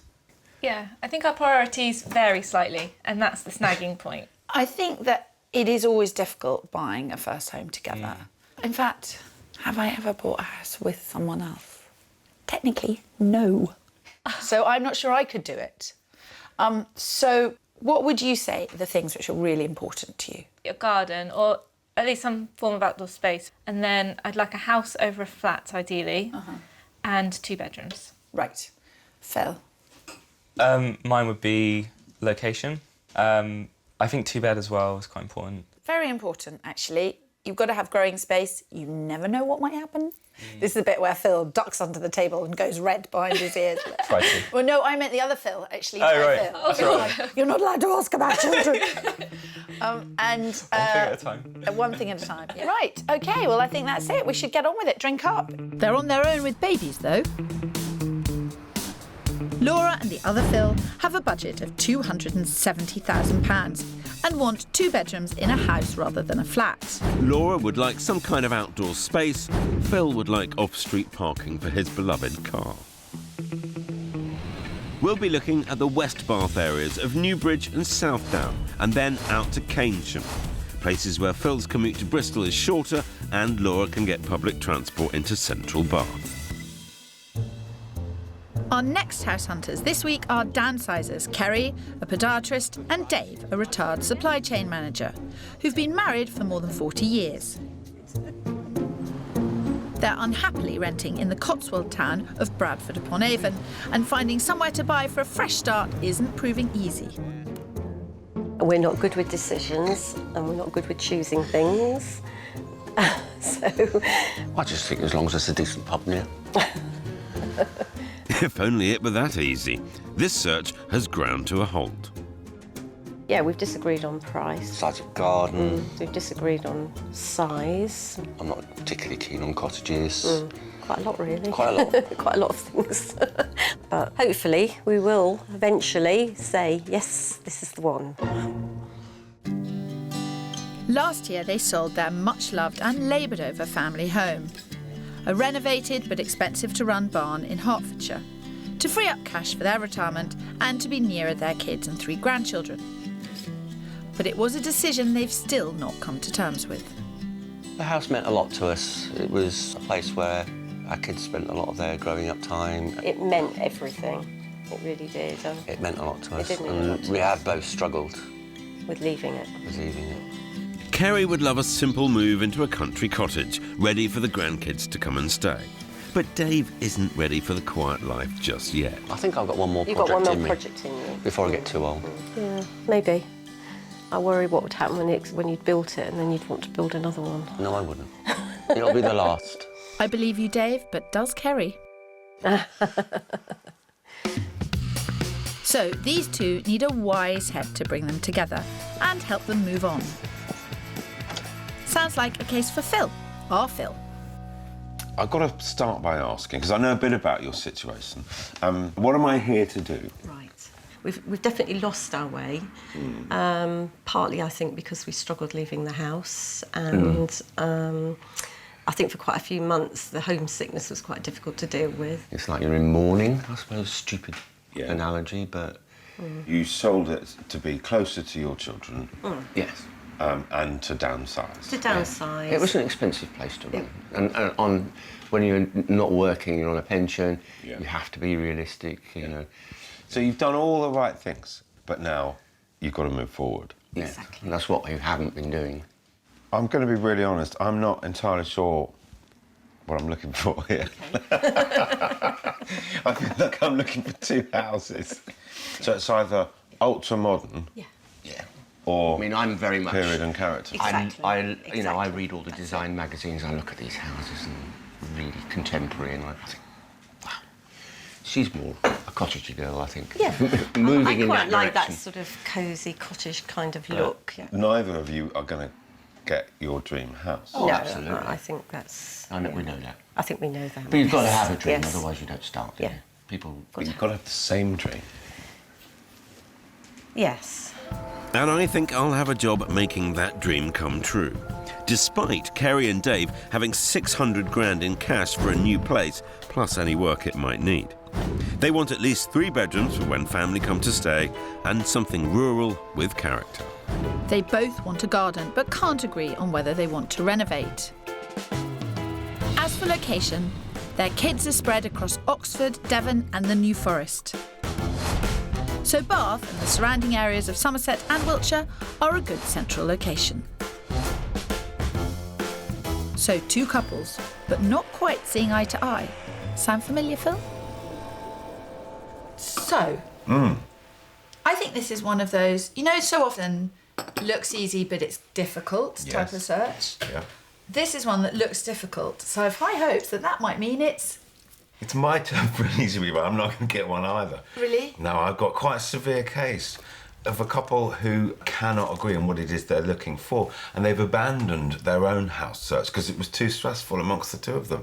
So it's almost like I'm not a house hunter. You're a marriage counsellor. What is it we do for a living? How did we get involved in this? We're masochists, Phil. It's the only answer. For Lovebirds Laura and Phil's first property, we've come to pricey West Bath, the area that is top of their wish list, so they should know the compromises that have to be made here. Like parking.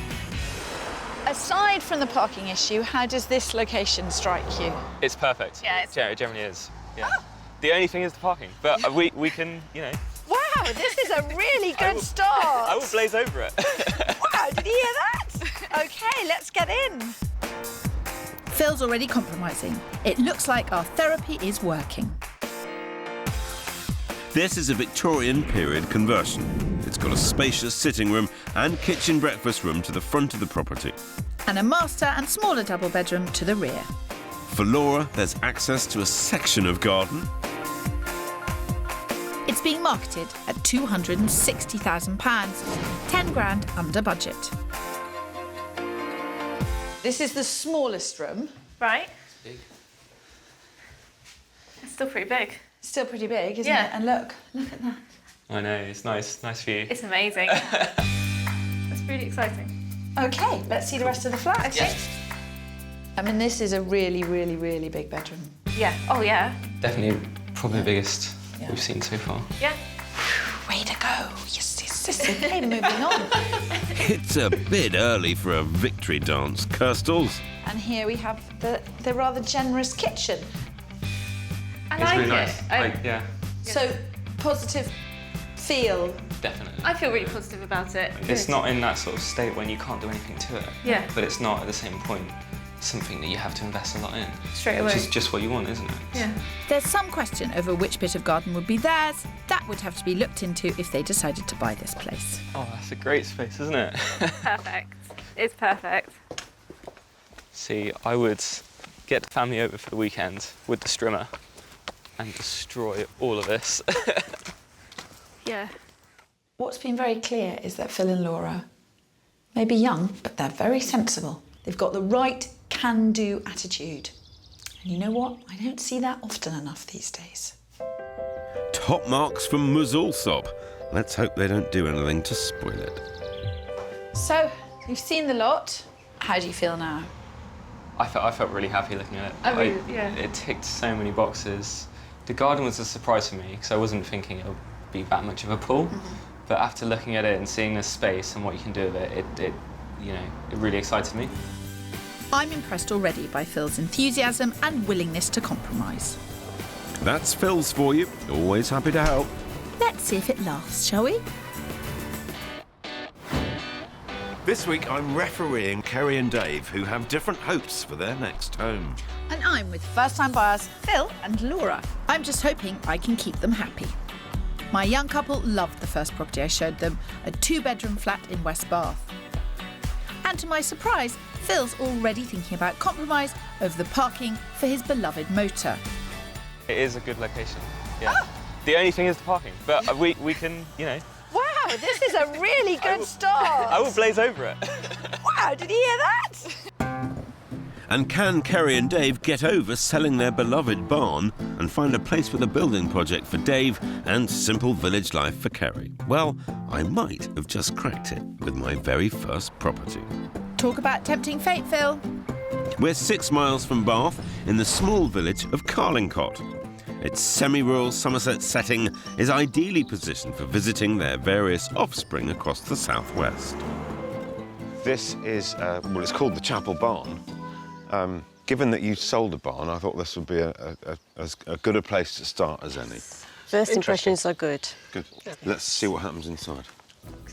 Before I came along, these two were struggling to agree on what they want. I'm hoping that will change here.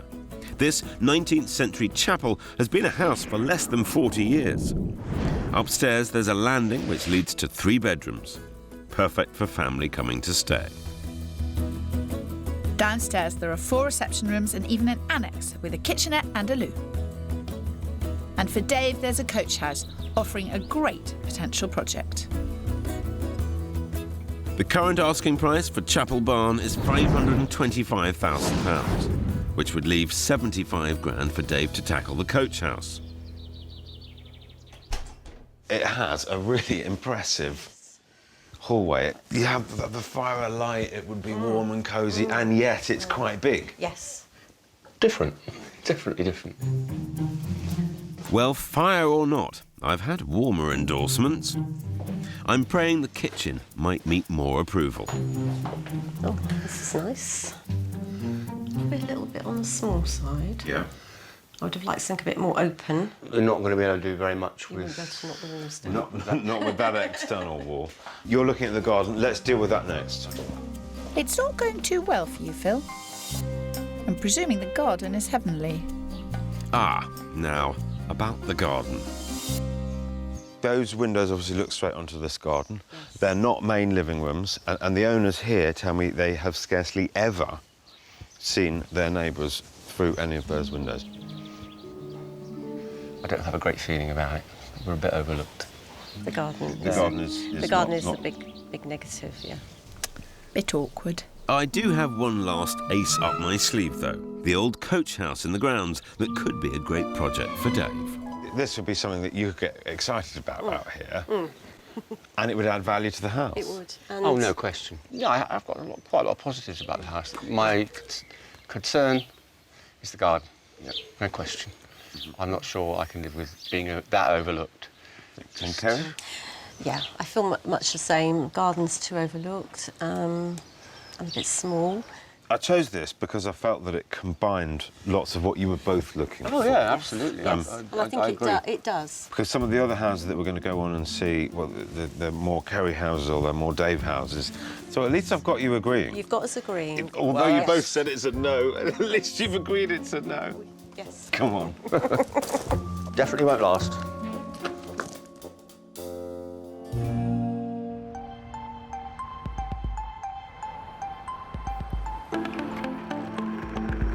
Back in Bath, I'm letting my Phil tag along for Laura and her Phil's second property.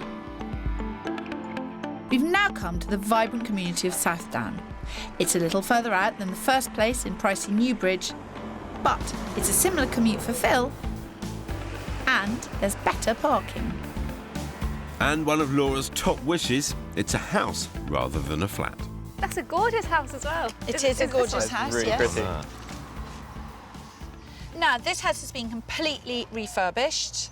It's being sold by a developer, and it is cutesy on the outside and modern on the inside. This is too good to be true. No, well, never forget, Laura, there's a compromise hiding behind every corner. But right now, how good are you feeling? I'm feeling excellent. Don't lead the witness. How good are you feeling? She might not be feeling good. Hang on. No, she's feeling good. I can see a house. Phil, your house hunters might not feel good. My house hunters feel very good. Yeah. Like a scratch record. They should feel very good. This modernised Victorian terrace cottage is a delight and could fulfil all their needs.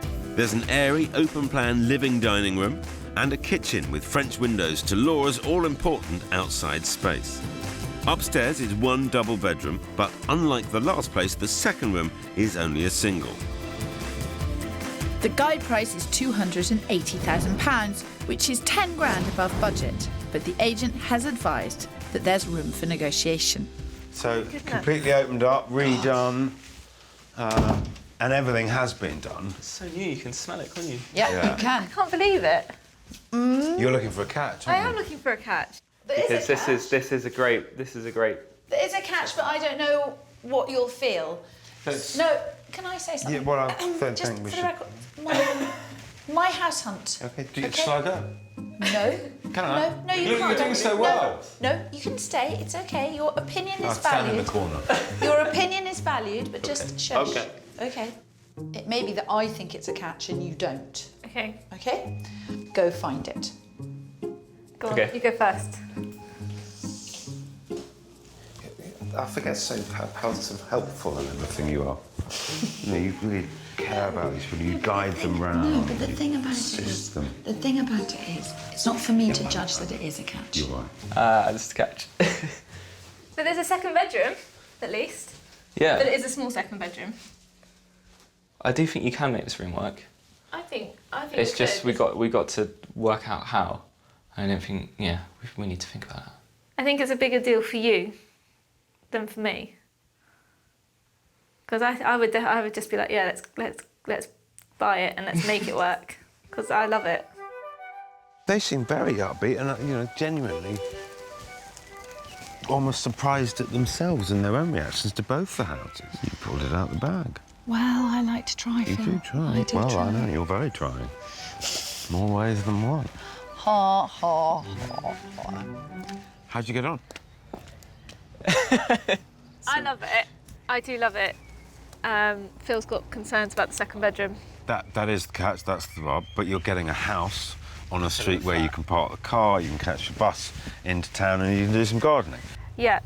It's so difficult, isn't it? Listen, I'm thrilled that we're ending day one with 2 maybes, which is what it seems like. Definitely if it wasn't for that second room, I would have said put the offer in now on that house. I think it's something we have to go home. We have to have a chat about it. Yeah. Both properties, because they're both, both great properties. Yeah. You're making it look like this job's easy. It's not. It's extremely difficult. Yes, but 2 maybes don't make a yes, Phil. I think this search still has a way to go.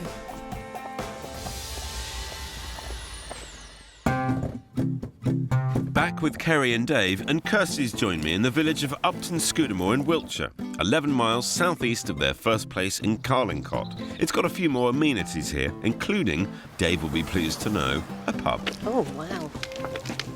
Ooh. Its updated cottage style makes it more of a Kerry house, but it still offers Dave a bit of work.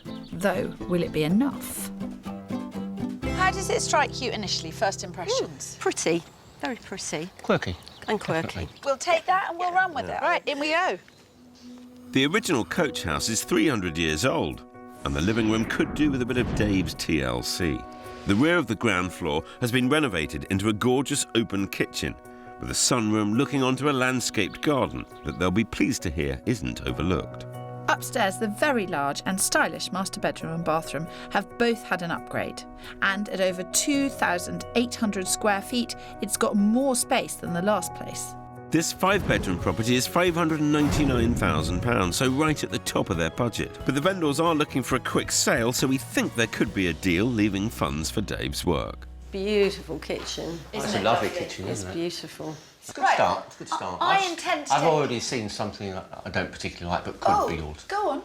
It was just the front view of the converted garage. Yes, It's dire. It's dire. This is why this house works so well, because you get to be here and completely ignore what you have to do to that bit of the house while it's going on.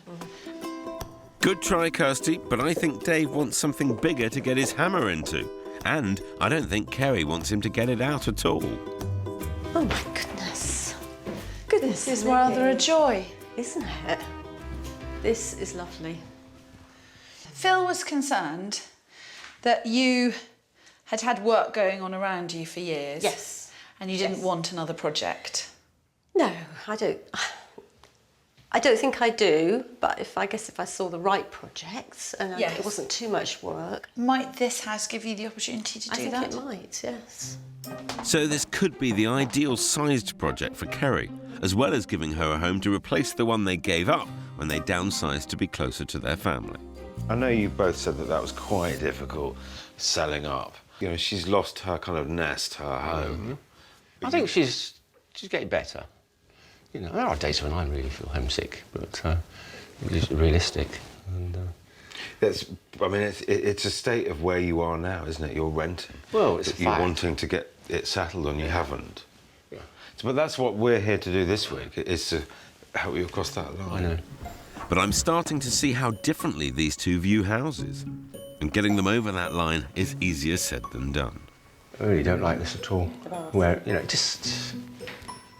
No, I'd have to rearrange this completely somehow. It just doesn't feel right like that. Something would have to change. Dave clearly would want to do a lot more work here than I anticipated. But given their budget and the top-end asking price, that's just not realistic.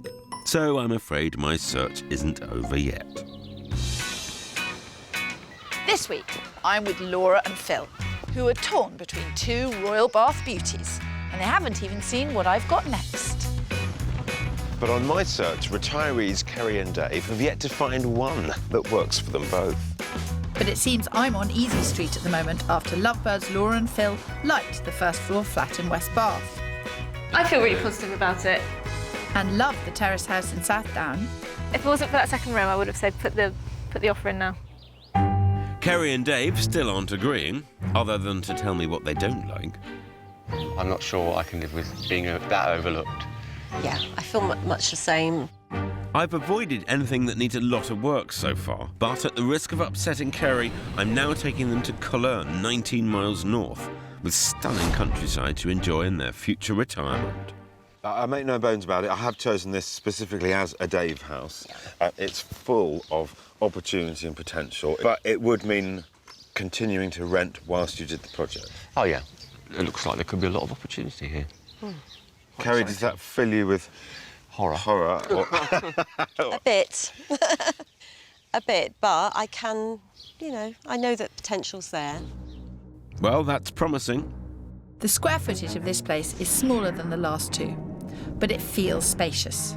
Yes, it needs a lot of work, but currently it's got 4 bedrooms, a generous kitchen and dining room, and a large living room, looking onto the huge garden and stunning views beyond. That view is one of the reasons the price is $560,000. That won't leave Kerry and Dave much money for doing work, but perhaps a deal could be done. This room, oh wow, is what it's all about. Wow. Oh, wow. What can you say? Smile. Gosh. That is the Box Valley. That is a south-facing view across it, and I genuinely don't think it gets any better anywhere in the country. No. Unbelievable. Is it too much of a project? Be honest. No, I wouldn't rule it out. Not for you. No. Kerry? If I didn't have to live here, it would be fine. If we're renting. Look at you, you're both just transfixed by that. You can't put a price on a view like that. Why don't you have a wander? Help yourself. Right. Well, this is going to get interesting, because while it's not a complicated project, it is quite a big project, and that is not what Kerry had in mind for this house search at all. I chose it as a Dave house, but Kerry is very taken, understandably, by that. So he might be able to bring her around. Exciting. Wow. But with only 40 grand to spare from their budget, Dave needs to think about how he keeps this manageable. A lot of potential. In terms of location, in terms of size, it's got the potential. I can almost hear the cogs whirring in Dave's head. Wait until he sees the other treat for him in that huge garden. And then here we have Dave's house. It just gets better and better. How about that? Dave, you're looking quite inspired and kind of excited. Yeah, I think so. I've already seen enough that makes me feel, you know, it's not that big a project. Kerry, be honest. I'm excited, but I'm also apprehensive, scared. The house is not the romantic vision that I had, but if it's made contemporary, I think I could like that. I brought you here. I've nominated it as a Dave house. Yeah. If you keep it simple, no one's getting overexcited, no one's spending too much money, and you're in quite simply, it's a Dave and Kerry house. Yeah. I get where you're coming from, yeah, I understand that. Well handled, Phil. It's a real skill to stop one partner getting carried away at the expense of the other. Years of practice, Kirstie. So, should we go and see another property? Love to. Yes? Yeah, I think we should, while we're together. Renovating this place could push its value over the magic million mark, but according to industry research, certain improvements add more value than others. A popular choice is a new kitchen, adding an average of 5.8% in value. Up next is an extra bathroom, adding 6.1%. Or cash in on your attic. Loft conversions can add an average of 7.1% to your selling value. But remember, for any renovation, costs can easily mount up, so a contingency fund is a must-have. Back in Bath, first-time buyers Phil and Laura are still struggling for a place that suits both of them. Laura loved the last place, a house with a garden, but for Phil, the small second bedroom was an issue. So my next property will offer much more space, eventually. It's in Keynsham, 9 miles out of the city and much handier for Phil's commute. So, what we have here, in case you hadn't already guessed, is a new build.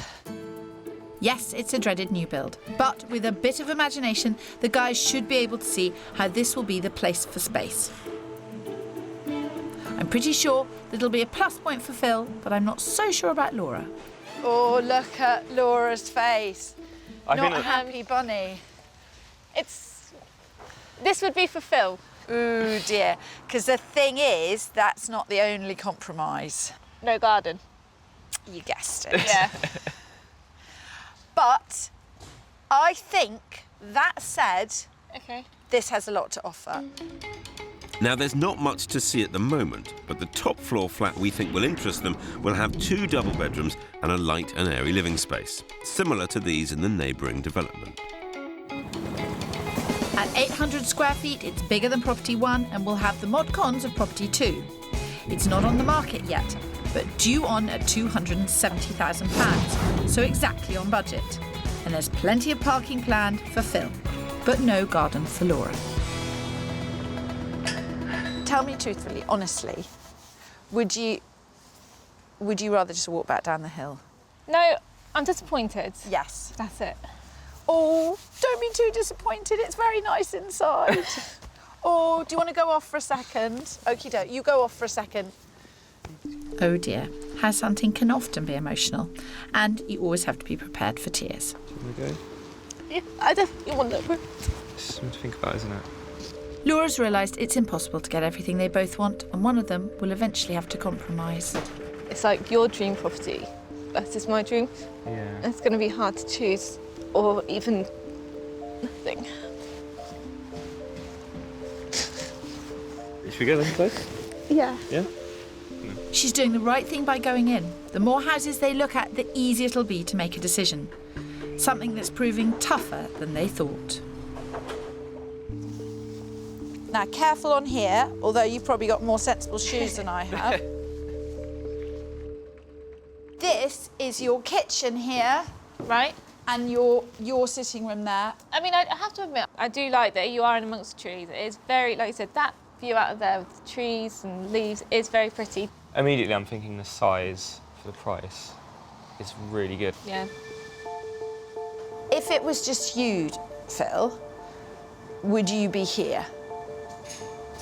Yeah, but... It's not. I know it's not. I know it's not. You criteria. have different criteria. Yeah. And actually, you've been a very unified couple.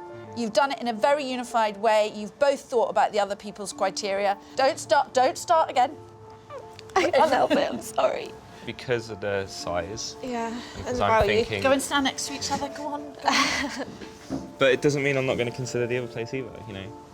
There's a lot to think about, OK? There is a lot to think about. Should we have a look around? Okay. I think we should Yeah, have a look you around. have a look Yeah. around. I'll go, you have a look around, OK? Do you want to have a look at outside again? I hate that kind of thing. But it is a reminder of how much emotion there is in finding the right home. This is about homes. The tears came from the fact that Laura doesn't like this flat, and she knew that Phil did, and she didn't want to deprive him of something he really liked. Those tears come from a place of love, and I really appreciate that. And I'm just going to give them a little bit of space.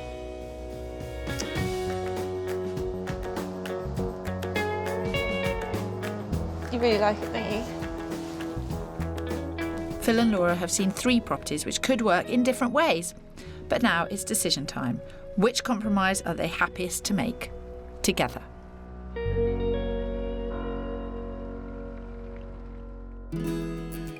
Back to Kerry and Dave, and it looks like compromise is on the cards, after Kerry surprisingly liked a definite Dave house.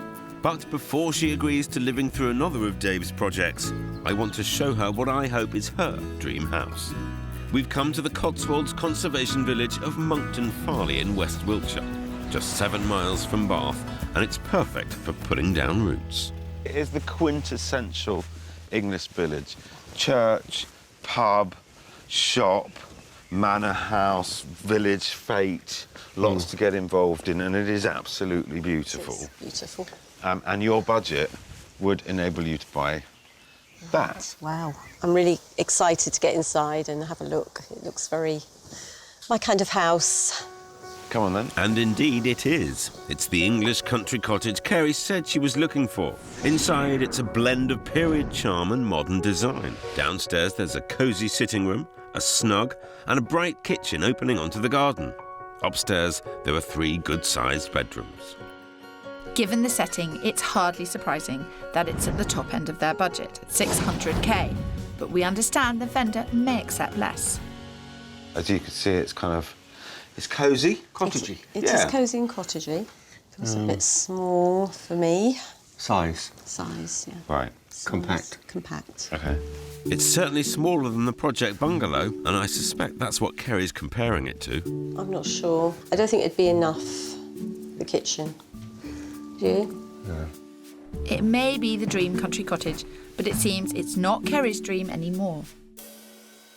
It's funny how things turn out, because at the start, Kerry described this kind of classic Cotswolds cutesy cottage that was going to be her ideal, but in actual fact, she was far more animated and excited, whilst in the bungalow that was a project that was really Dave's project, which is fine. I mean, they only need to buy one house, and I think I might have found it. So, is Kerry absolutely sure this isn't the place she wants? It is what I described, and it is kind of what I thought I wanted, but having looked at it, I'm not so sure now that that's where I want to be, in a small cottage, so I think I need more space. Mm-hmm. So. This is at the 600,000. Yeah. So that tells us, if you want something that's done, and this is too small, if it was any bigger, it would be 700,000. Exactly. Yeah. So perhaps the project is an affordable way to go about getting what you want. Yes. Yes. I think so. So does it make sense tomorrow to go back to the bungalow and just really get under the skin of that and figure out what it would cost you to get it to the state that you wanted it to be in? It does. Yeah, definitely. Kerry and Dave are finally agreeing. Have they got beyond their beloved barn? Possibly, but with these two, I wouldn't open the bubbly just yet, Kirstie. Dave and Kerry have surprisingly agreed they both like the fixer-upper with a stunning view in the Cotswolds. But before they go any further, they want to know just exactly how big a project it'd be. Lee, you in here somewhere? So, after a quick trip back and a quote from a local builder on how much for a basic refit to modernise the property... Some in the region of about 65-ish. Sounds good. Just what we were thinking, wasn't it? Yeah. It looks like Kerry's on board if Dave can keep his ambitions in check. So the issues really would be whether we can do this up and make it worth the money compared to houses It's in the budget. the village The that are budget. already done up. Yeah. It all boils down to what the cost is and the price, etc. And we will have to stretch the budget. But 65 grand for building work on top of the 560 price would push the cost beyond their 600 budget. So we need to have a sit down and see what the guys can afford to bid. I'm just glad I found something they both like. So what would you like to do about it? We are very, very interested. We have a budget. We don't really want to go much above that. As you said at the beginning, the idea of this exercise, as in selling your house, was to downsize and to put some cash in the bank. Yeah. The last thing you now need to do is go and spend all the cash. Exactly. Exactly. So he paid $450 for it 12 months ago. Mm-hmm. He's asking $560. Mm-hmm. So he's done very well for himself simply owning it. Absolutely. Oh, yeah. What do I think we can get it for? I think we've got to try him at kind of 525, 530, somewhere there. I'm just conscious of the work that needs doing. Well, we said this morning about 5, didn't we? What we would offer. Well, we don't think he's going to accept that anyway. No. You don't think he'd accept that? OK. I think the maximum we would be prepared to go to is 525 then. Yeah. Should we just we'll put 525 on the table and go, look, there it is. We're not going any further. No, I think that's I think so. We've got to set a limit. Yeah. Fine. We have to balance that off. Yeah. No, I agree.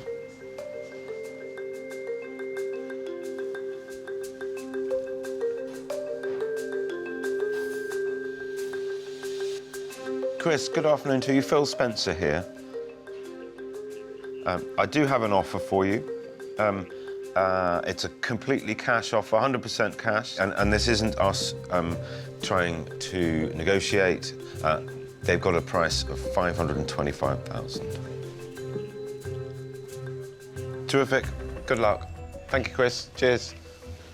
Bye. He's going to ring the owner right now. OK. back in Bath with Phil and Laura. They've decided property 1 isn't for them, and it's stalemate between Phil's off-plan at 270 and Laura's period terrace house at 280. 10 grand over their budget. Time for Auntie Kirstie to step in. You are united, you are devoted. I know that Laura's tears are about knowing that you would like treetops and feeling that she didn't want to deprive you of it. Your problem with South Downs is the second bedroom. Yeah. So one's got mediocre parking and outside space, one's got great parking, great commute, no outside space. It's tough. Yeah. If you're looking for price to solve this problem, which I know Laura is, I don't think it's going to do it for you. You think they're both going to even I out? think they could easily both even out. It just gets harder. I know. It does get harder. It's a huge decision for them, but as it stands, the off-plan development isn't even on the market yet, and there's no imminent offers on South Down. They can afford to take a little more time, but they will have to make a decision. So we found nothing at all. We're on our own, and then there's 2 great properties. Yeah. And we can't now decide. And we can't decide what we want to do. I feel really sorry for you, and I find it very difficult to get up and leave at this point. But I am at the end of the telephone, and now you two have, you have to decide. I really hope that we get one, and I think it's just between me and you. Which one? Choosing. Yeah. This is 2 making the right decision. Making the right decision. Thanks for your help. Pleasure. It's been an absolute joy. Laura and Phil are so united, it's sweet. But I can't help them any further until they decide on a property. And I can't tell which way this is going to go. However, I've got Kerry and Dave to go from disagreements galore to one definite offer. $525,000 is on the table for the fixer-upper in Cologne. Hi, Chris.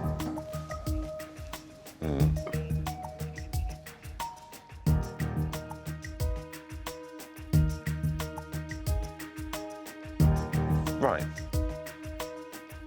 Fair enough. That gives us something to work at. I don't know if it'll be any good, but let me have a conversation, and I'll let you know. Thanks. Bye. It's not enough, but he has made a counter-offer. His magic number is 530. What do you think? I don't know. I'll leave the decision.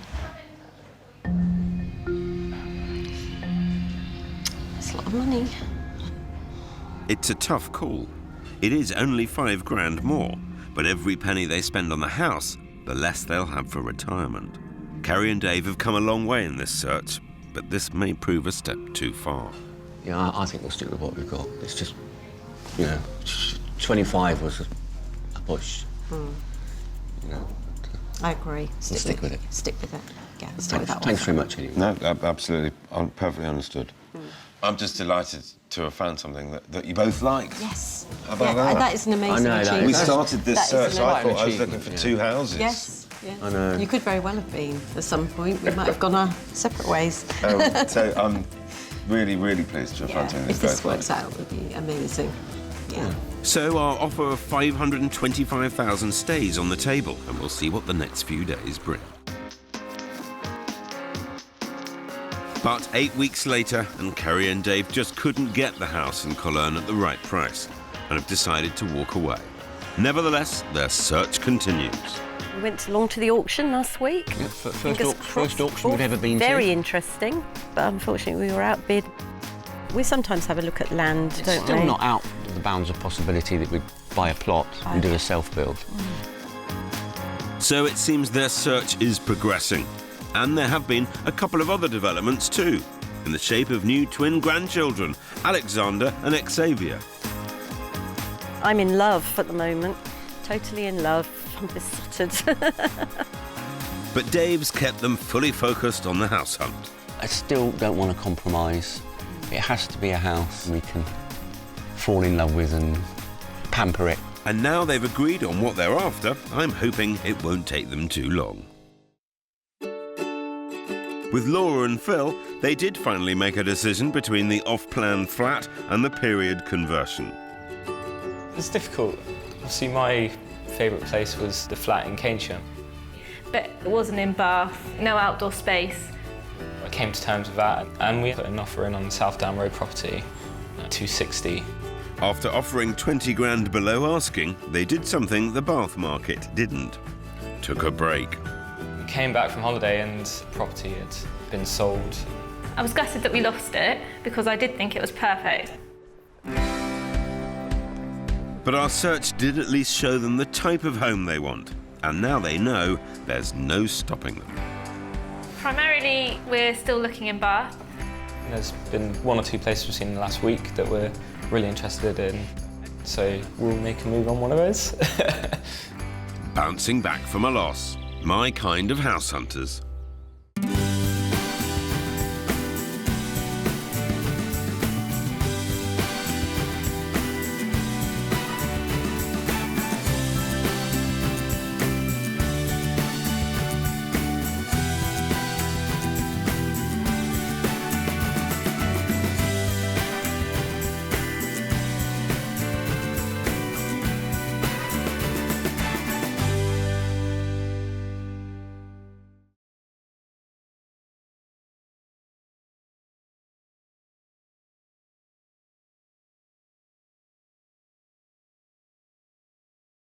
This week, the outlook seems bright. Look at the view.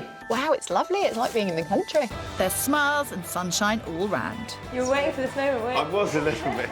But a storm's brewing. I don't have to see it, do I? I heard that hurt. And there's clouds on the horizon. There is a problem with this house. So we've got to find that silver lining Would you mind if Kirstie came? I mean, she won't be any help. before it rains on our parade.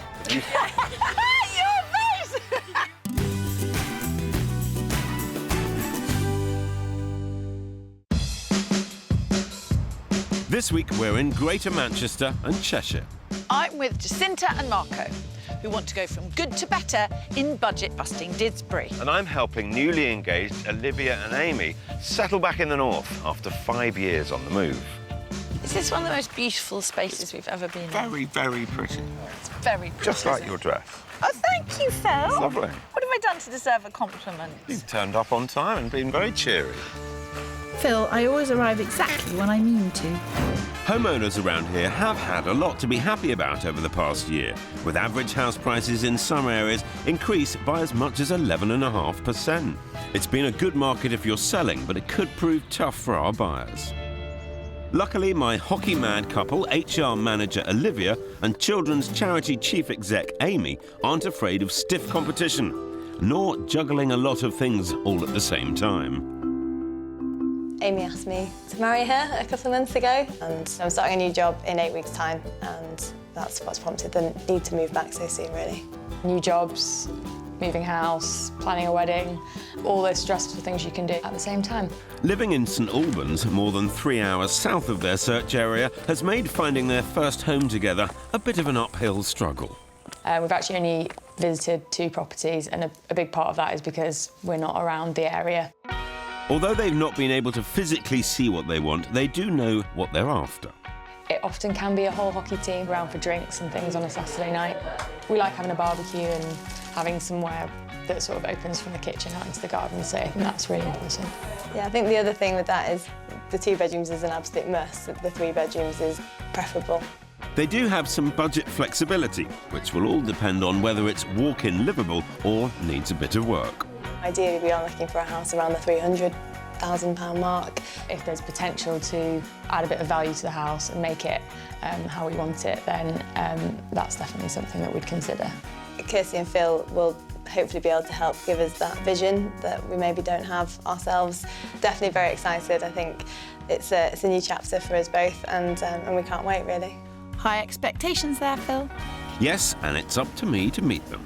You guys have got an awful lot going on, haven't you? When does the new job actually start? 8 weeks' time. Okay, so that's the cut-off. Whatever happens, I need to move in 8 weeks. Let's talk about what you're looking for. We spend a lot of time in the kitchen. Yeah. I like my cooking. We like sort of entertaining. I like to host. Yeah, So would you say kitchen is the priority? Yeah. And tell me about lifestyle and things that you want around the house. Walking distance to pubs, restaurants, you know, a little bit of something going on. Community. You mentioned distances to train stations, commuting. Where are you trying to get to? So now my job's going to be based in Warrington, so ideally we'd like to be within sort of a 40-minute commute to Warrington. OK, well, that gives quite a wide patch, doesn't it? Yeah, I think so. We think so. Yeah. We think this should be easy for you, Phil. You wouldn't have called me if it was easy. You would have done it yourself. True, that's true. But the reality is it's an incredibly popular patch and things sell very quickly. Yeah. What are your feelings on doing work? I think I'm probably more prepared to knock a few walls down or make that space as we'd like it. I think the thing I'll need is some help with the vision of how we would do that, because I'm not sure I've got that at this point in time. Right, let's make a start. Fantastic. Good. Sounds like they think your search should be a breeze, Phil. Yes, but a breeze can turn into a storm, which may well happen if I can't fulfil their wish list. They've saved well for a deposit, and with a mortgage, their budget maximum is £325,000, although 300 is their ideal, and their top priority is sociable entertaining space with a garden. They're looking for at least 2 bedrooms. With a commute to Warrington of less than 40 minutes. And off-street parking is important too.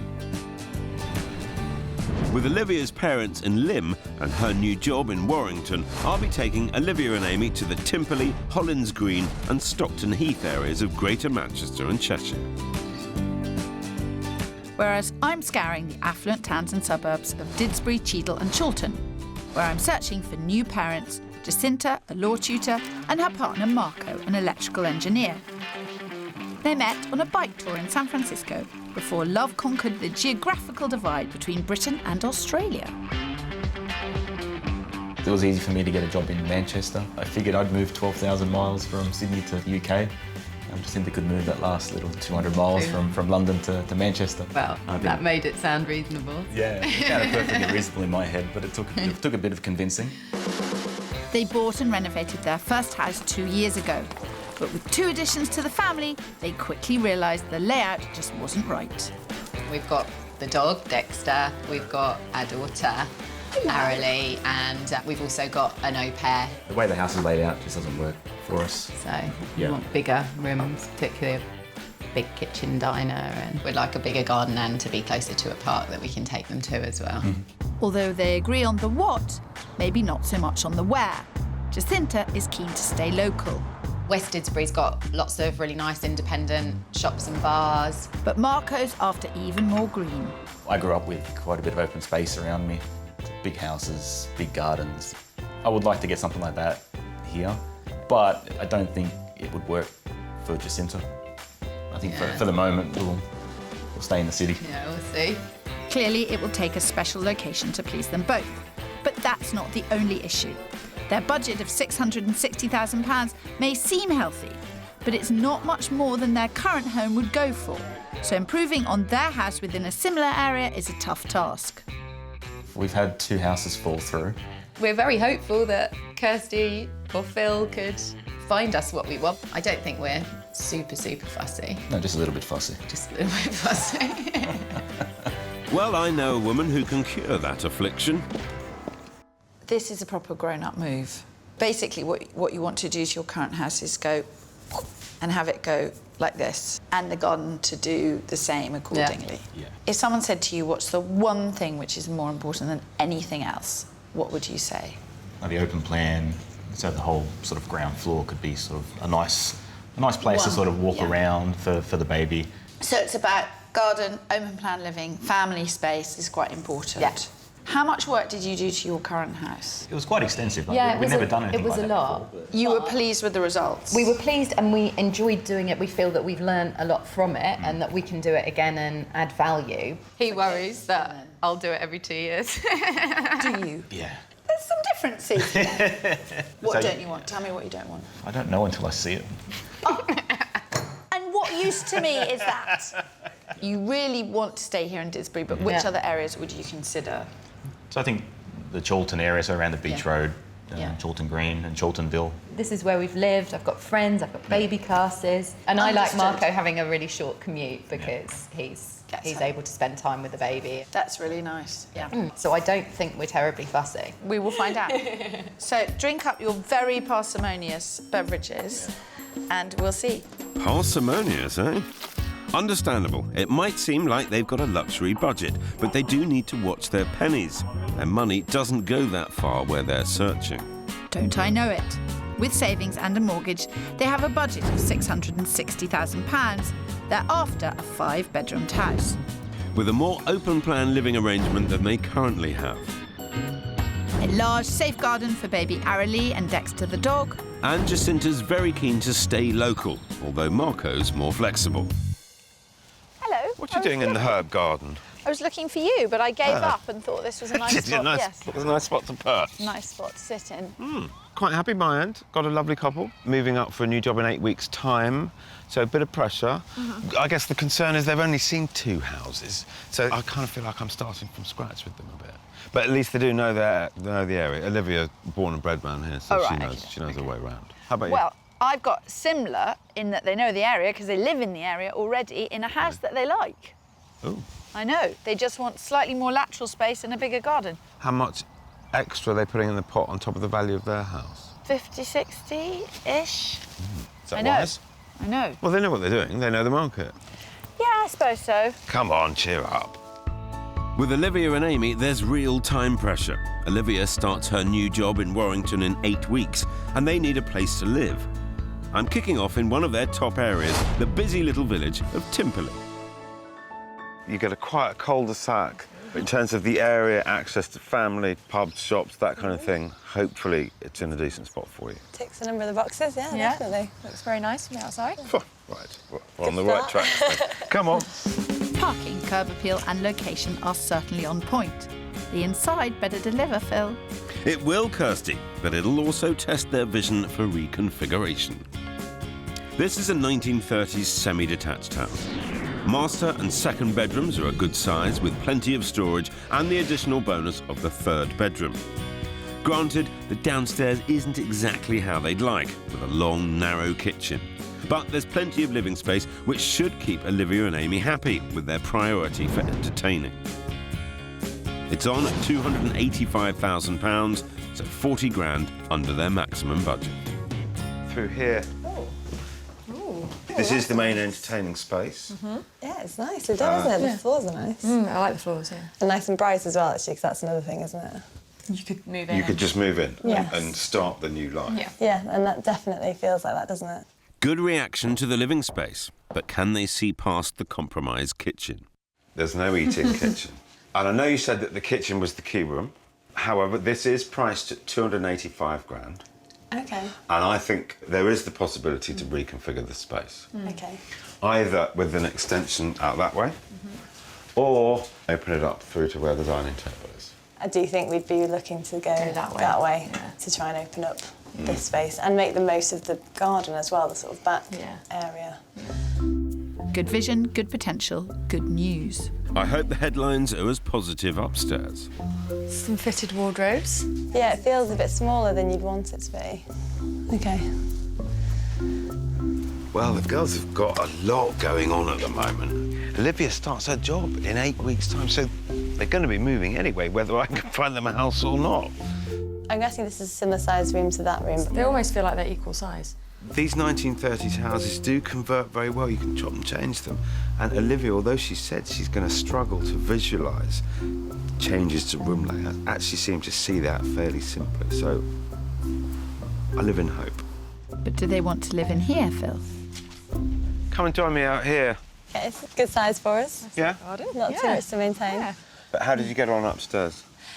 I think it just feels a lot smaller upstairs than we were hoping. There's things we could do downstairs to make the space work, but I think upstairs there's less room to move things around. Yeah. So. Understood entirely. Best foot forward. So it's a better bedroom setup they're after, Phil.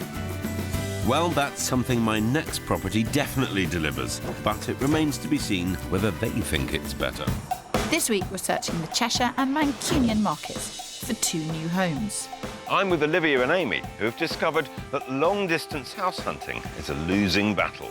And I'm with Jacinta and Marco, whose desires are miles apart in Manchester. Now they have a baby and a new dog, their current house no longer works for them. And although Marco's open to a move to the country, Jacinta is keen to stay local, which means West Didsbury. The hub of this hip area is Burton Road. which is less than a third of a mile from our first property. This house went on the market at the beginning of this year for 675. It's now down at 640. It's really the project. Some work has been done, and it's perfectly livable in every way. So you're happy to look inside? Yeah, great. yeah, Very happy. Livable, yet also a potential project right up their street. Not to mention the mix of urban and rural, which should suit their slightly conflicting wants. There's period detail throughout, with parquet flooring, stained glass windows and fireplaces, which combine with the more modern renovations. The kitchen leads through to a formal dining room and out to the garden. It's not child-friendly at the moment, but could be with a bit of turf. There are 3 bedrooms and a family bathroom on the first floor. The master and second bedroom are both en suite. On the top floor, there are 2 more doubles and another bathroom.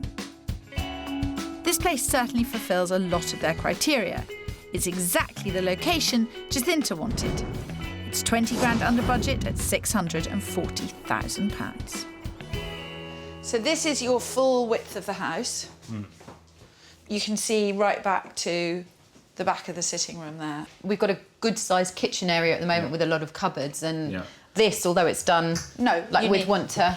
Yeah, You'd But want then to we could change redesign it. You can add value. I mean, coming through here, that is a lovely room, and you can keep it contained. Yeah, but you've got the glass. Yeah. But I mean, in terms of like the layout that we talked about, it works well because you can close it off, but it's not completely separate, so you can use it. I knew downstairs would be a winner. The stained glass window there. Yeah.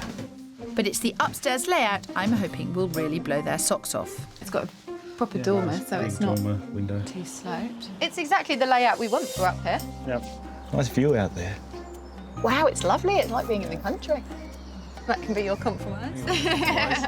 Look out at this and imagine the sheep. So urban living for Jacinta with country views for Marco. Well done, Kirstie. Quite positive about that, really. I think that I'm gonna say that they like it. You're right, Kirstie. Jacinta and Marco do seem on board with this place. The garden could look fantastic, absolutely You could leave some paving area, like where the Yeah, table could is, leave and some- then yeah, just yeah. have it all grassed over there, have a nice path Yeah. back to the door here. So that's it, house number 1, you've seen it all. Obviously, ideally, maybe we'd have downstairs space that was a bit bigger, but it's workable space. I'm just concerned that the amount of money that we would need to spend to get to the same level of finishing as our current house would be more. You see, that's my concern. Yeah. I know you're moving, but what you're going to see are things that are different with other compromises, but not necessarily better. Exactly. Can we have horses? Chickens. OK, rein it in, Marco. Rein it in. Nothing throws me more than can we have horses. So let's keep this house in our mind and see how the next one compares. Sounds good. Okie dokie. Alrighty. I definitely sense a seed has been planted. After all, it's close to and bigger than their current home, but does have some compromises. For Amy and Olivia, they liked the first property, but the bedrooms didn't work for them. Feels a bit smaller than you'd want it to be. So that's what I'm looking to fix. We've moved closer to Olivia's new place of work and her parents. But I'm taking a calculated risk by going more rural than before, to the beautiful village of Hollins Green, where their money goes a lot further. Now, we're trying something a bit different. As you can see, village life, horses up and down the high street. Yeah. There's a couple of very busy pubs in the village. Okay. Post office. It's quite a bustling village, but it is a village, so it is very different from where we've come from. OK. It's very pretty. Really pretty. And I reckon we're about 10 minutes from your mum and dad. Very good. Yeah. They'll be delighted. A little bit of off-street parking. Yes, I think you probably get 2 in there, don't you? Depending on your parking. I definitely like the exterior. This is nicer than the last place. Off on the right foot, Phil. Well, if Olivia likes the front, just wait until she sees the back. This is a 2-bed, semi-detached house dating from around the 1920s. It's already been extended across 2 stories, and what a difference that's made. Downstairs, after coming through the lounge, you enter this fantastic dining room and kitchen, which extends out through double doors to the garden. It really hits the mark for their socialising requirements. Upstairs, a bathroom with corner bath. And where the first property lacked in bedroom space, this place more than makes up for it. The master is huge. And boy, what a view. Plus, the second bedroom is bigger than even the master at the previous property. With their upcoming nuptials, I'm conscious of cash, so I hope being 100 grand under budget might appeal to them as much as I hope the house will. So, we've got here the front room. Yeah. But it gets much more exciting through the back. Good space. Because here, I think it's a bit unexpected. Oh, nice. Yeah. Really That's good really- social space. This is really nice, isn't it? Look at the view. Wow, I wasn't even looking at that. Understandable, this amazing entertaining space does hold your attention. But if you like to be distracted by nature, I've not seen many better views. This is beautiful. But it's even got the barbecue ready-made. Yeah. All you need. Easy. You have the whole hockey team round for dinner. Got evening sun after work and just private space to see nature and greenery. Really nice. This is well under budget. Okay. At 225. Oh, wow. It's only got 2 bedrooms. Okay, that's the compromise. Hopefully one that will be overcome when they see what those bedrooms offer. So, we have a couple of bedrooms, 1 bathroom, but this is more than just Oh, wow. a bedroom. It's huge. It's massive. It's a surprise. Sleeping there is nice, isn't it? Because you'd be looking out on that view. Yeah. You had hoped for 3 bedrooms. We had. So how do you feel about the prospect of 2 bedrooms? This feels like it works. Yeah, it could work. Because we don't need 3 bedrooms for the anyone moment. in particular. It's more just the amount of space that we're looking for, I think, that's driven us to say that's what we prefer. They certainly don't seem fazed by the so-called compromise. Oh, this is a good size as well. It is, isn't it? You're miles away I'm from really the far wall. away from the wall, aren't I? Yeah. But that's a sign in itself, isn't it? Yeah. You'd easily get a double bed in there. Well, happy faces all round. Oh, this is nice. It's all right, isn't it? We really are very delighted with it. Not surprising, seeing as it's 100 grand under budget. It's a very sunny outlook indeed. So what do you reckon? Could it work? I think it could work. Definitely, we're quite keen on being sort of in the sort of hustle and bustle of things, but this has really thrown me. The view and this room, the large master bedroom as well is And really the budget, impressive. of course. Oh, and the budget. I know we're not even talking about the money, are we? I know, yeah. Something else just to bear in mind, this is empty, so you could actually be in here in 8 weeks. Empty houses cost people money. Yeah. So they're keen. They would be very keen. As are your ladies, it would seem. Well, the house is a winner if they can make peace with the quiet. Jacinta and Marco were now on the other side of the M60 ring road, in the stunning village of Cheadle. It's a great area to show how much house they get further out, which should suit Marco, but I know will test Jacinta's location fixation. I just want to reiterate so that Phil knows this. This is a Marco house. What do you feel about that? I like the street. It's sort of nice and green and leafy and quiet. Everyone's going to follow me. We are going to go... I don't have to see it, do I? Right, OK. On that note, why don't we have a look at the plot and then you want to Okay. go in the house? Yeah? That was what I'd already planned to do, as you well know. Phil is trying on, to then. look like he's in charge, OK? God, I'm just waiting for somebody to get on with it, you know? Crikey, Moses. Jacinta may not be keen to be out of her beloved Didsbury, but if they want more living space, this is a great option. On the ground floor, there's a long, dual-aspect sitting room with sliding doors out onto the garden. There's also a formal dining room and kitchen and breakfast room. Upstairs, there's a master bedroom en suite. I'd knock through, turning this adjacent bedroom into a dressing room. Then there are another 4 bedrooms of varying sizes. I'm tempted to call the garden a field, and if Marco really did want horses, he could just about have them here. This place amply provides the spacious living they requested. It's on at their maximum budget of £660,000, but I have it on good authority a deal could be done. But I'm afraid Jacinta is really struggling with the area and doesn't even want to look inside. It's all about what you grow up with. I grew up in London, I grew up with things around me. He grew up in a suburb of Sydney with houses just like this. And I think it's so defining. This is currently main kitchen. I think you'd knock down this door into the dining room and have a fantastic big kitchen across the whole of the back of the house. Yeah, it'd be a nice big really kitchen. amazing. Yeah. Downstairs loo. Yep. It's really got everything. It's got everything. Yeah, it just needs a bit of modernising. Yeah. So Marco's on board. I'm just worried Jacinta won't even give it a chance. My wife's Australian, so I know where you're coming from in terms of the dynamics of house hunting with perhaps different childhood memories. But you are where you are. You've still got to make some decisions. Yeah. So that's a sort of bed-sitting room. Then you've got a lovely big guest room. It's quite a thing to say no to. Yeah, it's a fantastic house, isn't it? Marco seems hot for this place. Yes, but I'm not sure it's enough when the location has clearly left Jacinta cold. How was it? Yeah, it's a lovely house inside. It's big. It's big, but it does have potential. I love the garden, but there's absolutely no way she wants to buy it. I don't know. I think this house is incredibly seductive. I appreciate the differences that we have in our searches, but... Because it's a lovely house, yeah. isn't it? It ain't over until... I'm not saying it.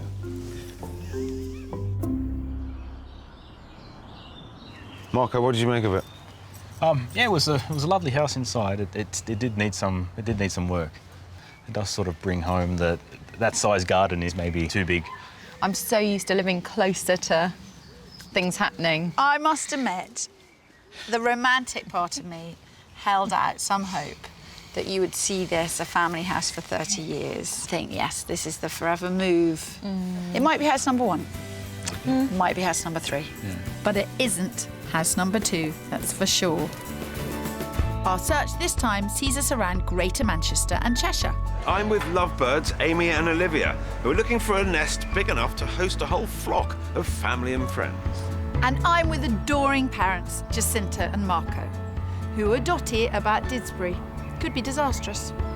Olivia and Amy are looking to score their first house together, and Property 2's outlook is promising. Wow, I wasn't even looking at that. We're now looking at more expense and more intense in the bustling vibe of Stockton Heath, where I think I've found them a cracker. We are very, very close to Stockton Heath High Street, which I reckon would be also pretty close to your new work, isn't it? Very close. It'd be a nice commute for me, I think. Yeah. It's a great big house. Biggest house I'm going to show you. OK. This place is over 300 square feet larger than the first house and 130 larger than the last one. Here we're back up to 3 bedrooms, and this time they're all doubles. Downstairs there's a sitting room, off which there's a study that could be used as a part-time 4th bedroom for when the hockey team come to stay. And they'll all be well entertained in the country feel kitchen with centre island, which opens out onto a large garden. If they want to entertain, this is definitely the space in which to do it. We're pushing close to their ideal budget of 300 grand, but at £290,000, I'd like to think this place will be a contender. Ooh. Oh, nice kitchen. And it's got a nice big window there as well, looking onto the garden, which is nice. That socialising setup's got them hooked, Pip. I thought it would, and there's plenty more house to see. Ooh. Now, we've got 2 reception rooms. This being the main one. Just pop your head through that door. They don't use it particularly well. It's more storage for them. OK. So it's a decent sized room. Could be an office or something. It's an extra bit of space. This isn't the biggest. This is plenty, though, I think. They're looking for offers over 290 grand. OK. Right. I was expecting you to hit me with over our budget, so that's... I was expecting it to be 3 something. It seems to definitely tick a lot of the boxes so far. Good. Well, have a wander upstairs. See what you make of that. You seem to have the Midas touch today, Phil. Well, this place could win gold if the bedrooms get the thumbs up. This is big. Interesting. So obviously the views out onto the road. Yeah. Obviously think about the view from the second house was just beautiful. Well, in the second house, the room was just vast, wasn't it? So. Yeah. Well, nothing could ever live up to that room with a view at Property 2. It's big enough. Nice. Yeah, it is big enough. Well, I'm pleasantly surprised. After such a good viewing at Property 2, I was a bit worried this one could fall flat. But, well, they haven't been put off by the road or the layout, so it may well be That kitchen and that high street could be a winning formula. I only need to buy one house. I don't mind which. Now I've been upstairs, I'm feeling the sort of the length. It feels more narrow upstairs than it does downstairs. And I think all the views are of the road as well. Maybe not quite so positive a result upstairs. Come and join me in the garden. It runs up the side of the property. It's not overlooked. It's bigger than it looks from the inside. It's a large space, actually, isn't it? We love the kitchen, don't we? We love the kitchen. Downstairs space we think would work. Yeah. It's just how you'd work the upstairs, I think. Would you mind if I took you towards top of the budget? No? No, I think it'd be good for us to see something. Yeah. And see what we'd get. Would you mind if Kirstie came? I mean, she won't be any help, but We'd love Kirstie mind if to she come. just tagged along? We'd love for a Kirstie bit? to come. I mean, we don't know if we've quite found it yet, Phil. You might need some help. Okay. Ooh, I shouldn't have asked that question, should I? Smart and insightful young women. Both our couples have strong connections to London, and now all 4 of our house hunters are primed for their new property around Manchester.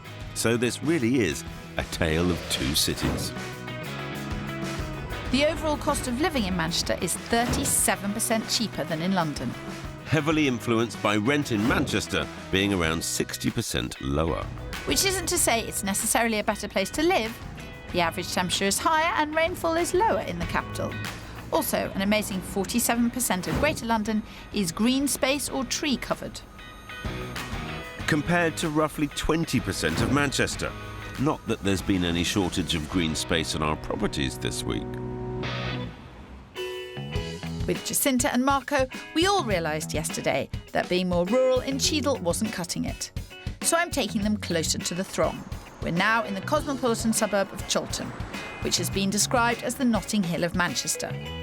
Being in the thick of it doesn't come cheap, but I'll be happy if I can just get Jacinta into the house. This house is very like property 1. Yes. It's arguably prettier looking. It's got a smaller garden, and this is arguably less done. But it's not a total change from what you have. So after all that me rabbiting on, should we go in? Let's go have a look. Okay. Yeah. This is a 100-year-old 5-bed semi, split across 3 floors and a basement, which Marco could use for his storage needs. The ground floor has a living room and a sitting room, which I'd advise knocking through into the kitchen diner, which could give them the open-plan living space thereafter. On the first floor, we've got 3 doubles, 1 with an ensuite, then on the top floor, another 2 doubles and another bathroom. Balancing their differing needs hasn't been easy, and part project houses which fulfil their criteria within budget are few and far between. But with this at £650,000, 10 grand below maximum, I think I've found a contender. So there are loads of original features in this house. You've got a lovely big front room with a fireplace, very easy to restore, and then that would be taken down. Right, yeah.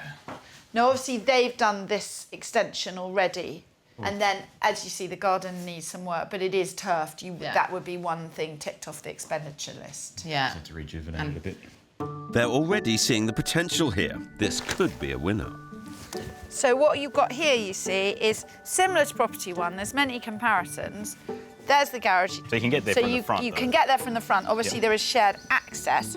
But still with plenty of room. All right. Storage, that's for sure. Yeah, that's really good, Loads of actually. storage, loads of storage. We've seen the front, we've seen the kitchen, we've seen the garden, we've seen the garage. Yeah. I think it's important for you two to go and have a look in this house. Yeah. And compare it to property 1. I'd like to think the inside could win them over, but even if not, seeing comparable properties will give them ideas and a surer knowledge of what they really want. So yeah, you definitely knock through this one into the kitchen and make this sort of your kitchen. Yeah, and if you think kitchen past diner. the fact there's a lot of stuff, it's a good So it would sized be a room good size, big and you could also windows extend out, like finish the extension off. Any house they buy has got to jump through so many hoops. It's not the exact ideal location, and the hallway's not big enough. I'm not frustrated by this search. There's not a whole selection of houses to pick from. But try telling that to these two. It's not a good time when you're already out on the street. So that's a no then. Yeah. Did it make you feel more positive towards property one? We definitely both, I think, prefer property one, don't we? Yeah. And I've realised I don't like steps, and it's not about the pram. I prefer a flat entrance, which I didn't know before. Do not add another thing to the list. So I've exhausted every avenue possible, but there's still one in the running for Jacinta and Marco. And still one to show Olivia and Amy. The one? I hope so. This week, we're knuckling down up north, perusing the premium properties around Greater Manchester and Cheshire. I'm with Jacinta and Marco, who are still deliberating over Didsbury and whether the one they like is better than the one they have. Wow, it's lovely. It's like being in the country. For me, it's been quite a journey with Amy and Olivia. But after their Stockton Heath enthusiasm, I'm keeping them here in the hustle and bustle. And I've found a quieter road even closer to the High Street hub. And my trump card, the charisma and clarity of my counterpart. Hiya. This is a cracker, Phil. Well, I'm quite excited about this. And you've come to help, which they are enormously looking forward to. Technically, as I'm coming here to see this house, this makes this my house, therefore my successes. No. Let's find out if they like it first. How could you not? Morning, you two. Good morning. Everything okay? Yeah, very good. You? How are you? Very well. Feeling quite chipper today, actually. Good. Very excited. And remembering what you said to me at the end of yesterday, you were hoping today would produce a better room configuration upstairs, views onto the garden, and my friend Kirstie. 2 minutes to the high street, parking, garage, and a really lovely parking house. as well. I like the outside. I like the exterior. Yeah. It's more my sort of style than some of the properties we've seen. Ooh, Phil, you've that obviously... hurt. That hurt. You've obviously not been doing very well. Come on, let's get in. You're keen, Phil? And they're about to find out why. In terms of what they're after, I'd be hard-pushed to find them something better than this. A 3-bedroom, semi-detached, with off-street parking and a garage. Upstairs, we've got 2 well-proportioned double rooms, a 3rd small bedroom, and a bathroom with bath and shower. Downstairs, the open-plan lounge into dining kitchen and out onto raised decking makes the socialising space feel huge. Then there are steps down to a well-maintained garden. I hope it'll suit Amy and Olivia's tastes. It's Edwardian style, but the interior is very clean, crisp and contemporary. It's stretching beyond their ideal of 300 grand, and although I think 315,000 is a bit overpriced, it's still 10k below their maximum. Oh, wow. Oh, yeah. It's the fact that it's open. Yeah, really light. And that's what you guys said way back at the beginning, and what I had struggled to find was some genuine open space in the kitchen. You were waiting for this moment, weren't you? I was a little bit, yes. I was very pleased to find this late in the day. I disapprove, as Phil knows, of pulling rabbits out of hats. There is a problem with this house. It's been on the market 10 weeks, and the reason it's been on the market so long is because it's on at 315,000. Right, okay. Which it shouldn't be. Lots of people have been to see it. Yeah. It hasn't suited everyone because of this layout. It's a party house. Yeah. That's what we wanted, Kirstie. Yes, I know. Well, let's keep this positive party going. Now onto the decking, nice barbecue and table and chairs. Yeah. It is a big garden. It is a big garden. Now, who was it that was concerned about, you know, downstairs being fine but upstairs being not so good? That was me. I am going to hopefully put paid to those fears. Olivia said she's not that good at seeing potential, but if anyone can get past that, it's Ms. Alsop. You've got lovely light bathroom. Say that this is your room, big bed, overlooking the garden, but you make it quite delicate. Yeah. And then you have all your clothes in the dressing room. Mad theory? Not a mad theory at all, no, because as I walked into here, I was thinking you would just want a double bed in here. Got the great garage, store your bikes and what have you. Yeah, all sports kit. Nice private place to sit. And I don't think the garden would be too difficult to manage. I think we could grow into this. It's got the flow, we can see ourselves living there and just sort of having people around and things, and the location is amazing. Yeah. But you better see what Olivia thinks. Yeah, OK. Very positive, but I can't get too carried away before Amy sees upstairs. Yeah, really spacious. So, this could be the master. This isn't the biggest bedroom, but it's got the nicest view and it's more peaceful. Yeah. very nice out here. It's lovely, isn't it? Quite fine, this house. You just got to get it for the right price. Yes. Are you seeing much kind of love and passion in their eyes about the house, though? I think this ticks all the boxes in all the right ways. So this is the box room. It's a proper little square box, isn't it? This could be dressing room, wardrobe, dressing table, mirror, that sort of thing. Ah, Kirstie's vision shining through. Pretty confident about this, aren't you, Phil? I'm feeling quite smiley. Quite smiley. Hi. Hello. Hi. Happy? It's not as well as we were expecting. Maybe a little bit too open plan. Is this some kind of joke? Have you, have you set that Your face! up? Look, he's got all red. Oh, that's made my day. Sorry, Phil. I couldn't resist. Joking aside, is it somewhere you could see yourselves? Yeah, I think so. We definitely can. We could move in tomorrow, which we need to do. Yes. And we could sort Okay. of make this our home. Did you hear that? I did. I knew that. It was just we were having a bit of fun. By the skin of my teeth. So, much to my relief, we do have the right house. Now, it's about getting the right deal. It's on the market for 315,000. It feels to me that it's slightly ambitious, but there are more viewings. I know there was 2 at the weekend. One of those is coming back for a second viewing. My gut feel is 300 or anything less would be a great buy. Would you be happy to go in at 290? That sounds good. Okay. We'll go for 290 then. Fine. You okay? It's actually feeling very real now, isn't it? That's the general idea.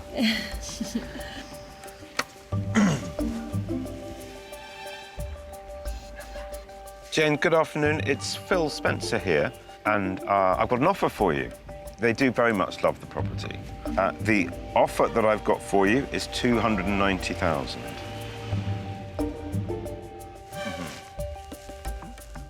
Yeah. Thanks, Jane. Bye-bye. Her initial feeling is that the people who are having the second viewing on Friday have sold their property. So he's very unlikely to wobble too much off his price just at the moment. Okay. What I wouldn't want you to do is be used as a benchmark to work the other person up. But she's going to ring him straight away. 25 grand under asking? The vendor mightn't wear that one. Maybe not, but it shows the girls are serious about striking a deal. Now, I just need to find out if Jacinta and Marco, my oh-so-fussy house hunters, feel the same way. One thing has just come out strong. It's about location. We didn't name the show wrong. No, we've seen 3 properties, and going backwards, 3 is out. Yes. 2 is out. Yes. 1 is... One's a possible. Out of the 3 we've seen, number 1 is the best of the 3. At the price it's on at and what we would want to spend to do it up as we want it, That's the problem. You should get in touch with the agent and say, we are interested in that property, we've got to look at other things. And I would go and see every single property that even vaguely matches the location criteria. That's interesting. Because that's what we haven't done. We haven't. Even with the first property that fell through, we almost didn't see it. No. Yeah. Because we go, You well... have to go and see everything. If it's in the location, you go and see it. Yeah. What are you feeling right now? We've learned what we don't want. And we know what we need. And we know what we need. So and we've that's kind of worked out important. where we need Yeah. to compromise. So we don't need the massive house, we don't need the massive garden. But we do enough need more space than to- 2 floors, probably, unless it's very, very wide, Unless it's very which wide, is yeah. unlikely. Well, let's drink to education. Education. Thank you, Kirstie. They certainly seem to have a clearer idea now of what they need. But whether that turns out to be property 1 remains to be seen. Olivia, Amy and I are waiting for that call. Has their offer of 290 been accepted? Hi, Jane. That was quick. Yeah.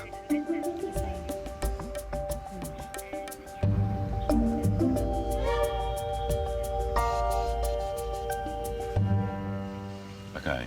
Perfectly understood. Let us have a conversation. Okay. Cheers. Bye-bye. That's a no. He's always rented that property for 4 years without any hassle at all, and if he doesn't get the right money, it'll rent tomorrow. He's in a strong position, so it doesn't feel like there's any benefit to us in going in any higher, but I think we need to think more carefully about it. Feels sensible. Let's leave it. Okay. And we'll talk again Monday morning. That sounds good. Thank you very much. Yeah. 6 weeks later, back with Jacinta and Marco, and although they ended up ruling out Property 1, they have found a place in Didsbury. The one we've offered on is a complete renovation project, so we would do everything and redesign it, and this is Fingers crossed. one that might actually turn into something. Fantastic news, and no real surprise that to fulfil their criteria, they're having to build upon a blank canvas. I think Kirstie gave us a bit more confidence to think that we're not doing something wrong. What we want is achievable. Yeah, we know the specific area, specific house, specific road, specific sort of quite specific is our search. We're very ready to move. So I think the main feeling when we finally get to exchange will be relief, to be honest. I think so. I just hope their offer on that renovation project is finally accepted and they can set up their new family home exactly how they'd like. Hi. Who's that? Is that Dexter? With Olivia and Amy, I'm pleased to say that the tactic of not immediately upping their bid of $290 paid off. The other interested party didn't proceed, leaving the door open for us. So after a week, Phil got back in touch with us and we talked through where to go next in terms of our offer. He was saying, why don't we go with 297? So we went with that. Phil called me back and gave the good news that the offer had been accepted, which was just brilliant. Getting their perfect pad for 18 grand under asking was good going and leaves them cash to cover the all-important new homeowner expenses. One of the priorities is getting the house ship-shape for some house parties. It's really exciting to think about things that we can buy and put in our very own home. Yeah, and make it our own. With Olivia's new job about to start, they hope to be in within the month. The house really does have everything we wanted and more.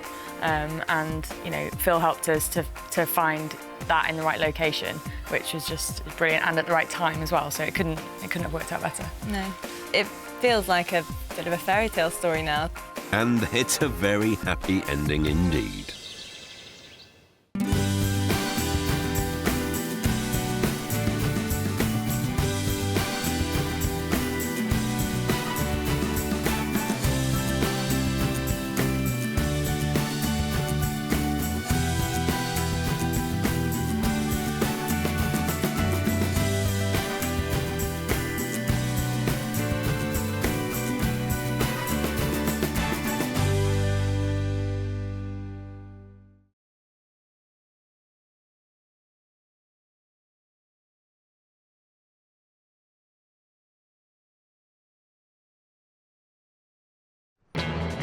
This week, we're catching up with two sets of house hunters who were searching in a wild, wild west of a property market. At every turn, it sort of gradually got more complicated. We were faced with the good. That's absolutely amazing. And the bad. I'm not sure about that, Phil. At high noon, we were all guns blazing. If I put a gun to your head, would you buy it? Yes! But now I'm back to see if, in the end, they happily rode off into the sunset. To pick this up for 136 grand was the deal of the century.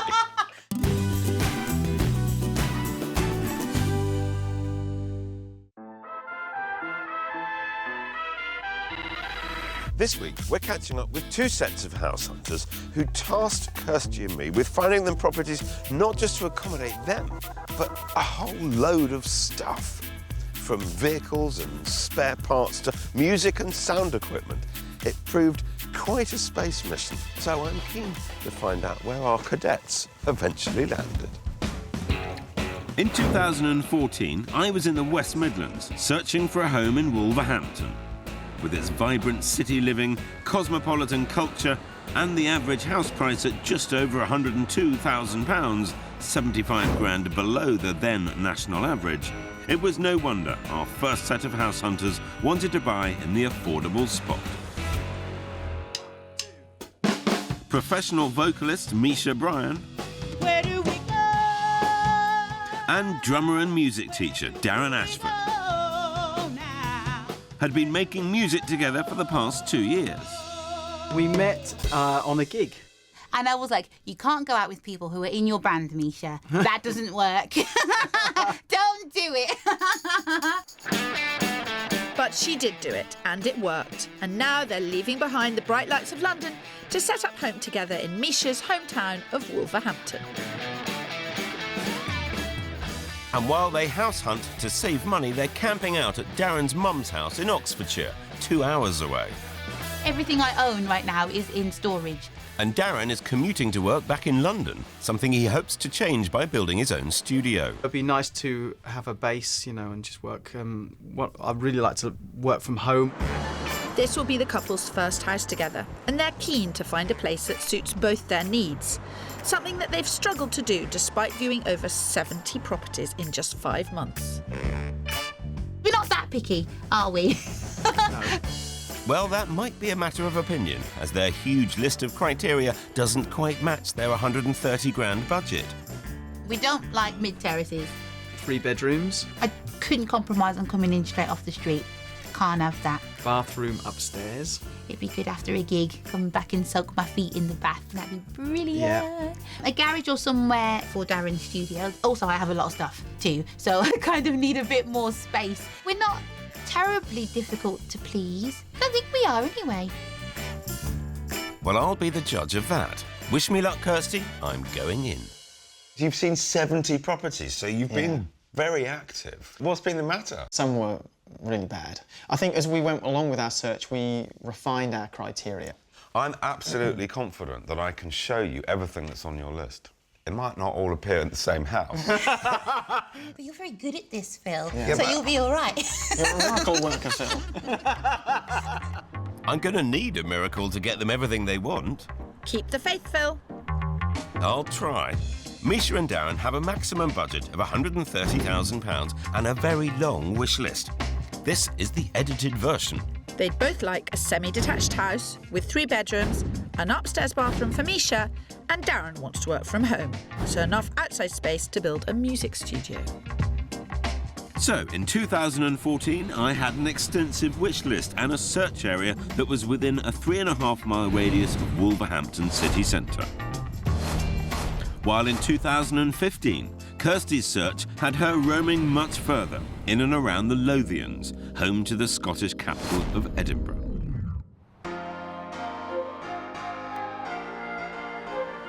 With its dramatic countryside, miles of unspoilt coastline, and one of the most beautiful cities in the world, this part of Scotland boasts history, beauty, and culture.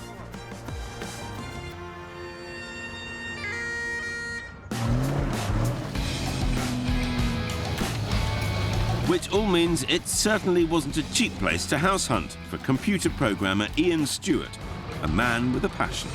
People have commented that I don't have a hobby, I have an obsession. Which is probably true. I love Land Rovers. They're big Meccano kits. But it's not driving these mean machines that's the problem. It's the mechanical mayhem that comes with them.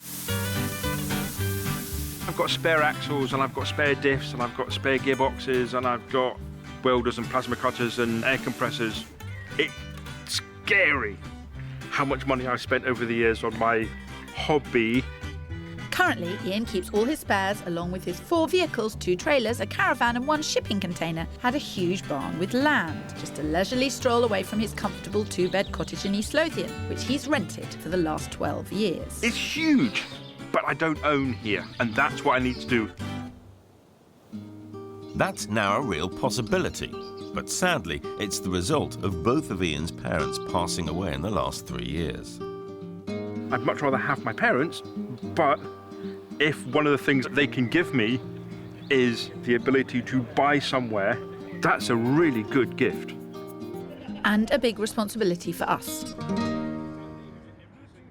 With his parents' money and a small mortgage, Ian has a total budget of 245 grand to try and find a suitable house and barn as near to each other as possible. So my number 1 criteria is my workshop. My house unfortunately sits at the bottom of my list. I have to be able to put all of my stuff somewhere.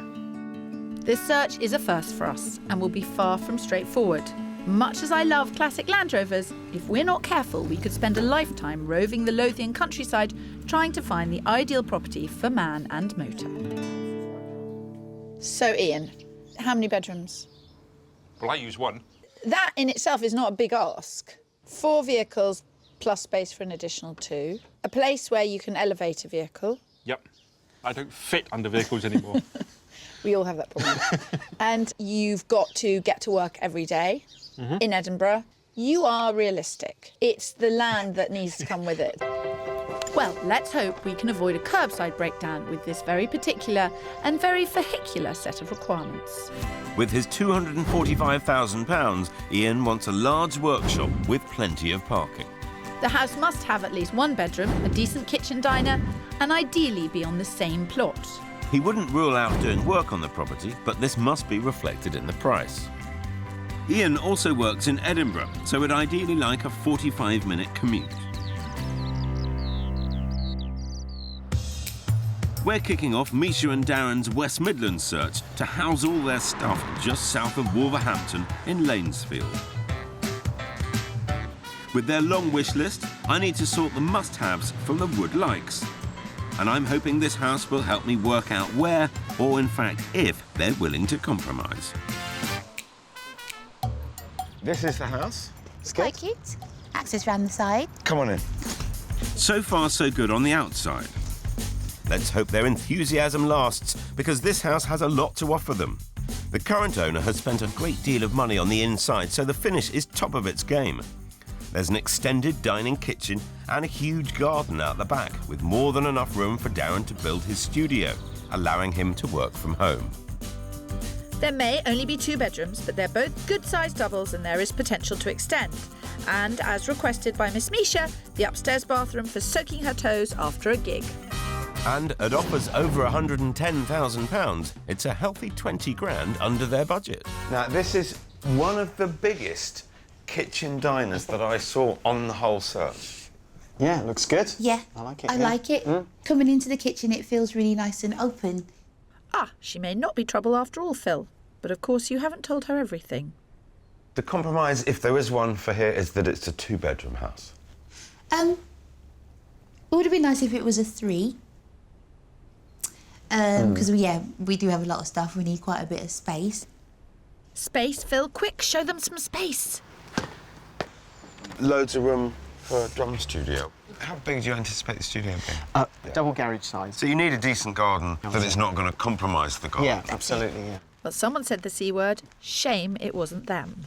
Let's move on before we get even wetter. I don't want your hair to run. Blue hair beats no hair, Spencer. I saw that coming.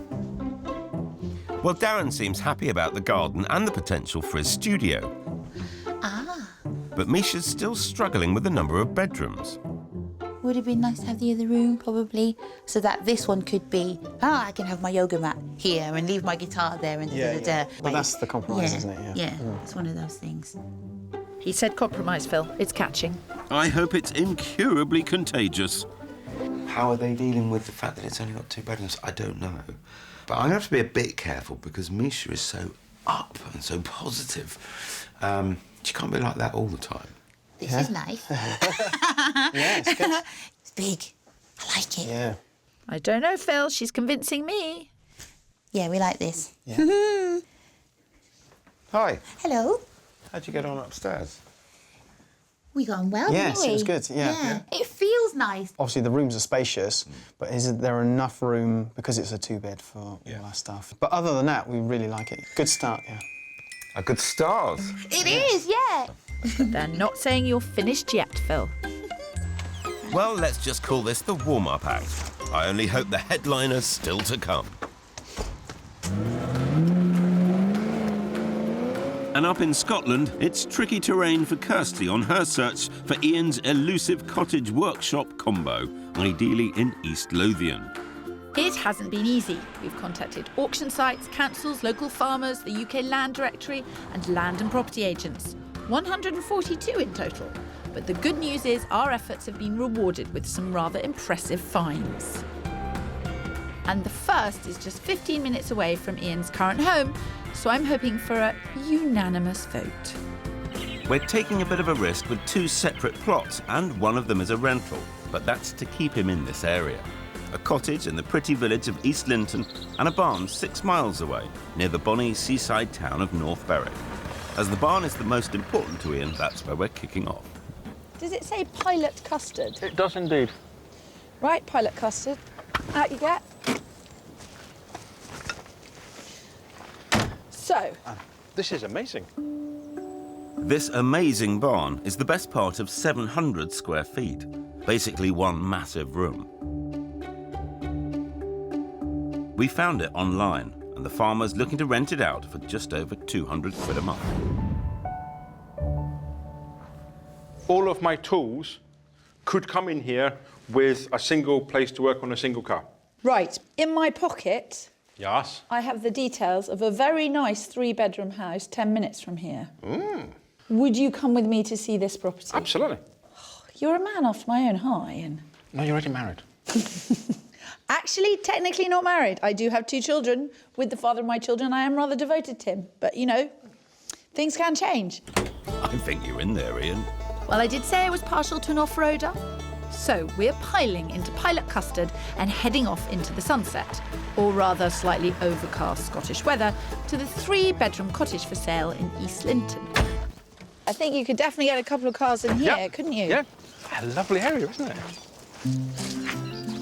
This place seems to be tuning up nicely. The property is a single-storey 1930s semi-detached cottage. It's somewhat dated, but it does have a decent-sized kitchen. There are 3 bedrooms, 2 more than Ian asked for, sitting room and conservatory leading out onto a large garden in need of a good strimming. My sort of gardening. More than enough space for a man who spends most of his time in the shed. Its owner offers over £195,000 and expected to go for about the 200 mark. So a healthy 45 grand below Ian's budget. So how does this is nice. feel to you? I don't feel uncomfortable in this house. I could happily live here. If you can get this house for around the 200 mark, that would leave you with a little bit to spend on it. Yeah. You've said that you want your parents to be looking down on you and thinking you've spent their money sensibly. Yep, that's a good move. Sounds like you're in the driving seat, Kirstie. Possibly. Ian's response to having the cars off-site has been surprisingly positive. And I think he really likes this house. But I think he's probably more cautious than he lets on. The bedrooms kind of feel a little... They're smaller than I'm used to. They're cottagey. Do you have a big collection of clothing, Ian? No. I have a very large collection of T-shirts. Out of 10, how do you rate this? Probably a 6 or a 7. If everything you find is not as interesting, I would be interested in that, definitely. There's a whiff of caution, but I can't fault his logic.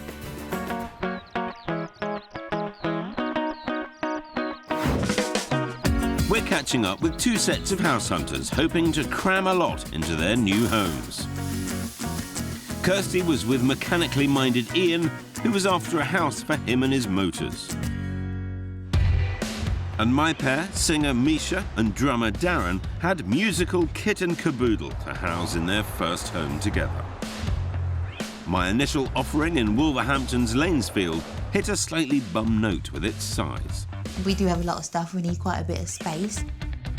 Meaning I had to work a bit harder to find out where they were willing to compromise. Keep up at the back. We're in Claregate, a popular leafy spot northwest of the city. It borders one of their favourite areas, so location-wise I'm hitting the mark. And like the last property, it's in turnkey condition, and it has that all-important 3rd bedroom. The busy road is not ideal. Off-street parking might be a problem. Let's get on in and see what you think. OK, cool. Not a lot of points so far, Phil. But I'm hoping the inside will win me a few. There are 3 bedrooms, one with an ensuite toilet, and 2 generous reception rooms. The bathroom is downstairs, not ideal for Misha, but it is beautifully done with this separate wet room. At $129,950, it's at the top of their budget. But I have word that the vendor will accept less, so quite a few positives. Accentuate the positives, Phil. Now, I don't want to dwell on the negatives. But what's that then? Well, I know you weren't quite enamoured with the idea of coming straight into your living room. However, there was a second reception there. Okay. So you can almost look upon this as an entrance hallway. This is a nice room, but if someone were to come in and you're watching telly, then you got all the winter breezes in your face. Massive compromise, isn't it? Yeah, it is, yeah. It's a question of where your priorities are. Whatever's through here, it's going to have to blow you away. Absolutely, yeah.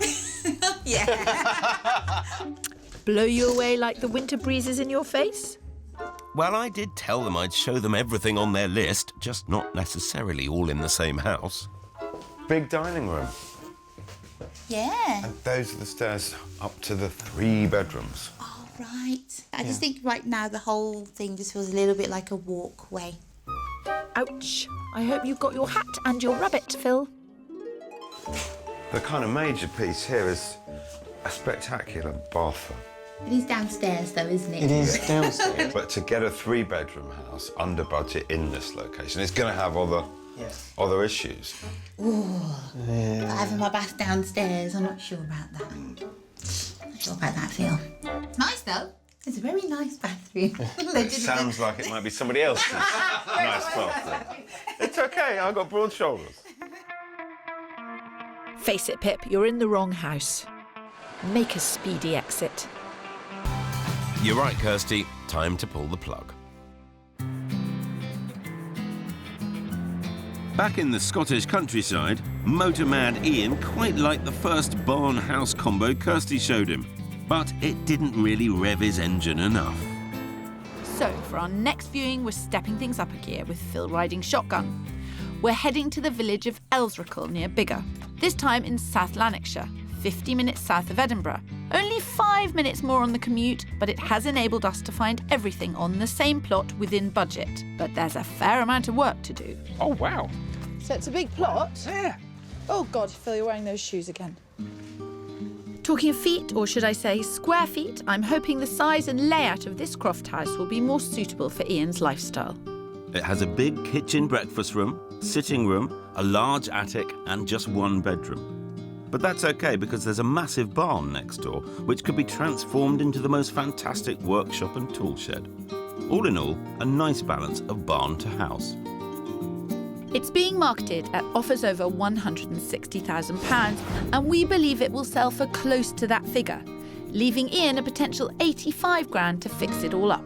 Do you think you can make this work? Yes. The only nervousness I have about this location is I'm moving away from where all my friends are. Right. So my friends are Edinburgh or north. Yes. And I'm moving south. Right. OK. OK. But right. I think the rarity here is that everything's all in one site. This is the bit that's interesting. This has been the really difficult bit, is to find things like this. A big plot that you could have everything in one place. I can't stress this enough. We have been laughed out of estate agents' offices with Ian's budget and towering wish list. Straight into the kitchen. Nice big kitchen. The kitchen's the most important room for you, is it? It is pretty much, because it's where I like to be social. For Ian, at the last property, small bedrooms were an issue. Here, there's only 1 on offer, but it is significantly bigger. The rooms are much larger in this, which feels a lot nicer. Is it somewhere you could see yourself? Yes. Yes, but I could live in either of the 2 houses you've shown me. Kirstie's doing all right, isn't she? She's doing very well. It doesn't always happen. You're a lucky fella. No, Phil, you're the lucky one to witness how I navigate my way through a complicated search and come up smelling of roses. I tell you, Ian's great. He has got such a mental, positive approach to this. But whether he'll follow through is another matter. He has utter faith in you. So he should have. Rather questionable. I seem to be doing fine. Somehow. Very rude. Let's get a gentleman in here. Ah, Ian. Hiya. Phil was just saying he was surprised I'd managed to find you 2 suitable properties. They're both very interesting. They're very different. Come on, ye of little faith. Oh, I have faith now. And you've still got a 3rd option to show him. Back with Misha and Darren in Wolverhampton, I'm hopeful things will take a turn with this next property. We're in Penn, top of the pops for our pair of musicians. As always, there are compromises, but I've got solutions up my sleeve and my support act in tow. I gather you've upset your clients. I haven't upset them. I just haven't found the right house yet. They've seen a lot, I've seen a lot. It's not easy. Right, OK. I thought it was going to be quite simple, but at every turn it's sort of gradually got more complicated. Well, let's see if a two-pronged approach makes a difference. Afternoon, you two. Hiya. Look who I've brought for assistance. Very nice to meet you. My glamorous assistant this afternoon. Whose brother lives close to here? My brother. Right, OK. Yeah, it's literally a minute's walk. So the compromise with this house is not area. No. No, that's it, yeah. Right. And Misha won't have to compromise on the bathroom either. This one is upstairs. But to get that in this area, we're back down to 2 bedrooms. But they're both good sizes. And there's a garage to the side of the house that could solve their storage worries. And at the bottom of the garden is an outhouse that could be replaced with Darren's music studio. At 139,000, it's almost 10 grand over budget, but we've been told the vendor will consider lower offers. They should like this one. You said that about the last one. I thought you were here to help. I mean, what do you feel coming in about the size? It's good. I like it, it's Yeah. good. The kitchen, it's not the brightest room in the house, but bear in mind it's a dark day, it's the end of the day. Yeah. It is a very good blank canvas. There's nothing offensive in it. I mean, arguably that carpet. It's not the worst carpet we've seen, is it? No, it's quite dark, but with some lighting and brightening everything up, it's going to transform it really, yeah, so it's good. Yeah. Dan, do you want to have a look out in the garden? Yes, let's do it, yeah. Come on. Yeah, well, we'll go upstairs then, because it's more sensible than to go out in the cold and the dark. I'm not sure how Misha will take the 2 bedrooms, but Darren is at least trying to like it. The garage is great. Great area, pen. It's just around the corner from Misha's brother. Yeah, she seems quite happy about that. Very, yeah. Because I guess a lot of moving back to Wolverhampton for her was family. Family-wise, yeah, absolutely, yeah. Encouraging noises out here, Kirstie, but I suspect Darren's the easier one to please. Leave Misha to me. So, bedroom 2 of 2. How much of a problem is that? We were looking for a 3-bed. We do have a lot of stuff and essential things.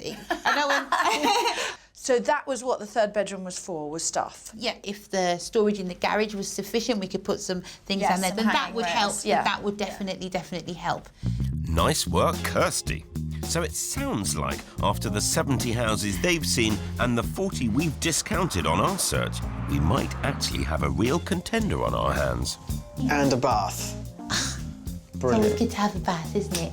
I'm not being funny, Phil, but things do seem to be going a bit better since I came along. Is there anything that troubles you about the house? Any worries? It's at the end of our budget, pretty much, and it needs a bit of work. I don't think it needs any work that you can't do yourselves, No. apart from building the studio at the end of the garden. It's not complicated. I can do No. that. So, yeah. OK, time to cut to the chase. I suppose if I put a gun to your head and said, you've got to say now, yes or no, what do you think it would be? Yes. Yeah. I'm going to remember that trick. Next time I'm struggling, if I put a gun to your head, would you buy it? Yes, of course. Anything you say. Well, sometimes, Phil, you've just got to get straight to the point. I have to say, it seems to have worked. We have a clear favourite.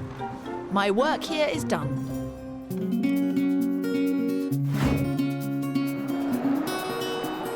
This week, we're back with 2 sets of house hunters, yearning to buy homes to accommodate their passions in life.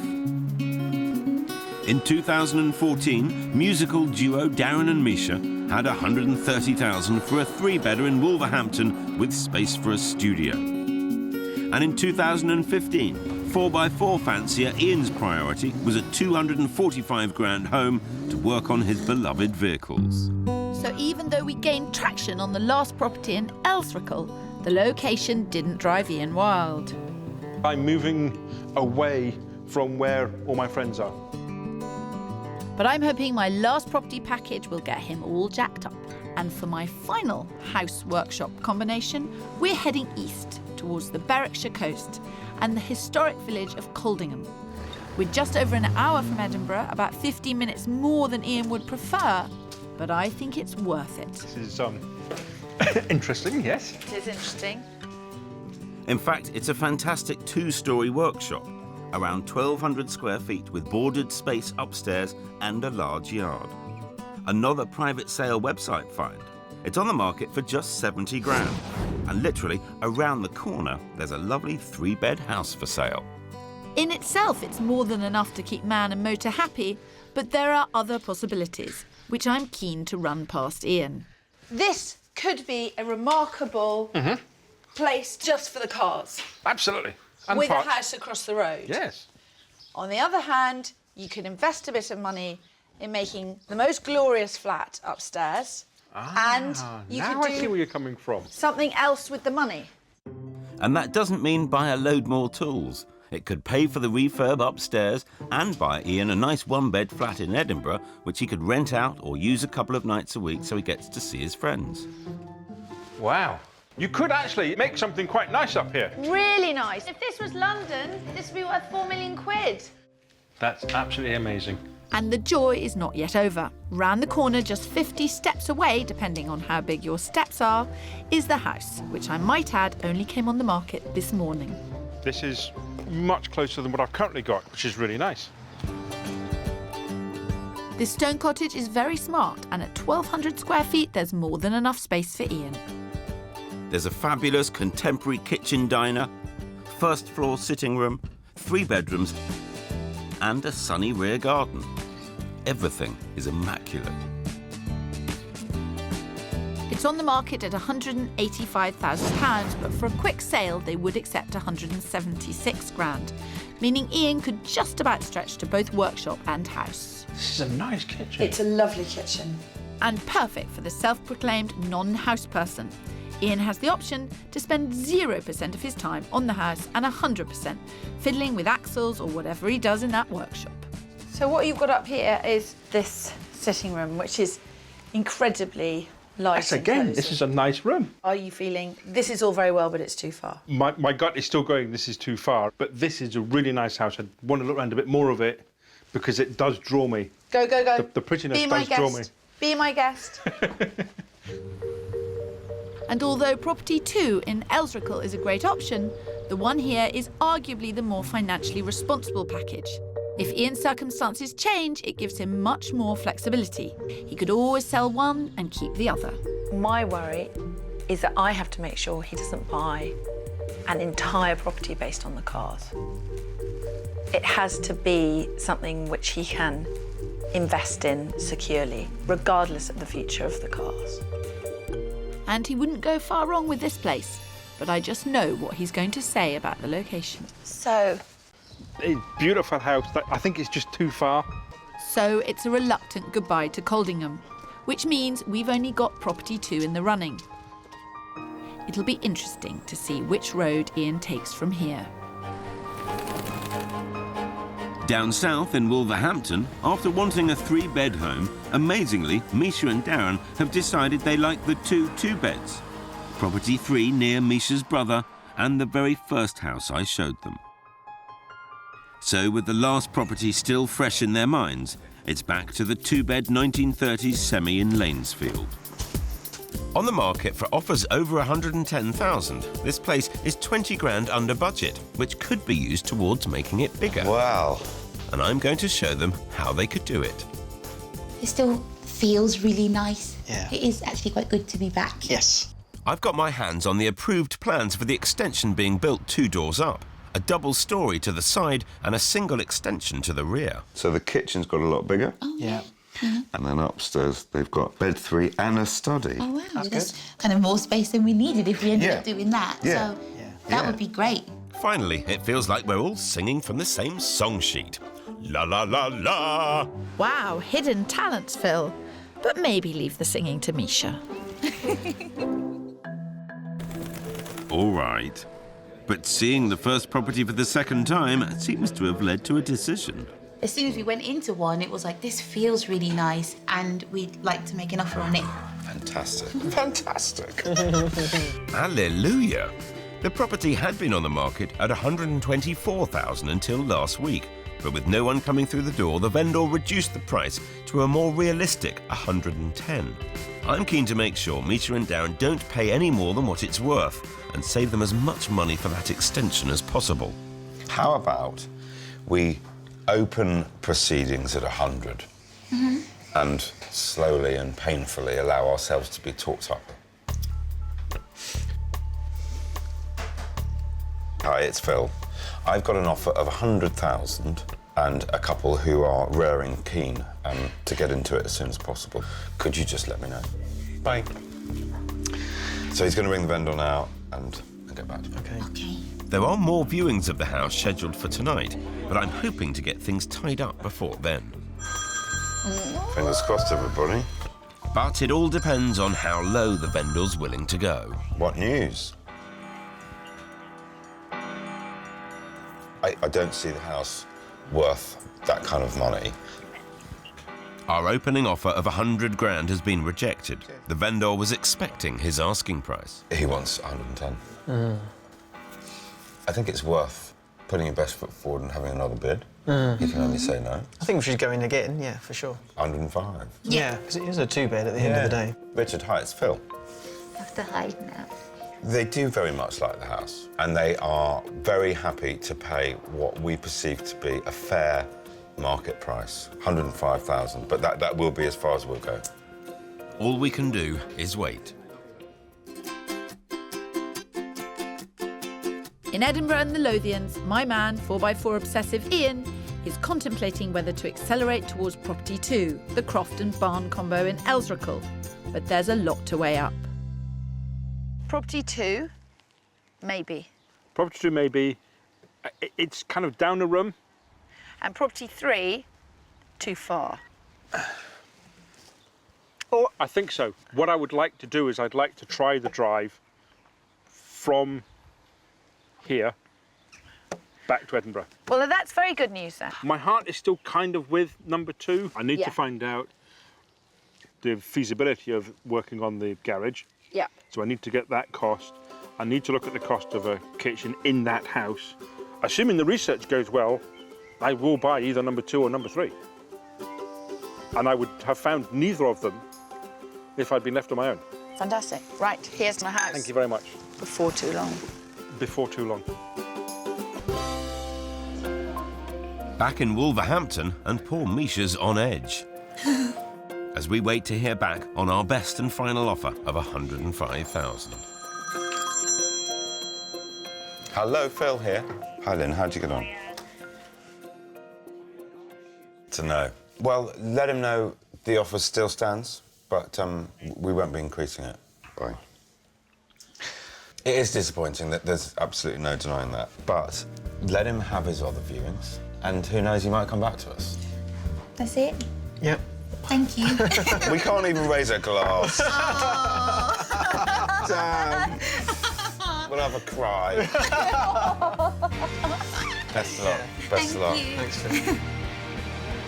But alas, it wasn't to be, and Misha and Darren went back to the viewing board. Still looking at houses. We've got a couple today and tomorrow, so hopefully one of those ones will come off.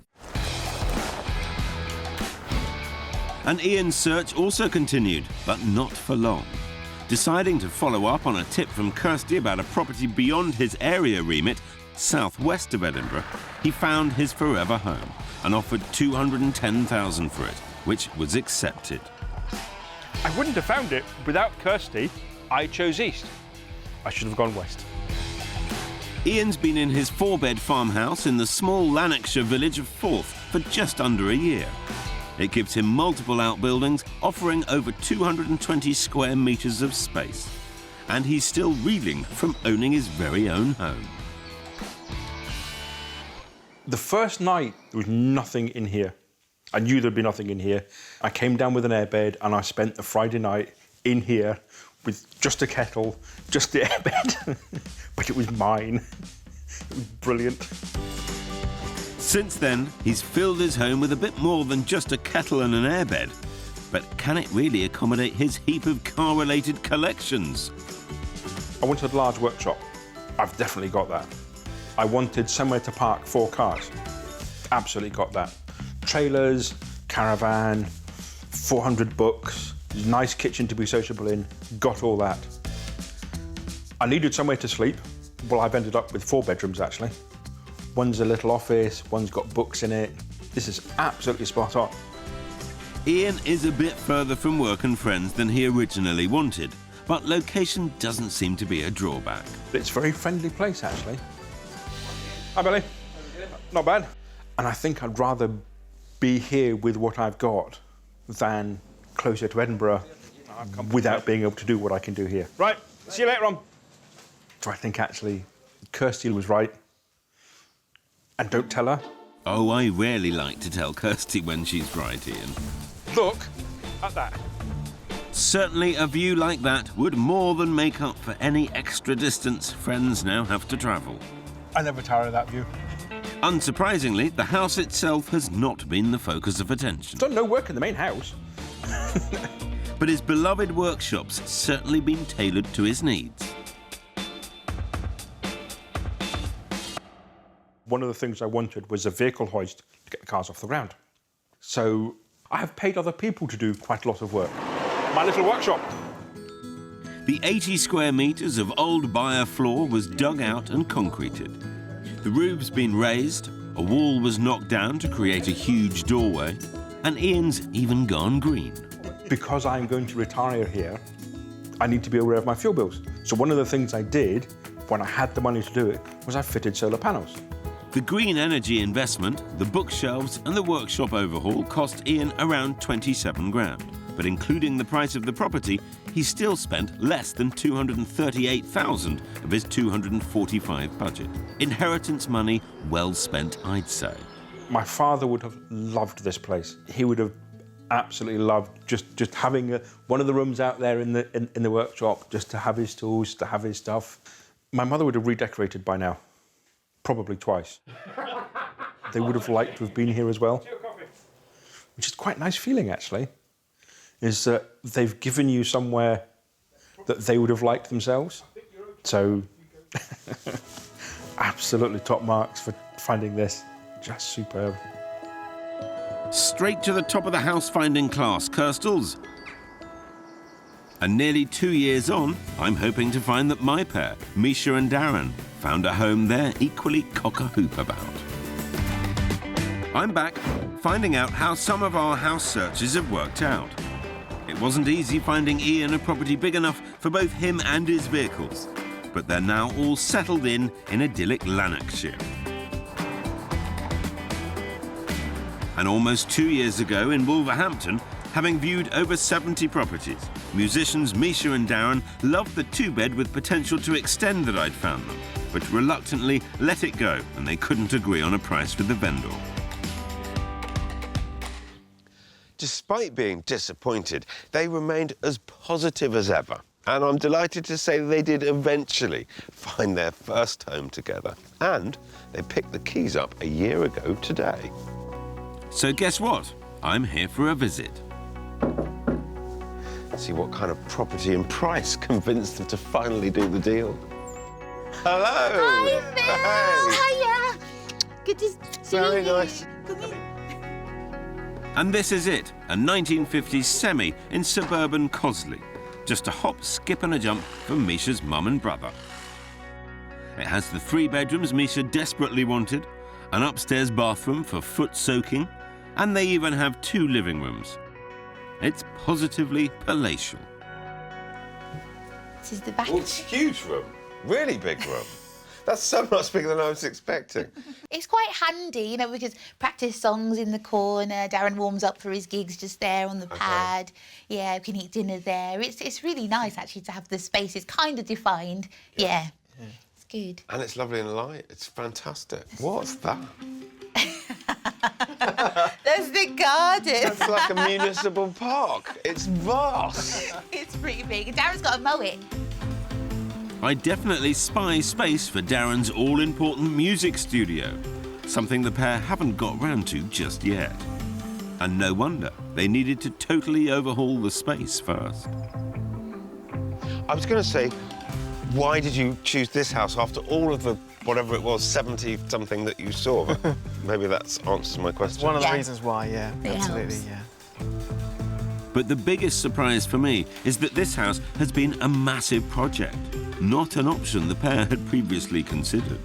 The decor in the house was a little bit dated, from the 60s. Okay. Properly dated. But that didn't put us off the vision that we had. Like some of the carpets were like threadbare, and my mum was like, "That one's from 1973." She was really like specific with it. The couple paid 136 grand for this huge house, over their 130,000 budget, and had very little spare cash to get professionals in to do any work. So every inch has been transformed by them, except the electrics and plastering, safety first.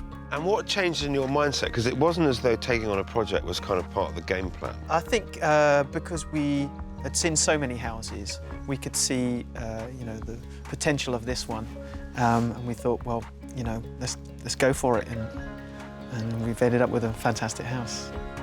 They certainly have. But while Misha and Darren absolutely gutted the place, they needed to live at Misha's mum's down the road for nearly 10 months. It must have taken a lot of work. Yeah, it was pretty tough. Yeah, Darren's been really good. He's bought like all the power tools that It was just an excuse, really. All their hard work has really paid off. Having spent a maximum of 15,000 on the whole renovation, the house has recently been valued at 175 grand. That's almost a 25 grand profit, and it all looks fantastic. Very impressed with your kitchen, Darren. Yeah, it's lovely, isn't it? You haven't skimmed. No, we are the ultimate bargain hunters, though. We shopped around and got the cheapest price. And have you actually enjoyed the process of the build? It's not for everybody, but I've enjoyed it very much. Would you do it again? Yes. For someone so fresh off the end of their project to go, yes, I'd do it again, I think that tells a lot. I think it's just the best way that you can not just maximise the value of your house, but just making it fit for your life. For you, yeah. Misha hasn't let the dust and dirt of house renovating get her down either. And no wonder. She's got 3 beautiful bedrooms, and having knocked down a wall, she also has a super-size upstairs bathroom. We've just got a little bit more work to do. The water tank is behind there, so we kind of want to get rid of that and move everything back a bit. Then they can add a shower and decorate it to their heart's content. Good. And is that it? Then you're done? For the whole house? Yeah. No. Of course not, Phil. No. We like work. There's no stopping them. The pair have plans to knock into the eaves and make the 3rd bedroom even bigger. From what I've seen, to pick this up for 136 grand was the deal of the century. I think it was, yeah. Misha and Darren have clearly worked as a great team, but this move was never just about the 2 of them. And what's it been like moving back to mum and brother here? Yeah, it's really nice, actually. Mum just shows up, and I love that. These 2 have beautifully and so thriftily transformed this place, and they're determined to keep going until the house is utterly perfect for them. It's an absolute treat to come back here today and see that you've completely nailed it. 100%. Thank you.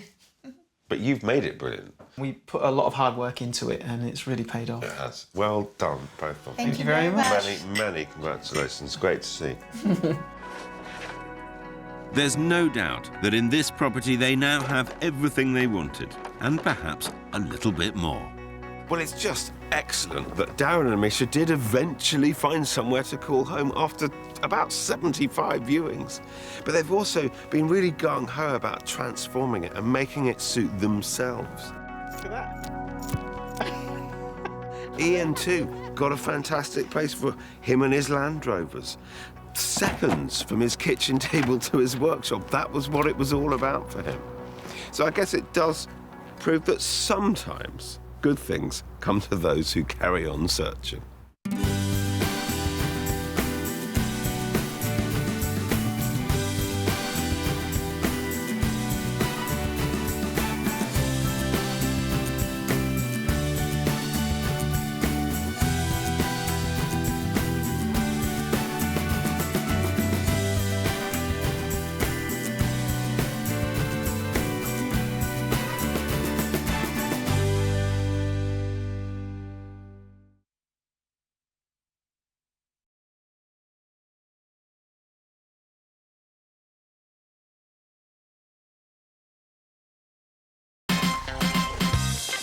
We're back, catching up with two sets of house hunters from 2011 and 2015. There was some puzzling postcode pickiness. I think it's a definite no-no. Yikes. As the cracks started to appear. Have you completely lost your marbles? We struggled to keep it together. Well done, breaking the bed. Which would you rather she did? Walk around naked or cook? I understand this isn't going well. But eventually they could see that we made sense. Oh, there seems to be a smile. And by now, hopefully those new postcodes are making sense too. Location, location, location. Exactly. There's something in there, you know.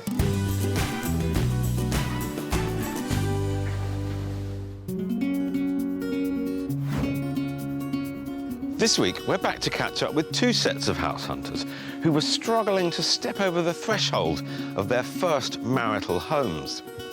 With one pair already priced out of their preferred postcode, Kirstie and I had to work quickly in order to prevent the same fate befalling the others.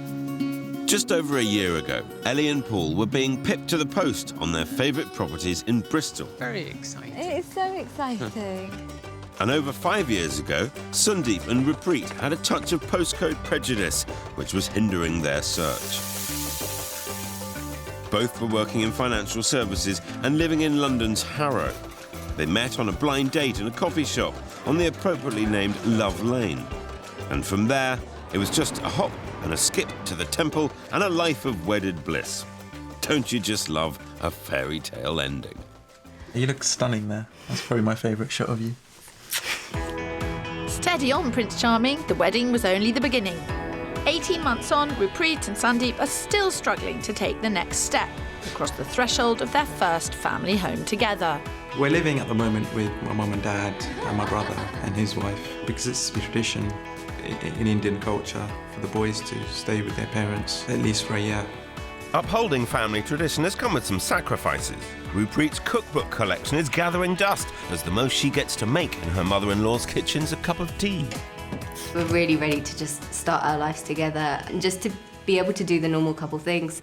Sit on the sofa and watch TV and eat takeaway and do all the naughty things that you're not supposed to do. So all naughtiness is on hold. But there is one big advantage of living with the parents, and that's the whopping 100 grand deposit that they've been able to save. But after 7 years of careful saving and 7 months of looking, finding a house worth spending that deposit on is proving to be a struggle. For me, the search is about postcodes. I do want to live in areas that tend to be a bit more expensive because of the lifestyle they offer. So they're all no's. So some people might say I'm a bit of a postcode snob, which I guess to an extent I am. Well, they've worked hard for the money, so I'm going to work just as hard to find the right house. What are your top 3 most important criteria in order 1, 2, 3? Location, size, and the potential. Scope to, extend. Nobody ends up doing a house search with Phil and I if their requirements are easy. What do you think is holding you back? Okay, well, I have a map, actually, that might help. Convince you. And some highlighters as well. Gordon Bennett. Do you want to do good and I'll do bad? Like Pinner. That's where we really want to live. We like Eastcote. Is it the B472 that we can't cross? South Harrow? Is bad. Rayners Lane, that's a big no. This couple are super organised and super cautious. It's going to be tough. I think you should laminate that map, Kirstles. I'll laminate you in a minute, Phil. So everything that's south of Eastcote is no. This is a pink dotted line, which say we're not supposed to no. cross. Okay. Yeah. So North Harrow is a good North Harrow, North Harrow is if we have to. So North Harrow is this. Okay, 2. Oh. Half yellow, half pink. Yeah. Location is clearly a huge thing. What is the house that you reckon is going to be your first home? We did find one house that was perfect, as in it was within our budget. It was exactly in the state we wanted, and we got gazumped on that one. What, someone else came up with more? Yeah. And you didn't find them? We didn't, no. To me, that says that you didn't have the killer instinct, that you didn't want it enough. And what is worrying me is that you haven't got the push, that it's too nice living at home, and no house is that perfect. They've loved and lost out on a house. There'll be none of that on my watch. Sandeep and Ruppreet have got £380,000, and for that they want a 3-bedroom property with the potential to extend within the right postcode. And for this pair, that was most preferably Pinner. So in 2011, Kirstie's challenge was based around London's ever-expensive Harrow. And my search in 2015 was in another hot property spot, Bristol, focusing on some of the city's sought-after areas.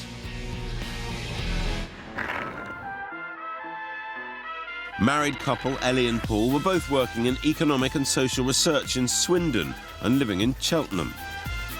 Whereas Londoner Ellie wanted the bright lights of the capital, country boy Paul preferred to be under the starlight of the great outdoors. To compromise, they fastened on Bristol to give them the best of both worlds for their first home. Cheltenham is lovely, it's a very beautiful town, but it's got its limits, and I think we want to just sort of move to that bigger city feel. There's a few reasons why Bristol's appealing to us. It's got a great multicultural atmosphere, there's lots of restaurants and bars and really good shopping. We've also got some friends there. They really value their social circle, a large part of which revolves around their love of the outdoors. We're both keen on running and cycling and tennis and all those sorts of things, and there's opportunity to join all those clubs, build on the friends that we've already got in Bristol, so that's a big motivator as well. The biggest problem facing Ellie and Paul is trying to find the time to view properties in a city 40 miles away. They've only seen 20 properties in 8 months, and luck just hasn't been with them. We've put in offers on different properties. There were a couple that came up, really lovely terraced house, but there were, I think, 12 different offers and ours wasn't accepted, so it's a little bit of a roller coaster. They've been trying hard, and it's given them plenty of time to imagine what their dream first home's going to look like. Our ideal property, I think, would be an older property with some nice period features to it. You'd love a fireplace as well, wouldn't you, Paul? Yeah. A log burner. I would love to have a log burner if we could. Paul does know this, but I'm desperate to get cats as well. So to have the outside space for that would just be really, really nice. Okay, if we're getting a cat flat, we have to have a log burner. We can't wait to move in, go and buy some new furniture, establish ourselves a bit and just sort of enjoy a new life in Bristol. Well, that's up to you, Phil. Get them out of their rut and onto the property ladder. So you're living in Cheltenham, working in Swindon, house hunting in Bristol. How do you manage it? With a little bit of difficulty, actually. It is quite fierce out there. During the time that you've been searching, it's gone up about 5%, which has effectively cost you 15 grand. It's really worrying, actually, because we've sort of moved from the lower end of our budget right to the top end of our budget. And this is why we're in a little bit of a hurry to sort of get in there and find something. We're not going to find a house sat here, as nice as it would be. Yes, Phil, the bristling Bristol market waits for no one. Ideally, they want to pay no more than £300,000 for a cosy new home. For that, they want 2 double bedrooms. They're pretty keen on period features. A manageable commute to Swindon's important. And for the lady who wants a cat, outside space is a must. A must for Sandeep and Ruppreet in London is a property in Pinner. But as we search in 2011, the average house there will set you back £400,000. More than twice the UK national average at 162 grand. So Sandeep and Ruppreet are pretty much priced out of the Pinner market. But Pinner's just one of the 21 areas on offer in Harrow, once a stomping ground for Elton John. And all of these 21 districts have the typical hustle and bustle you'd expect from Greater London. Just under 2 miles away and east of Pinner is North Harrow. Wasn't North Harrow one of their borderline areas on that map, Kirstie? Back off, Phil, I know what I'm doing. They coloured this area in with pink and yellow highlighters, so this 1930s semi could go either way. It's only been on the market for 5 days and has already generated lots of interest. So if they like it, we're going to have to move quick. Oh, there seems to be a smile. It looks big from the outside. Its own driveway. Own driveway. Own garage. I'm positive about this. Okay. It's very close to your mum. Yeah, my mum lives on the road opposite. So, yeah. Cool! About a 2-minute walk. It's a done deal. Mum's ruled. Sold. You can all go home now. Nobody likes a show-off, Kirstie. Is that the green-eyed monster speaking, Spencer?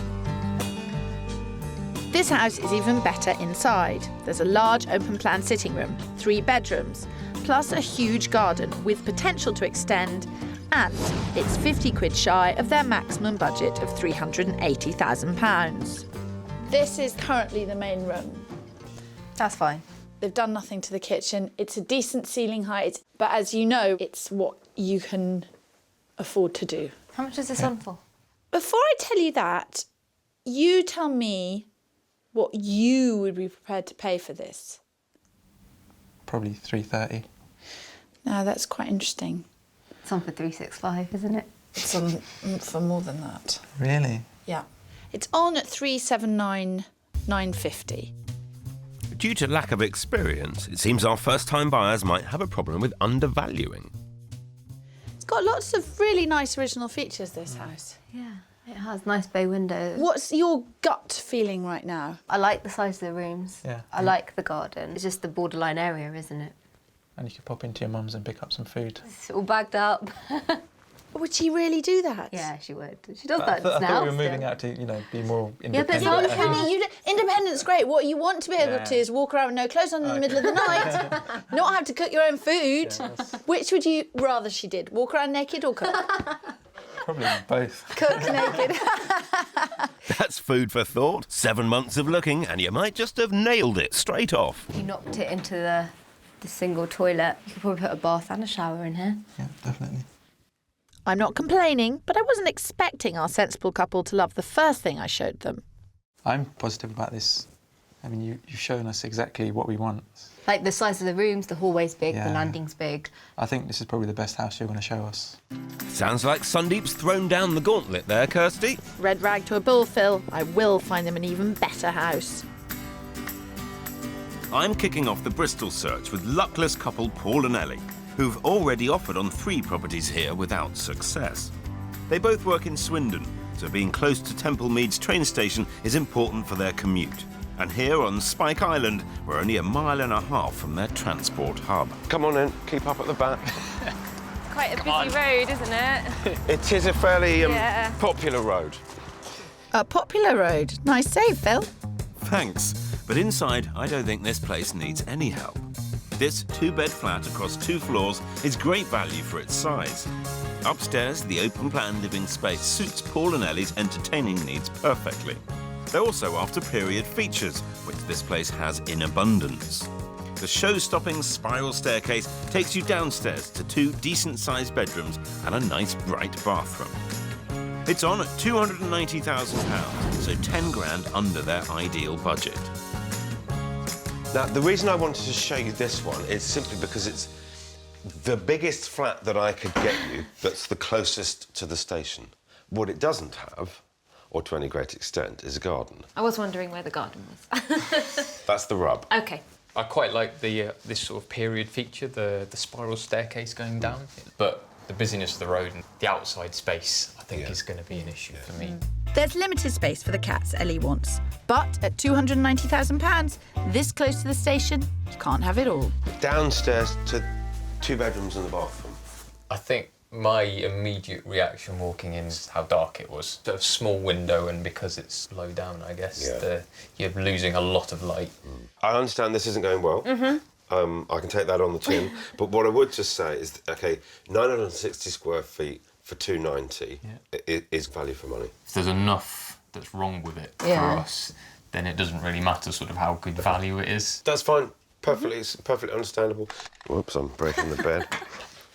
Wasn't me, Gov. I'm doing well, aren't I? Yeah. Popular road, dark flat, but otherwise, Phil, I've done it again. Phil seems to be losing his grip. Have a look at the other bedroom, and I'll see you upstairs. Okay, thank you. Not my strongest start. Yikes. It's gone spectacularly badly for a first viewing. I used to think I was quite good at this, but not today.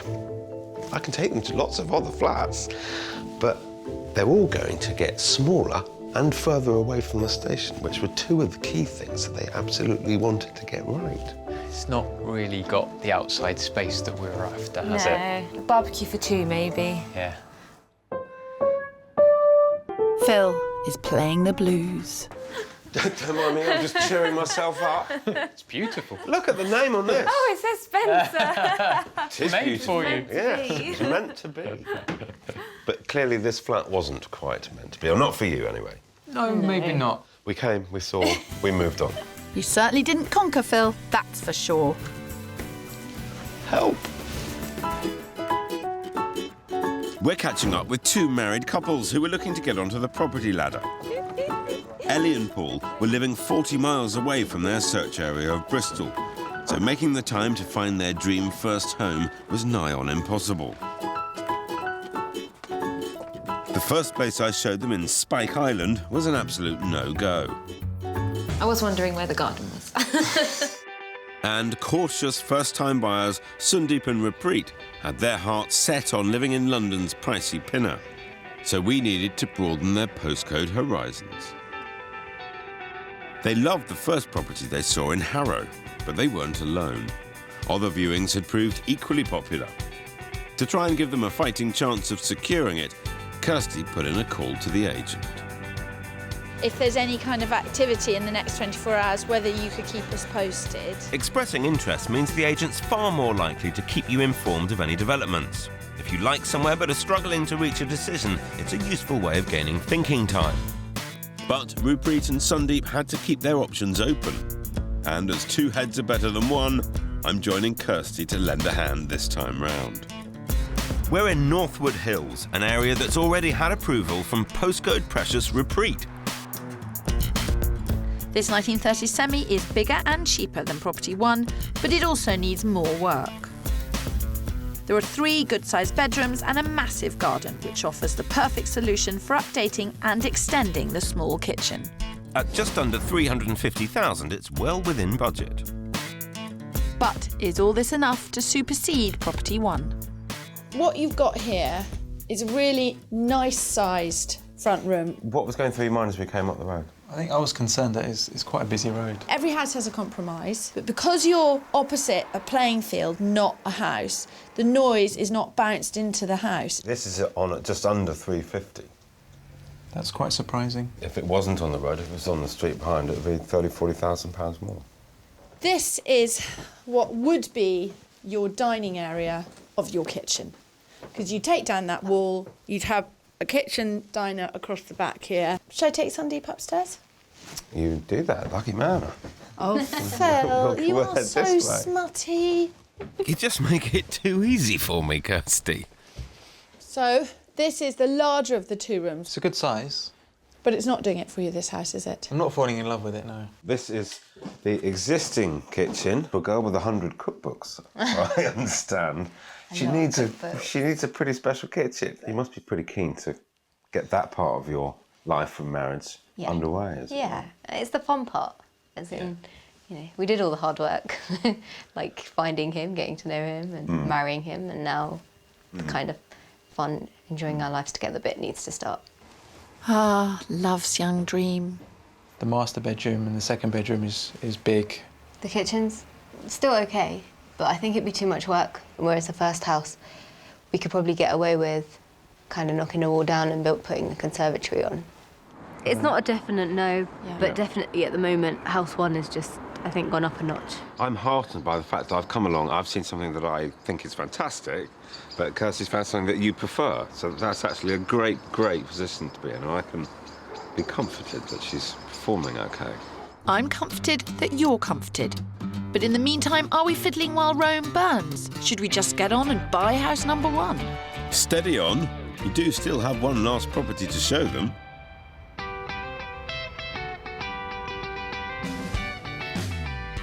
Next up, for Paul and Ellie in Bristol, we're going to Redland, one of their top areas. It's affluent, but also has a strong student contingent. It's leafy, but still has the vibrant feel they're after. So, from the flat that had such a small garden, I thought we'd just start with this. That is gorgeous. It's not overlooked at all, really, is it? And is it a private garden just for this flat? It is indeed. Excellent. I suppose I'm just waiting for the catch. There does have to be, it's only fair. It's not the biggest flat in the world. Okay. A little oasis. Come on in. The garden and off-street parking are two big selling points here, as the flat itself is small but perfectly formed. It's got the 2 bedrooms they're after, a cosy living room with the fireplace they want. The downside is the dining kitchen doesn't lend itself to massive dinner parties. But then, that's what the garden's for. It's on at just under £300,000, so pretty much bang on their budget. Now, it's a pretty narrow kitchen, Okay. so there's not going to be any kind of evening soirees in here. I think it's workable. I think it depends what the rest of the house is like. Let's go and have a look. Okay. Workable's an improvement, Phil. Off the corridor are the 2 bedrooms. Excellent. Nice bathroom, although internal. And what I thought was a really quite cute living room. Oh, this is lovely. Very homely. It's got the fireplace that we were looking for. There is no obvious place for a group of sort of 4, 6 people to gather and have a dinner and that sort of thing. Why don't you guys have a look at the bedrooms, see what you think? That sounded quite close to a compromise. This is sweet, isn't it? Let's have a look. Yeah. Even though it's quite low, it feels quite light. It's got the original shutters as well, they're lovely. It's all going really well in there. When I first met them, I thought they're going to be really fussy and quite tricky to please. Took them to the first house, came out thinking they're going to be really tricky and extremely hard to please, but now brought them here to a flat which is very small. They're happy as Larry. All it would need is a bit of a lick of paint and it's ready. Yeah, yeah. That's the right attitude. I love the view from the kitchen. Really pretty. I think it's a fantastic place. You could have barbecues in the summer, all sorts, lots of entertaining. We just have to think about the space that's available in there, thinking boring stuff like storage space. But I mean, it definitely ticks quite a few boxes. Great. You like it enough to forgive me for the first one? Nearly. There we go, almost back on form. Oh, don't count any chickens. In London's Harrow, Sundeep and Rapreet's journey has been just as surprising. They fell in love with the first house we showed them, but they're not alone, so just in case events conspire against us, I found them another option. We're in Eastcote, a small leafy pocket of Harrow, to see this 1930s semi. It's less of a project than the house in Northwood Hills, yet bigger and cheaper than the first in North Harrow. So here's hoping it'll be just right. There are 5 bedrooms on offer, including one in the loft with an ensuite bathroom and a kitchen ripe for renovation. It's under budget at $375,000, so it should appeal to our steady eddies. They've already knocked through here. I like the size of the rooms. Yeah, it seems like there's, you know, a massive amount of potential. This is the kitchen. It would be something that you would knock through. Yeah. It'd be massive. So first impressions, I think, are really good. Looks like we could have a winner. That's a good size too. Yeah. What do you think overall? Yeah, I like the project it offers, and then I like the room sizes. I like it, but there's just something in the back of my head. I just need more time to think about it, I guess. Sounds like it's getting Rapreet's vote. But Sundeep is playing his cards very close to his chest. I think you're still a bit split. This pair have a lot of thinking to do. This week, we're back with 2 sets of first-time house hunters who are desperate to own their own homes to kickstart married life. In 2011, Sundeep and Rapreet had $380,000 for a 3-bedder. They were super keen on London's Pinner, but it had proved unaffordable on their budget. And in 2015, Ellie and Paul had $300,000 for a 2-bedder in Bristol with outside space. They'd taken a shine to a garden flat I'd shown them in Redland. Bit of a lick of paint and it's ready. Yeah. But having lost out on 3 properties in a year, thanks to a ferocious Bristol market, we need to get them on the ladder before prices get out of reach. So with one final flat to show them, I've invited Kirstie along.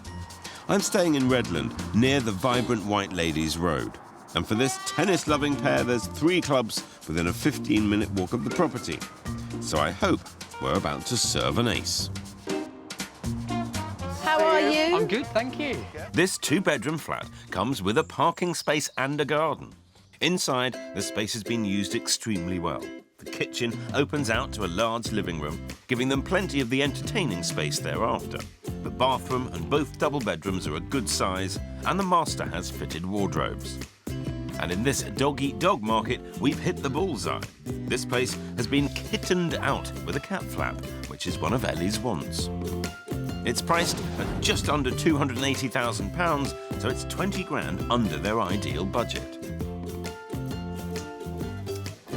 Now, this flat's been rented out, so it does need a bit of TLC. This is nice. We're happy with cosmetic-y stuff. Yesterday's flat, big garden, small flat. Yeah. This is quite a big Bigger flat, flat. smaller garden. Yeah, Okay. like to have a look at that. Come on. He knows what he wants, Phil. I hope the garden delivers. Oh, it's got lots of potential. Good. Do you think Ellie will be liking this? She tends to wear her emotions on her sleeve, and from the instant reaction when she walked in, I think she quite likes this.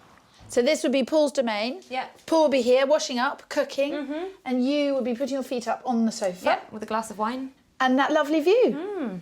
It's nice you can have a sociable kitchen, so you're not shut away cooking. No, I think it's fantastic. Out of 10, this flat, I won't tell Phil what you think. 8 at the moment. Why don't you go and find what score Paul gives this flat? Will do. Thank you. Good score, but then nobody paints a picture like Ms. Allsop. You could have little theatre curtains, and then you could say, this is a kitchen production from Paul. Have you completely lost your marbles? Be fun, just a bit of fun. Well, at least some people are taking this seriously. That's big, isn't it? Yeah. Did Paul like the garden? Yes. Really? Yeah. Oh, well, I can leave you now. That's it. Really nice and light. Put our own stamp on it, couldn't we? Quite like the idea of a little project. Getting excited. Great flat, great couple. Great, you, great, amazing you, great house hunter. Great house hunter. I'd forgot that bit. It's kind of you to remind me. Being kind to Phil is occasionally a good idea. So, Paul, I know what Ellie thinks. She said 8 out of 10. What do you reckon? Wow, 8 out of 10. I go 7. I like And it there's a a lot. cat flap as well, which is on my list. That's Perfect. Yeah, That's why it's an sold. 8. Smiles on all faces. Let's hope those smiles turn into definite decisions for Paul and Ellie.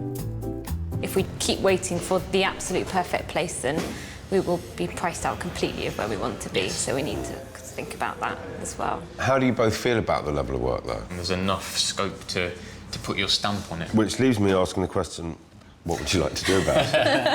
I think that we're both convinced enough to put our offer in. Good. Put in As low as possible. Weirdly. At £279,950, this flat is already 20 grand under Paul and Ellie's budget. Have you got an idea? I'm thinking 270. But even if you bought that flat at the full asking price of 9 on 280 and spent 10 on it, I think for every pound you put into it, you get 2 back. It's got to be worth 300, if not more, having had 10 grand spent on it. Should we have a go? Let's have a go.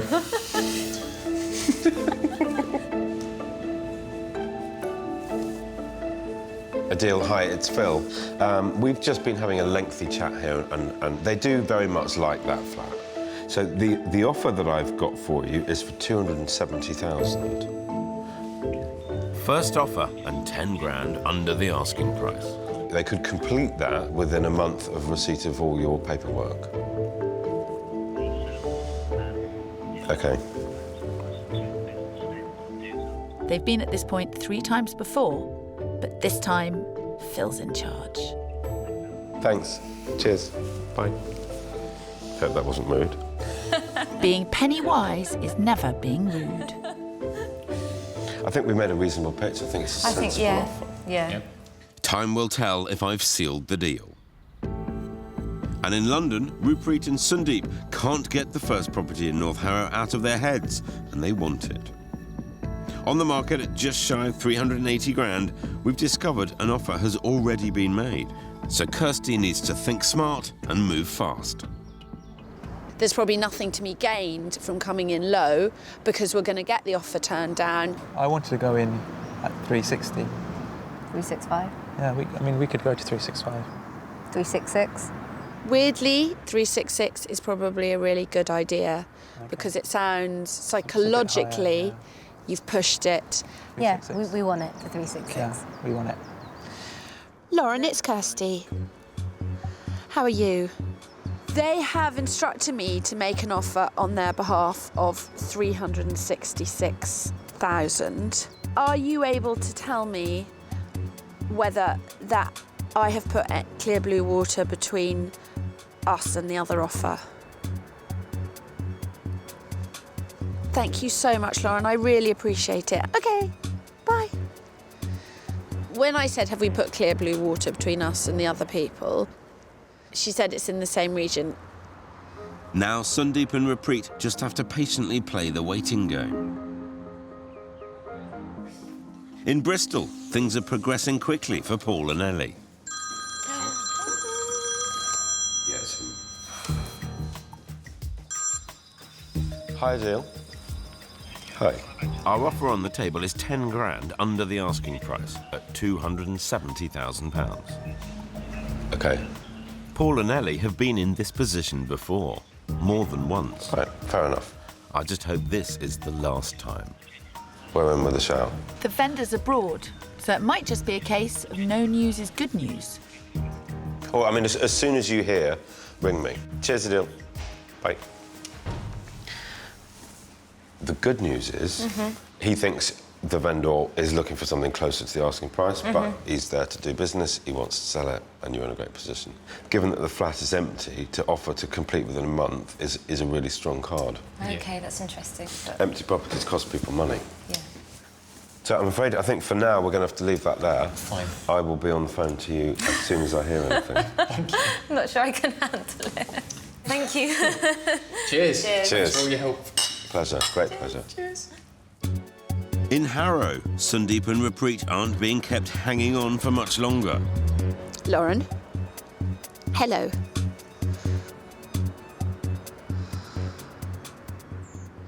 Yes! Thanks, Lauren. That's fantastic. Bye. Congratulations. I'm going to have to give you a kiss now. Oh, that is amazing. That is incredible. Thank you. Well done, Kirstles. 366 was clearly the magic number. And in Bristol, in 2015, it was ultimately good news for Paul and Ellie too. After some offers and counter-offers on the two-bed flat in Redland, we agreed the sale price at £275,000. And they've now been happy homeowners for almost a year. When we picked up our keys and we could walk in the door and it was our property for the first time, it was good. It's really nice, really nice. The pair wasted no time rolling up their sleeves and starting on the transformation from bland rental into welcoming home. It was a lot more of an undertaking than I think we were first imagining. The outside is considerably smarter. Having taken over the management of the whole building of 3 flats, Ellie and Paul had the entire property repainted, got new gutters, and new doors were put in. Inside's looking super smart too, the result of a lot of effort on their part. It didn't quite feel like home for the first couple of months because we're having so much done to the place. Ellie and Paul knew there was a bit of damp in the flat, but after a survey, realised that the whole place needed a damp-proof course, and they then had to replaster and redecorate throughout.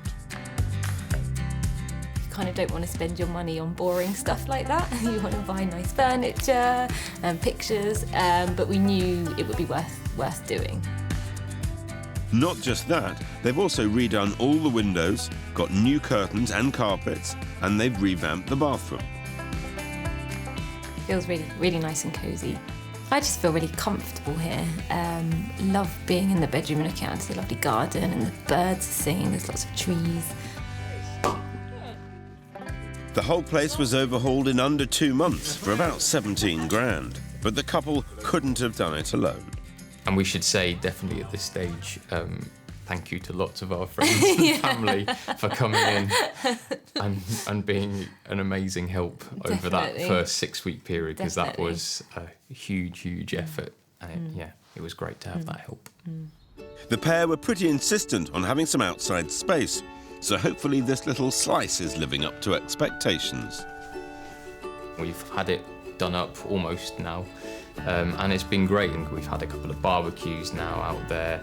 You can just sit after work, get back, have a gin and tonic on the decking. It's just really nice to be able to be outside at home. It's really nice and kind of peaceful and private. We use it definitely sort of on a weekly basis.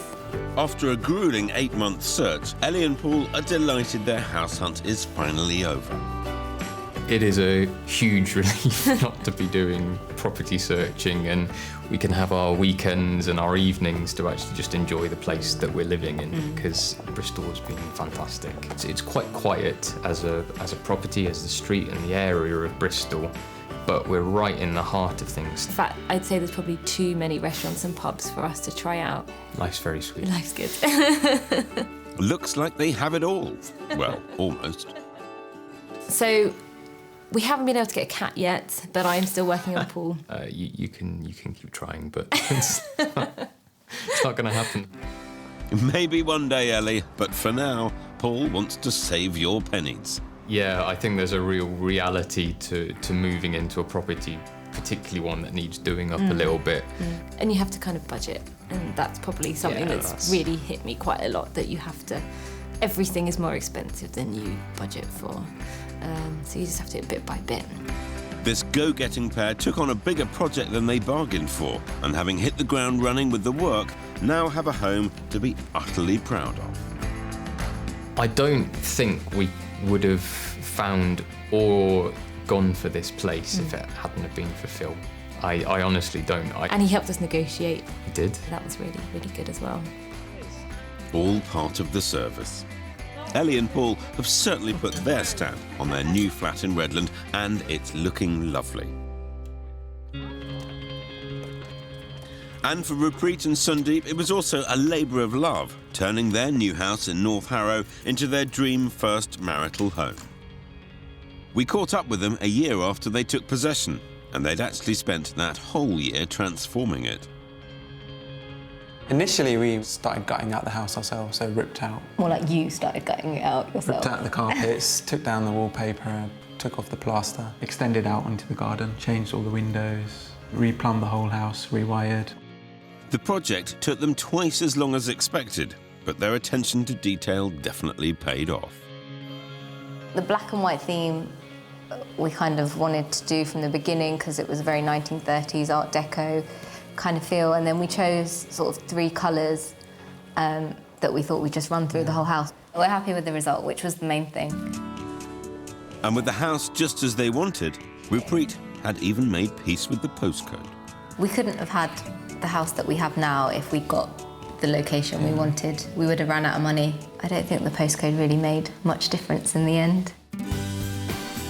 Since then, 4 years have passed. Hello, hello. Who's this? I'm back, finding out how some of our house buyers are getting on a few years down the line. Ellie and Paul are now super settled in bustling Bristol in their freshly renovated flat. And over in London, Rupreet and Sundeep are still in their 3-bed Harrow home. When they took it on, their first marital home needed some fairly serious TLC, which they gave it in spades. But it's 4 years since we've caught up, and apparently there's been a few other changes. Hello, hello. Good morning, everybody. A new addition. Good morning. Hi, how do you do? Good. Very, very well. Nice to see you all. Who's this? This is Aaron. Aaron, I'm Phil.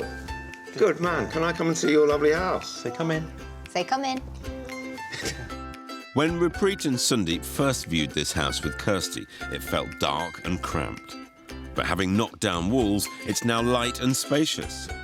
And what was once tired and dated is now slick and modern. The pair really have done the most impressive renovation job.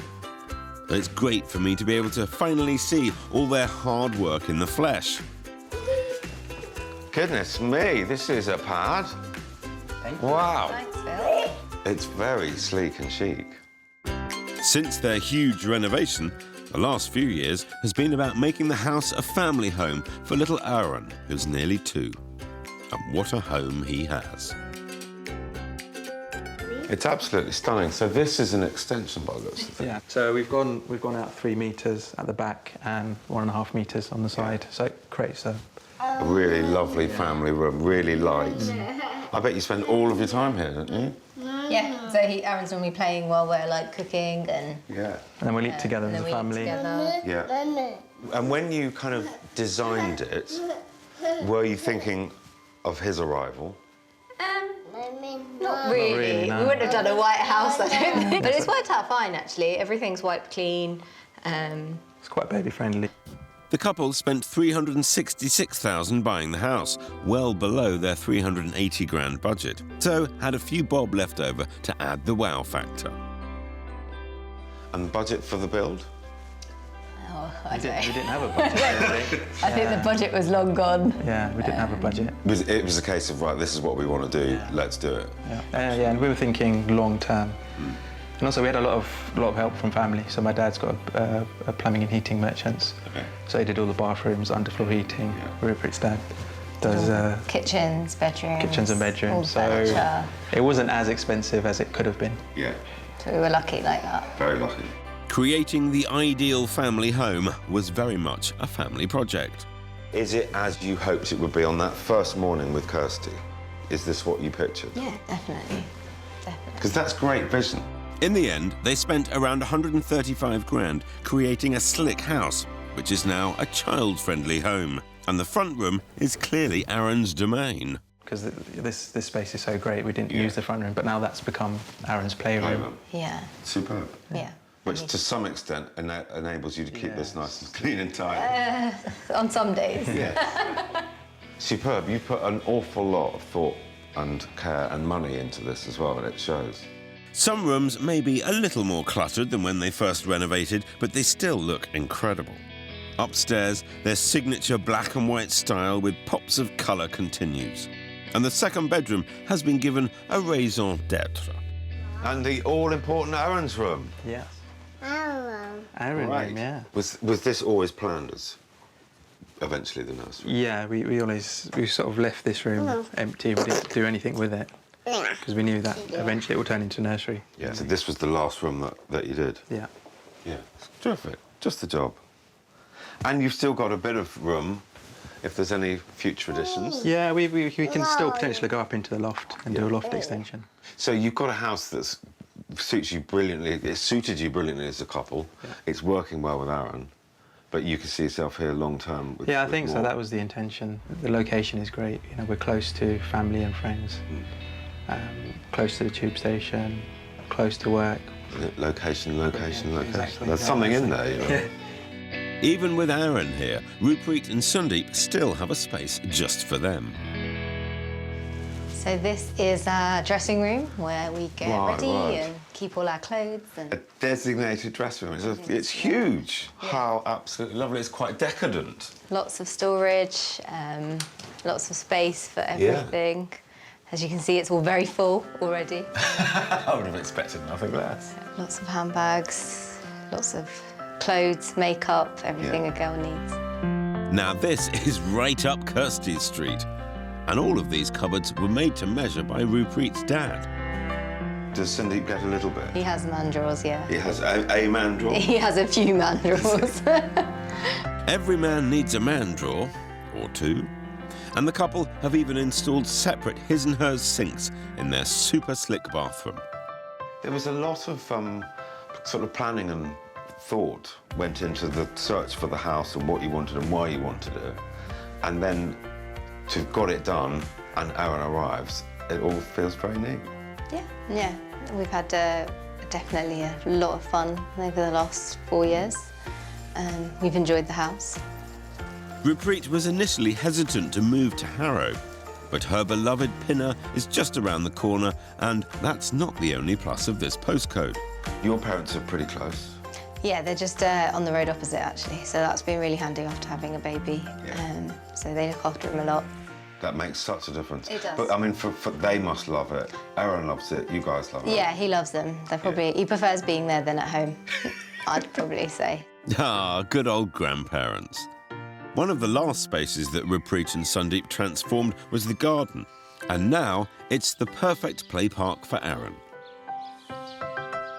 And thanks to these stunning bifold doors, when the British weather hits, the family can enjoy the outside from the comfort of inside. Would you do it all again? I would love to do it again. I thought it was a great experience. Had so much fun. I think having done it once, it'd be very hard to move into a house that wasn't to exactly what we wanted, so we wouldn't have a choice.